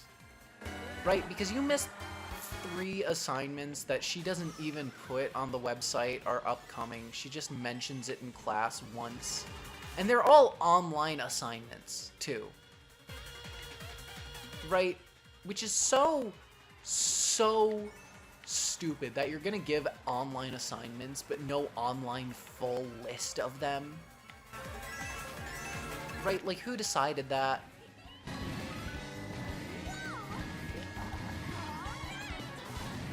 But I guess that's what she's doing. That's how she feels about doing it.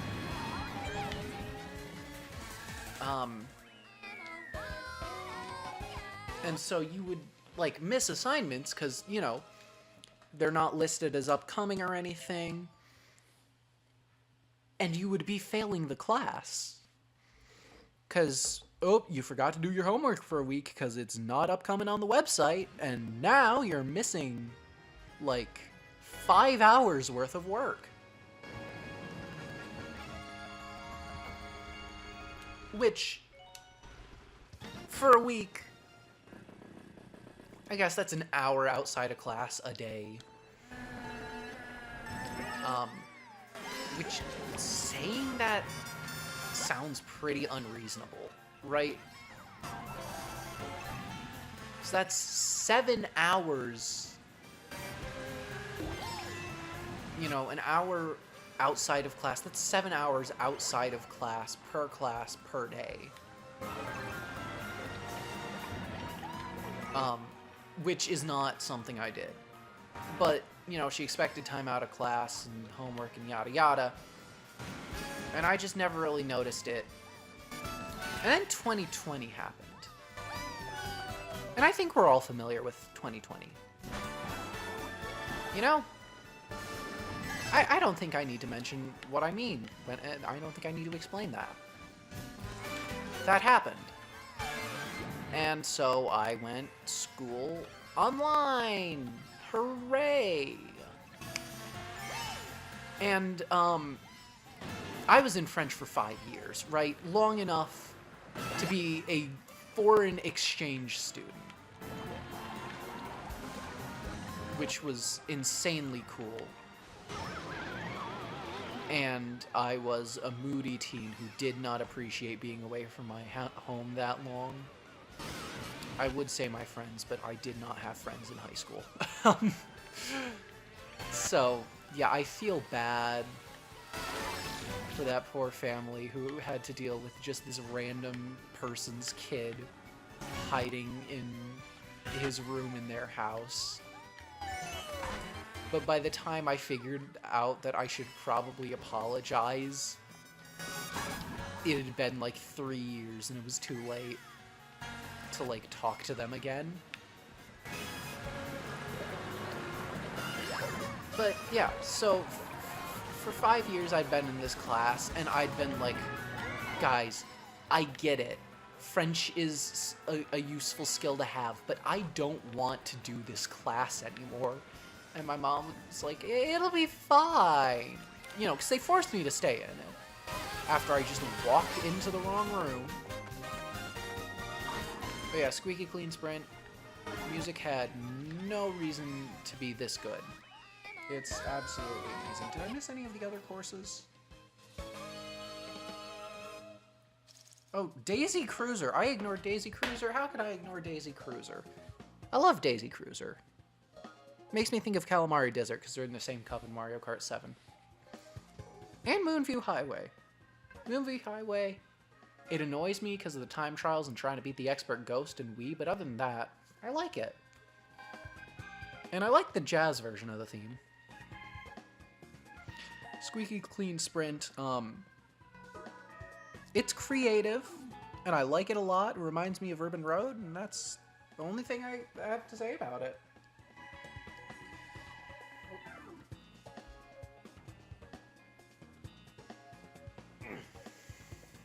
Okay. But yeah. So I'd been a student for 5 years, and I'm now in AP French. It's 2020, all classes are virtual. I have also completed a college history course where... Or no, I didn't complete. I was in a college history course which would have been taught on a college campus. I would have gone to college my junior year of high school to learn about history. But 2020 happened. You know. And I was also in AP English.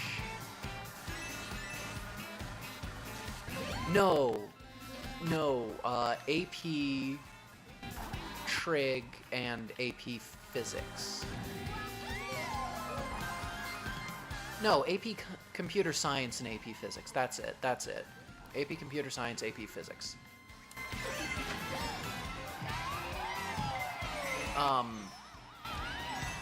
Right, so I was in 3 AP classes in a college class. French, Computer Science, Math, and History. And I don't know how I got in AP History with the horror story about history that I just told y'all, but let me tell you.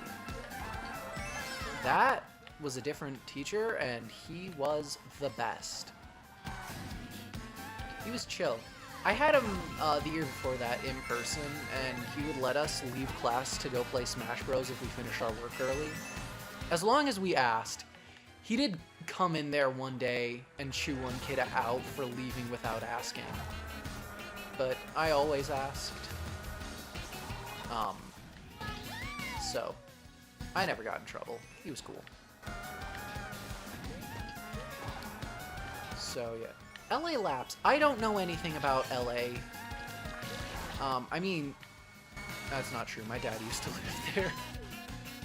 I mean, the mountains by the city, that does feel very LA, but other than that, I don't know what this is. But yeah. So I'm in 3 AP courses and a literal college course that college students go to.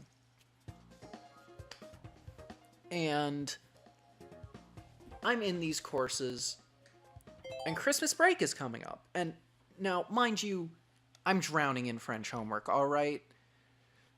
We don't talk in person. This is a completely asynchronous course, this French course. Which means that she doesn't put upcoming assignments online, or she doesn't put the due dates online, and she doesn't talk to me. So, sometimes I forget. And I got to the point where I was like 20 assignments behind. And a lot of you are thinking, Jesus Christ, did you not do any work in the whole year? I will get to that. Don't worry, I will get to why 20 is something I say so casually. Right? Because it is. I say it with full casualness, and I feel completely justified in doing so. Because really, it was only like a week's worth of homework. Yeah, you heard that right.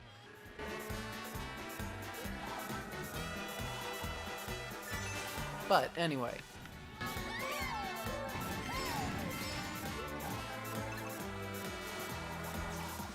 Me and my week's worth of homework.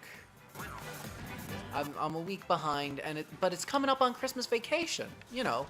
So I, being the good student and absolute square nerd of a kid that I am, I'm like, oh, thank God Christmas vacation is coming up. I can do all of my French homework then.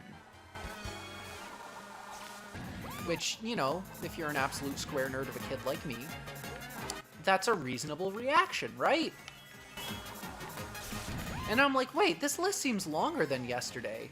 Because I did have a list of, like, the next 5...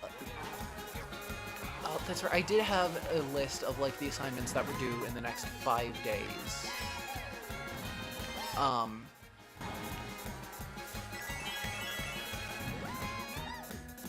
So, I guess she did put it, but...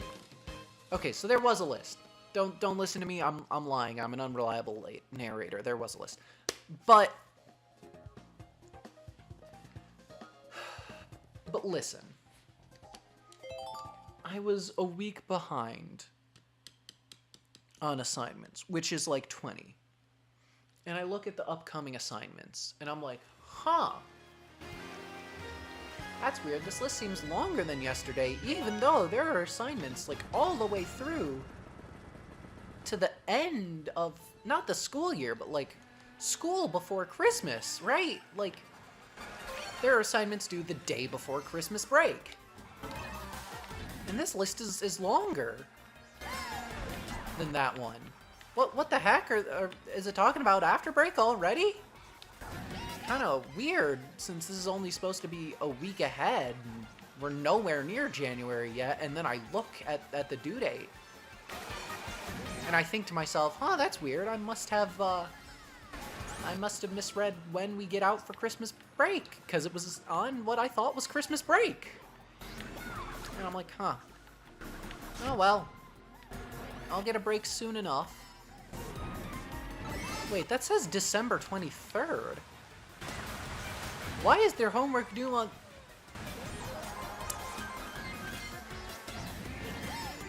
I drafted, but did not send, a very, very strongly worded email for my French teacher, due to the assignment that is due on December 24th and 25th and 31st and January 1st. Every single holiday, every day, except the Saturday and Sunday of that break, there was homework to do. And it was, you know, every day had like 5 quizzes on a light day, 3 essays on like the hardest day, but still, 3 essays in French. And if you've ever tried to speak French, you can imagine how that would be for a non-native speaker who can't even write 3 essays in English in one day. Like, they weren't long, but still. And so I was like, hey, Mom, how do I write an email that tells my teacher they suck? And she was like, well, what's going on? To make you ask such a question. And I'm like, oh, I'm so glad you ask. So you know how I'm not in class tomorrow? And she's like, yeah, it's Christmas break. And I'm like, yeah. I have homework for then. And she's like, well, yeah, okay, fair enough. And, you know, I was a little upset, but I wasn't outrageously upset before I saw that it was due on the actual holiday, because I also had, like, an essay due over break. Because an essay due over break is a completely normal thing. But this was, like, 3 essays a day and 5 quizzes a day. I mean, not really. Every day had between like 0 to 3 essays and 0 to 5 quizzes. Right. And like, not to mention that while I'm trying to do this, we're having like family emergencies and stuff, which is absolutely amazing. So we email my teacher like, hey, this is Christmas. What the heck? And she responds with, listen, this is an AP class. If you're not ready to do the work, then you shouldn't be in the AP class.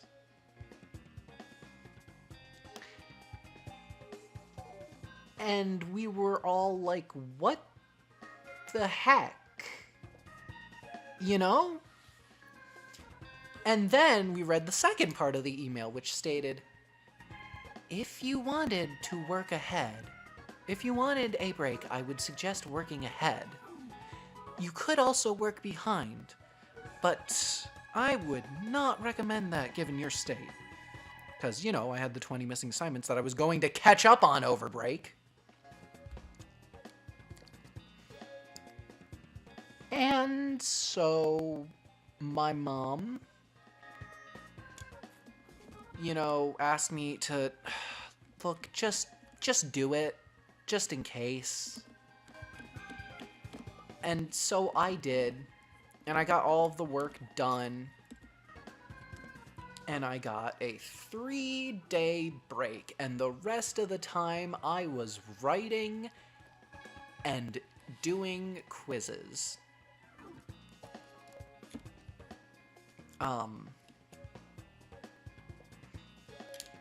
And yes, that is part of the reason I hate Christmas, although it is definitely not the worst thing that has happened on Christmas. But anyway, we get back to school, and my mom contacts, like, she tries to contact the principal, but she doesn't. She contacts the counselor, not the Shadow Puppet one. And she's like, "Hey, this is ridiculous. My son had homework on Christmas." And the counselor's like, "Well, it's an AP class. If he wanted a lighter workload, he shouldn't have." And we were like, "Excuse me?" Like, I'm in 3 other AP classes. Well, 2 other AP classes and a college class. Well, college professors won't be as lenient with their work as high school teachers, blah, blah, blah. I am in a college course. He gave me an essay over break. That is not unreasonable. I'm not mad that I had homework over break. I'm mad that I had, 100 quizzes and 5 of them were on Christmas.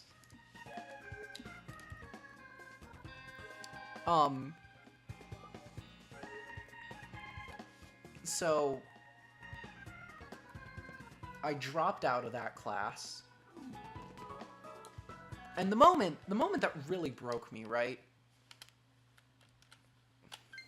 Sorry. Koopa Cape, love Koopa Cape, loved it in Wii. I like being underwater. It's just really cool. I just wish that they hadn't used the water gimmick to remove the top half, because I like the aquarium water bridge type thing. Anyway. I try and drop the class, and she's like, okay.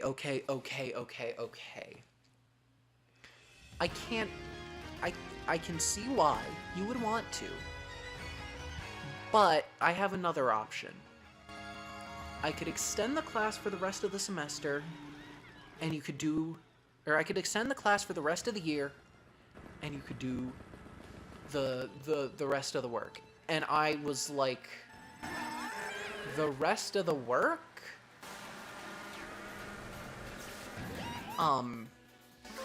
Because something that happened, right, is I did an insane amount of assignments, right?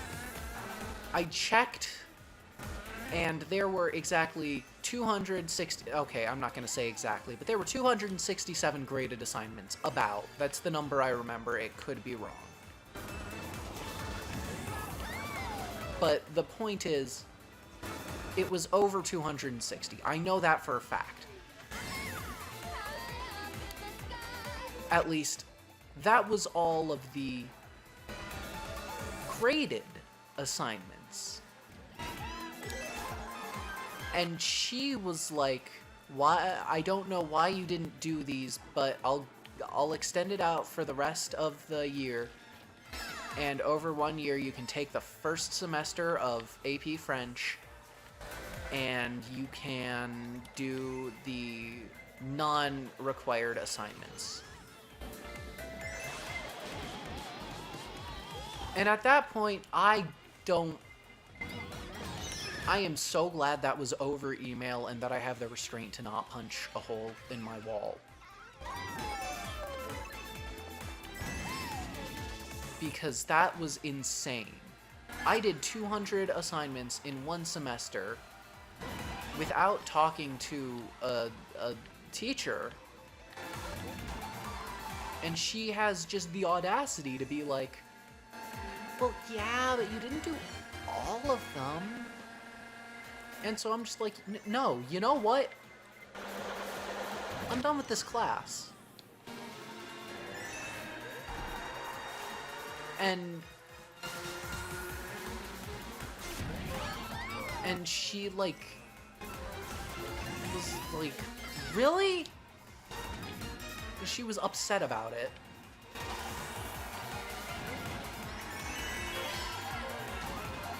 And she was frankly surprised that I was dropping, and I'm like, yeah, I'm dropping. Because what she wanted me to do was, instead of the 200 graded assignments, all 1,023 assignments. Again, that's the number I remember, not the number that it was.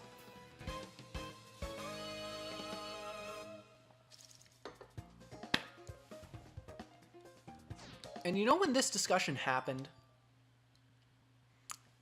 January 6th, 2021. That date goes down in my mind infamously for 2 reasons now. Anyway, Vancouver Velocity, I like that it remembered Ice Bros exist. But yeah, that's why I know a little bit of French and why I do not speak it anymore.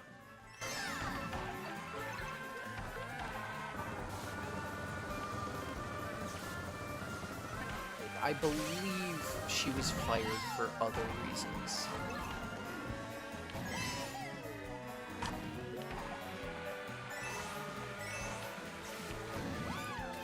And this was weird. Okay, because she didn't dislike me, right? Like, if this had happened with that one history professor, or the math professor, which I have, that's another story entirely. But, like, with either of them, they hated me. Like, so much. I like, if that had happened with either of them, I would have been like, oh, they're just out to get me. Screw this, not doing it. But it wasn't just me. I mean, there were 2 people in that class, so maybe it was both of us, but also, she didn't dislike me. Like, I don't think she did, anyway. She was nice to me, I was nice to her. I did my work. Like, I don't know.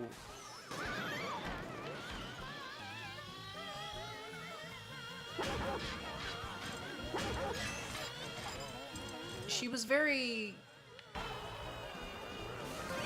You know, when you hang out with your friends and they tease you for doing stuff in, like, a completely friendly way, and you're not mad if your friend calls you the stupidest man on earth, because they don't mean that, and if anyone else did, they would be done for, because your friend cares about you. That's the kind of way she talked about me when I didn't do my work. I don't know what happened. But something did, apparently.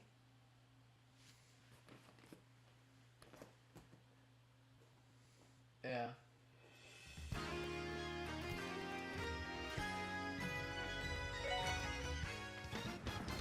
Rome Avanti. I think that's what it was called.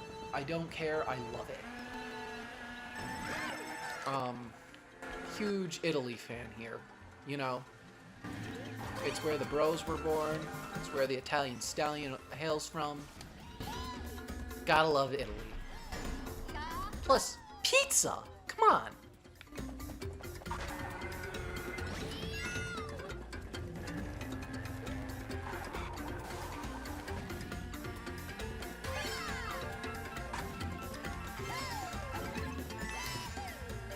My mom is trying to add me on Snapchat.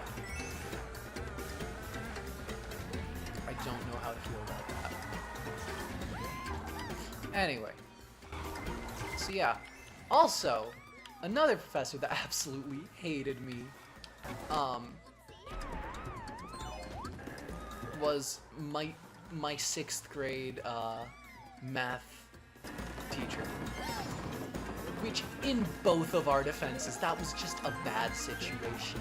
It was my first year in a public school. I don't know how many of you know what a Montessori school is.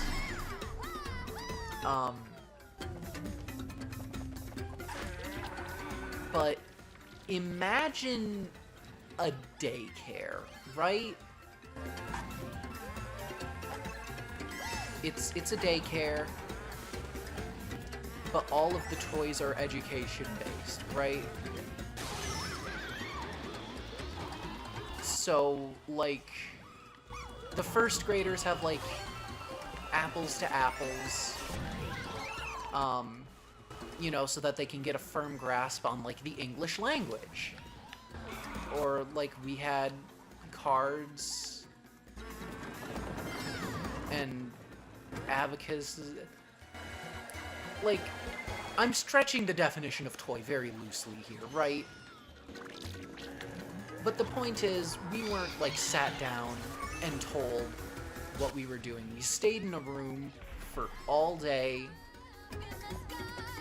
except for recess and the bathroom. And we ran around, we got to draw, we got to write. It was cool. And a lot of people I know from there turned out pretty smart and competent, so I guess it works. But the only way I can think of describing it is we got to play with toys all day and somehow learn stuff. You know. But now, right, I'm in middle school. And that place didn't have a middle school. There is not a single middle school that works like that, because middle school isn't about learning. It's about breaking you in. So I'm in middle school. I've never been to a public school before. I've never had a desk before. I've never seen a desk before, right? I'm used to being able to, like, sit and talk with my friends. Like, I don't think we had any books except, like, educational books. And we were sat down for like, one hour lecture every day. No, there is one book. We had book club. We had a book club. It's just so hard to describe, but from what I understand, my middle school experience was not different by that much from the average elementary school experience, which is insane to me. Because, like, I was allowed to just nap in elementary school unless I was adolescent. I could just lay down for like 15 minutes. And I did so twice. And no one cared.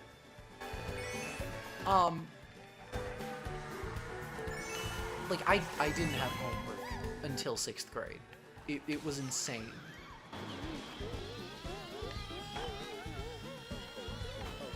And before you start saying how you feel bad that I'm never going to be able to do anything, I mean, I'm a math tutor, so, like, it works. I don't know how, but it works. It seems like they took the engineering approach to teaching. It'll just work somehow. But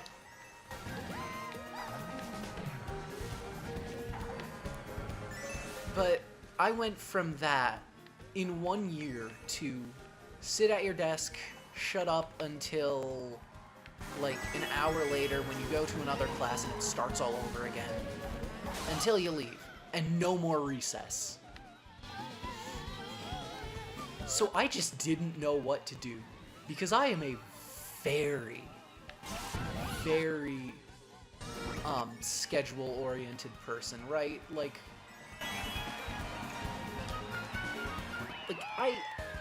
sure, I can, like, go on vacation, I can do stuff, right? But I thought that this was gonna be just, like, more school. It was not. This wasn't more of my school. This was school. This was the American education system doing its worst. I love Daisy Circuit. I forgot to mention that. Daisy Circuit is great. DK Mountain is great. Both of them are great tracks from Wii. I hope that DK Mountain gets Funky Kong. Sorry.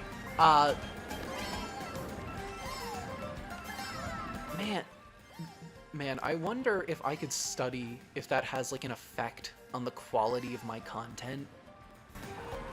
Because I keep taking breaks from what I think is like the actual content. You guys aren't here to hear about how I feel about the Mario Kart 8 courses. You're not here at all. But if you are, you'd probably be here to hear story time. Anyway. The point is,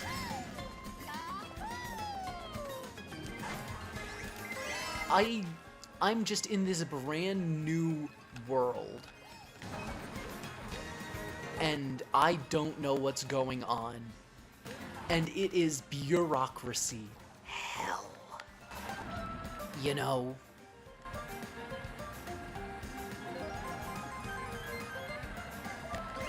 So it is understandable that I would struggle a little bit with the transition from being allowed to do whatever the heck I want, which is part of why I can't read that well. I mean, I can read.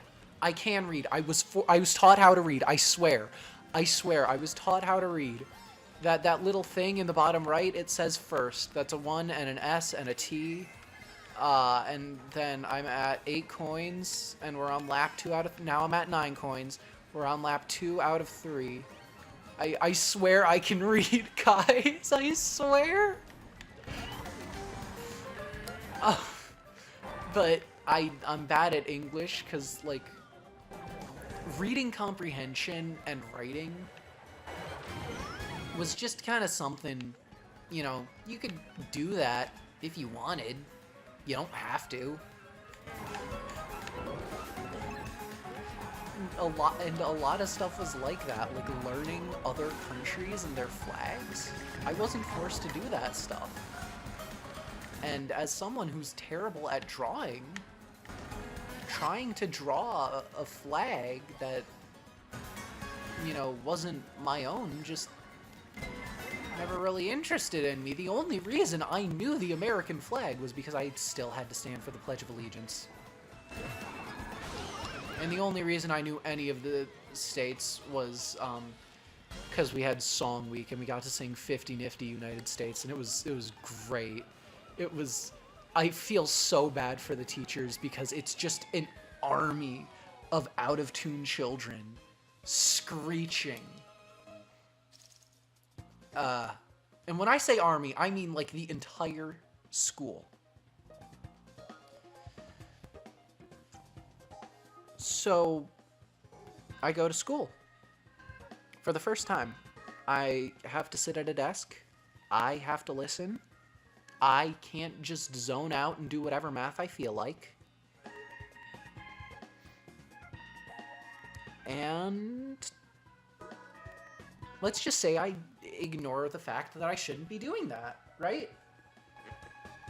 So I go into class and I see some stuff on the board and it's about ratios, and I don't know ratios yet. So I see 1:2 and I'm looking at it and I'm trying to figure out the pattern. I'm like, okay, what does that mean? Because that was something that I could do. If you showed me a pattern based around a symbol, I could figure out what that symbol did.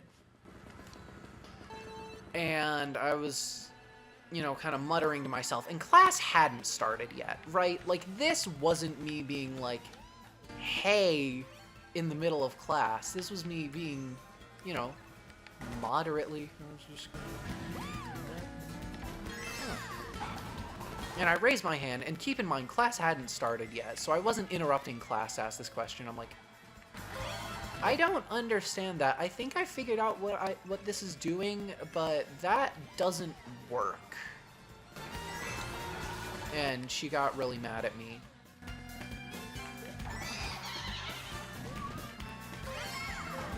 And so I was like, okay, I'm sorry. And so she explained it, and I was like, oh, okay, that's pretty easy. And then we were given silent work time, which was the bane of my existence because I never knew when to stop. I had to figure that out. That was incredibly difficult for me to figure out. Oh yeah, Madrid Tour, pretty good. Piranha Plant Cove, pretty good. I like them both. Glad Piranha Plant Cove made it in. Madrid Tour, I like the music. Of course. But I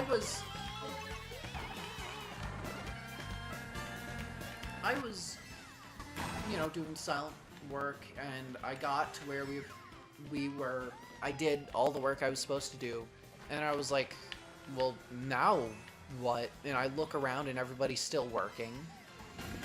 And this was back when I still had the insane assumption that everybody was as obsessed with math as me. And so I'm like, oh, well, they're all still working, so I guess we're just going further. So I just started working on the next page, which was, you know, the same kind of problem, right? And the teacher walks over, sees what I'm doing. That says stadium, by the way. I told you I can read. She sees what I'm working on, and she says, man, would have been nice if you waited for all of us. And I'm like, and I look up, you know, kind of half laughing, because, oh, haha, very funny. And I can't exaggerate. She had just the most serious look on her face. You would think someone just stabbed her husband. Right? Like she thought I was a madman. A kid moving on to the next page of his math workbook without being told to do so? What is this? Anarchy? And I was just like, okay. In that moment, that right there was the first day of class.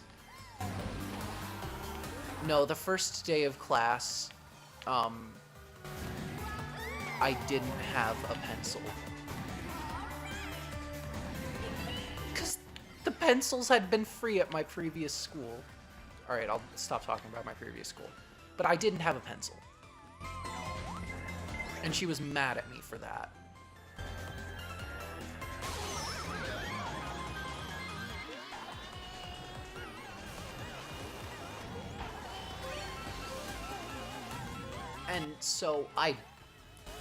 And so she just did not like me.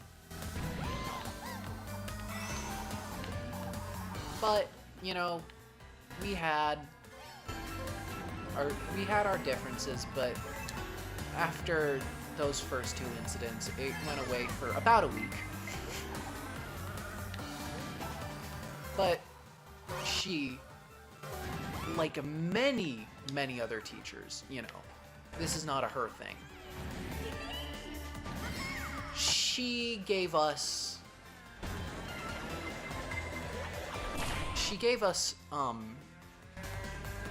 daily homework.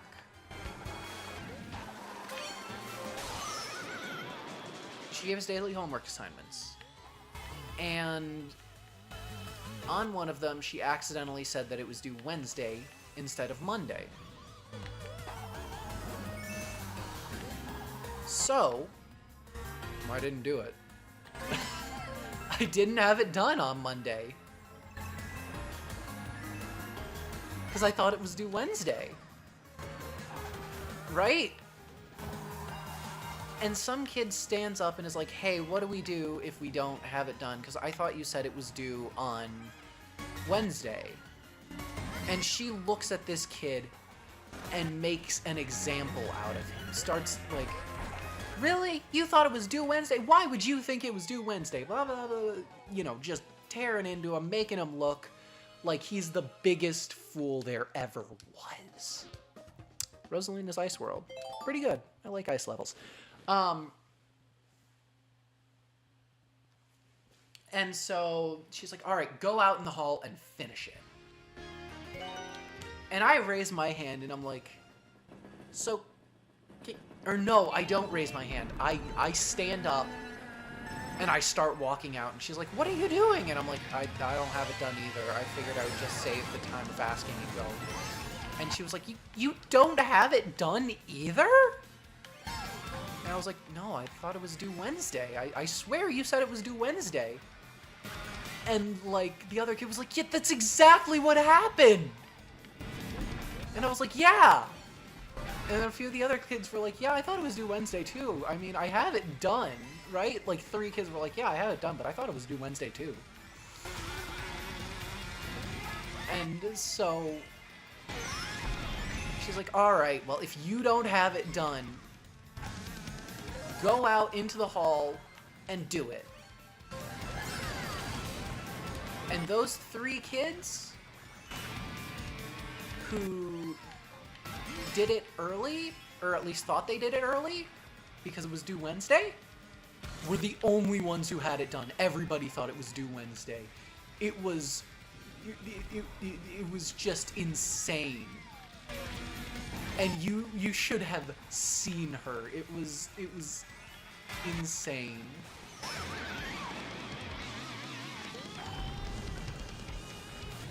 She was just so mad because, you know, we had all just kind of forgotten, or not forgotten, but we hadn't done our homework because she accidentally said it was due Wednesday.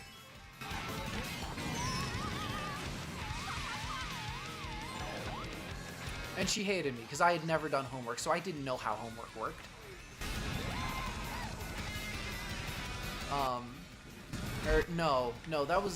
That was an entirely different story. Where I had never had homework before, so I didn't know I was allowed to use my textbook to do homework. And so I tried to memorize, like, obscure historical facts for history homework. And I was up until, like, 10 at night when my parents, who... My mom is a teacher. My grandmother is a teacher. My other grandmother is a teacher. And it took all 3 of them agreeing to tell me that I was allowed to use the textbook. But yeah, so my math teacher in 6th grade, she didn't like me. And then she was the head chaperone for this thing my school had, where we went to Chicago. The Chicago field trip. And it was fun. And the high schoolers aren't allowed to do it anymore because a couple high schoolers a while back tried to meet some sketchy guys over the internet and meet up on the Chicago field trip. Like, why? Like, I guess it's because they were it was the only time they were going to be in the area. But still, why? But anyway, yeah, there was this thing. It's called the Chicago field trip. It's exactly what it sounds like. It's a field trip to Chicago. And so she's kind of in charge of that. She's the chaperone of everybody, but we're all like tiny groups of 4 with one of the kids' parents chaperoning. So we get back to the train station, and our chaperone is like, where is she? Because we couldn't find her. And so she sent, like, the entire group split up these kids in the middle of Chicago. Great chaperoning, by the way. But she splits up these kids in the middle of Chicago to try and find, you know, this teacher who's supposed to be chaperoning. And we can't. You know, we go, like, the train had, like, 5 exits. We check 4 of them. And we're like, okay, she's not there, but we can check the last one. when all of a sudden we hear an announcement that our train is about to leave, and we're like, oh, she's on the train, she just left us behind. So we get on the train. And, like, we have the tickets and everything, so we don't need to find her. It was just to make sure she didn't get left behind waiting for us. Right? Well, we get a call halfway through the ride. I'm still... Where are you guys? The last group is, like, back. And we're like, oh.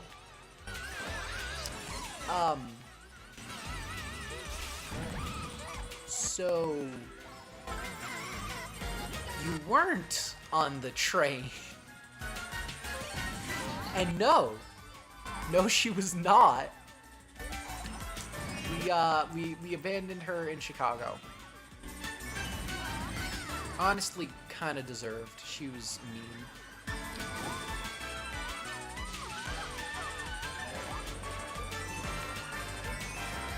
But we left her in Chicago, and that was absolutely hilarious. Oh.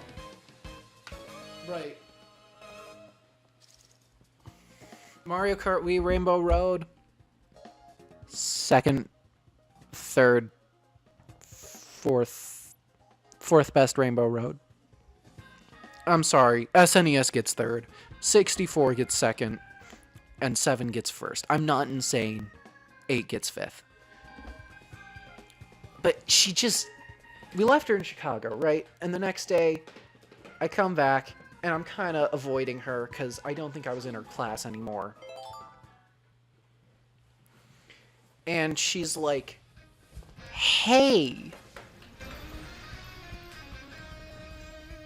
She's talking to another professor, and she's like, hey, you know, these guys just kind of left me in Chicago. And she's like, what? And she's like, yeah, no, I was in Chicago. I was waiting for them by the door. I don't know how they didn't find me by the door. It was the 5th out of 5th door that we didn't check. The one door. So the odds were against us. To be fair, it was on the opposite side of the station from the train. And so I'm just like, oh, she's talking about me. Please don't see me. Please don't see me. Because we're passing in the hall, going the same way. And she's like, yeah, I don't know what... And, like, this was mid-conversation. She had been talking about us a while. And she goes, but there were other people there, so thankfully it wasn't a total waste of my time. And I go, wait, what did she just say? There were other people there? That's not something she told us. Like, I get it. We shouldn't have left her in Chicago. But also, what? There were other people there? So we didn't leave you in Chicago.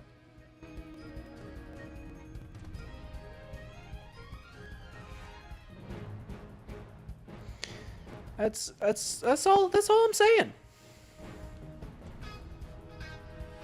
That's all I'm saying.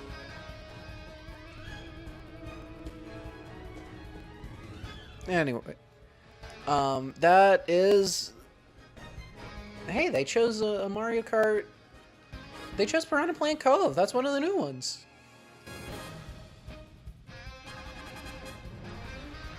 Yeah, my schooling experience was wild. I should turn it into a stand-up routine. That's how my stand-up routine starts. Okay. Yeah. Alright, cool, bye. If I can just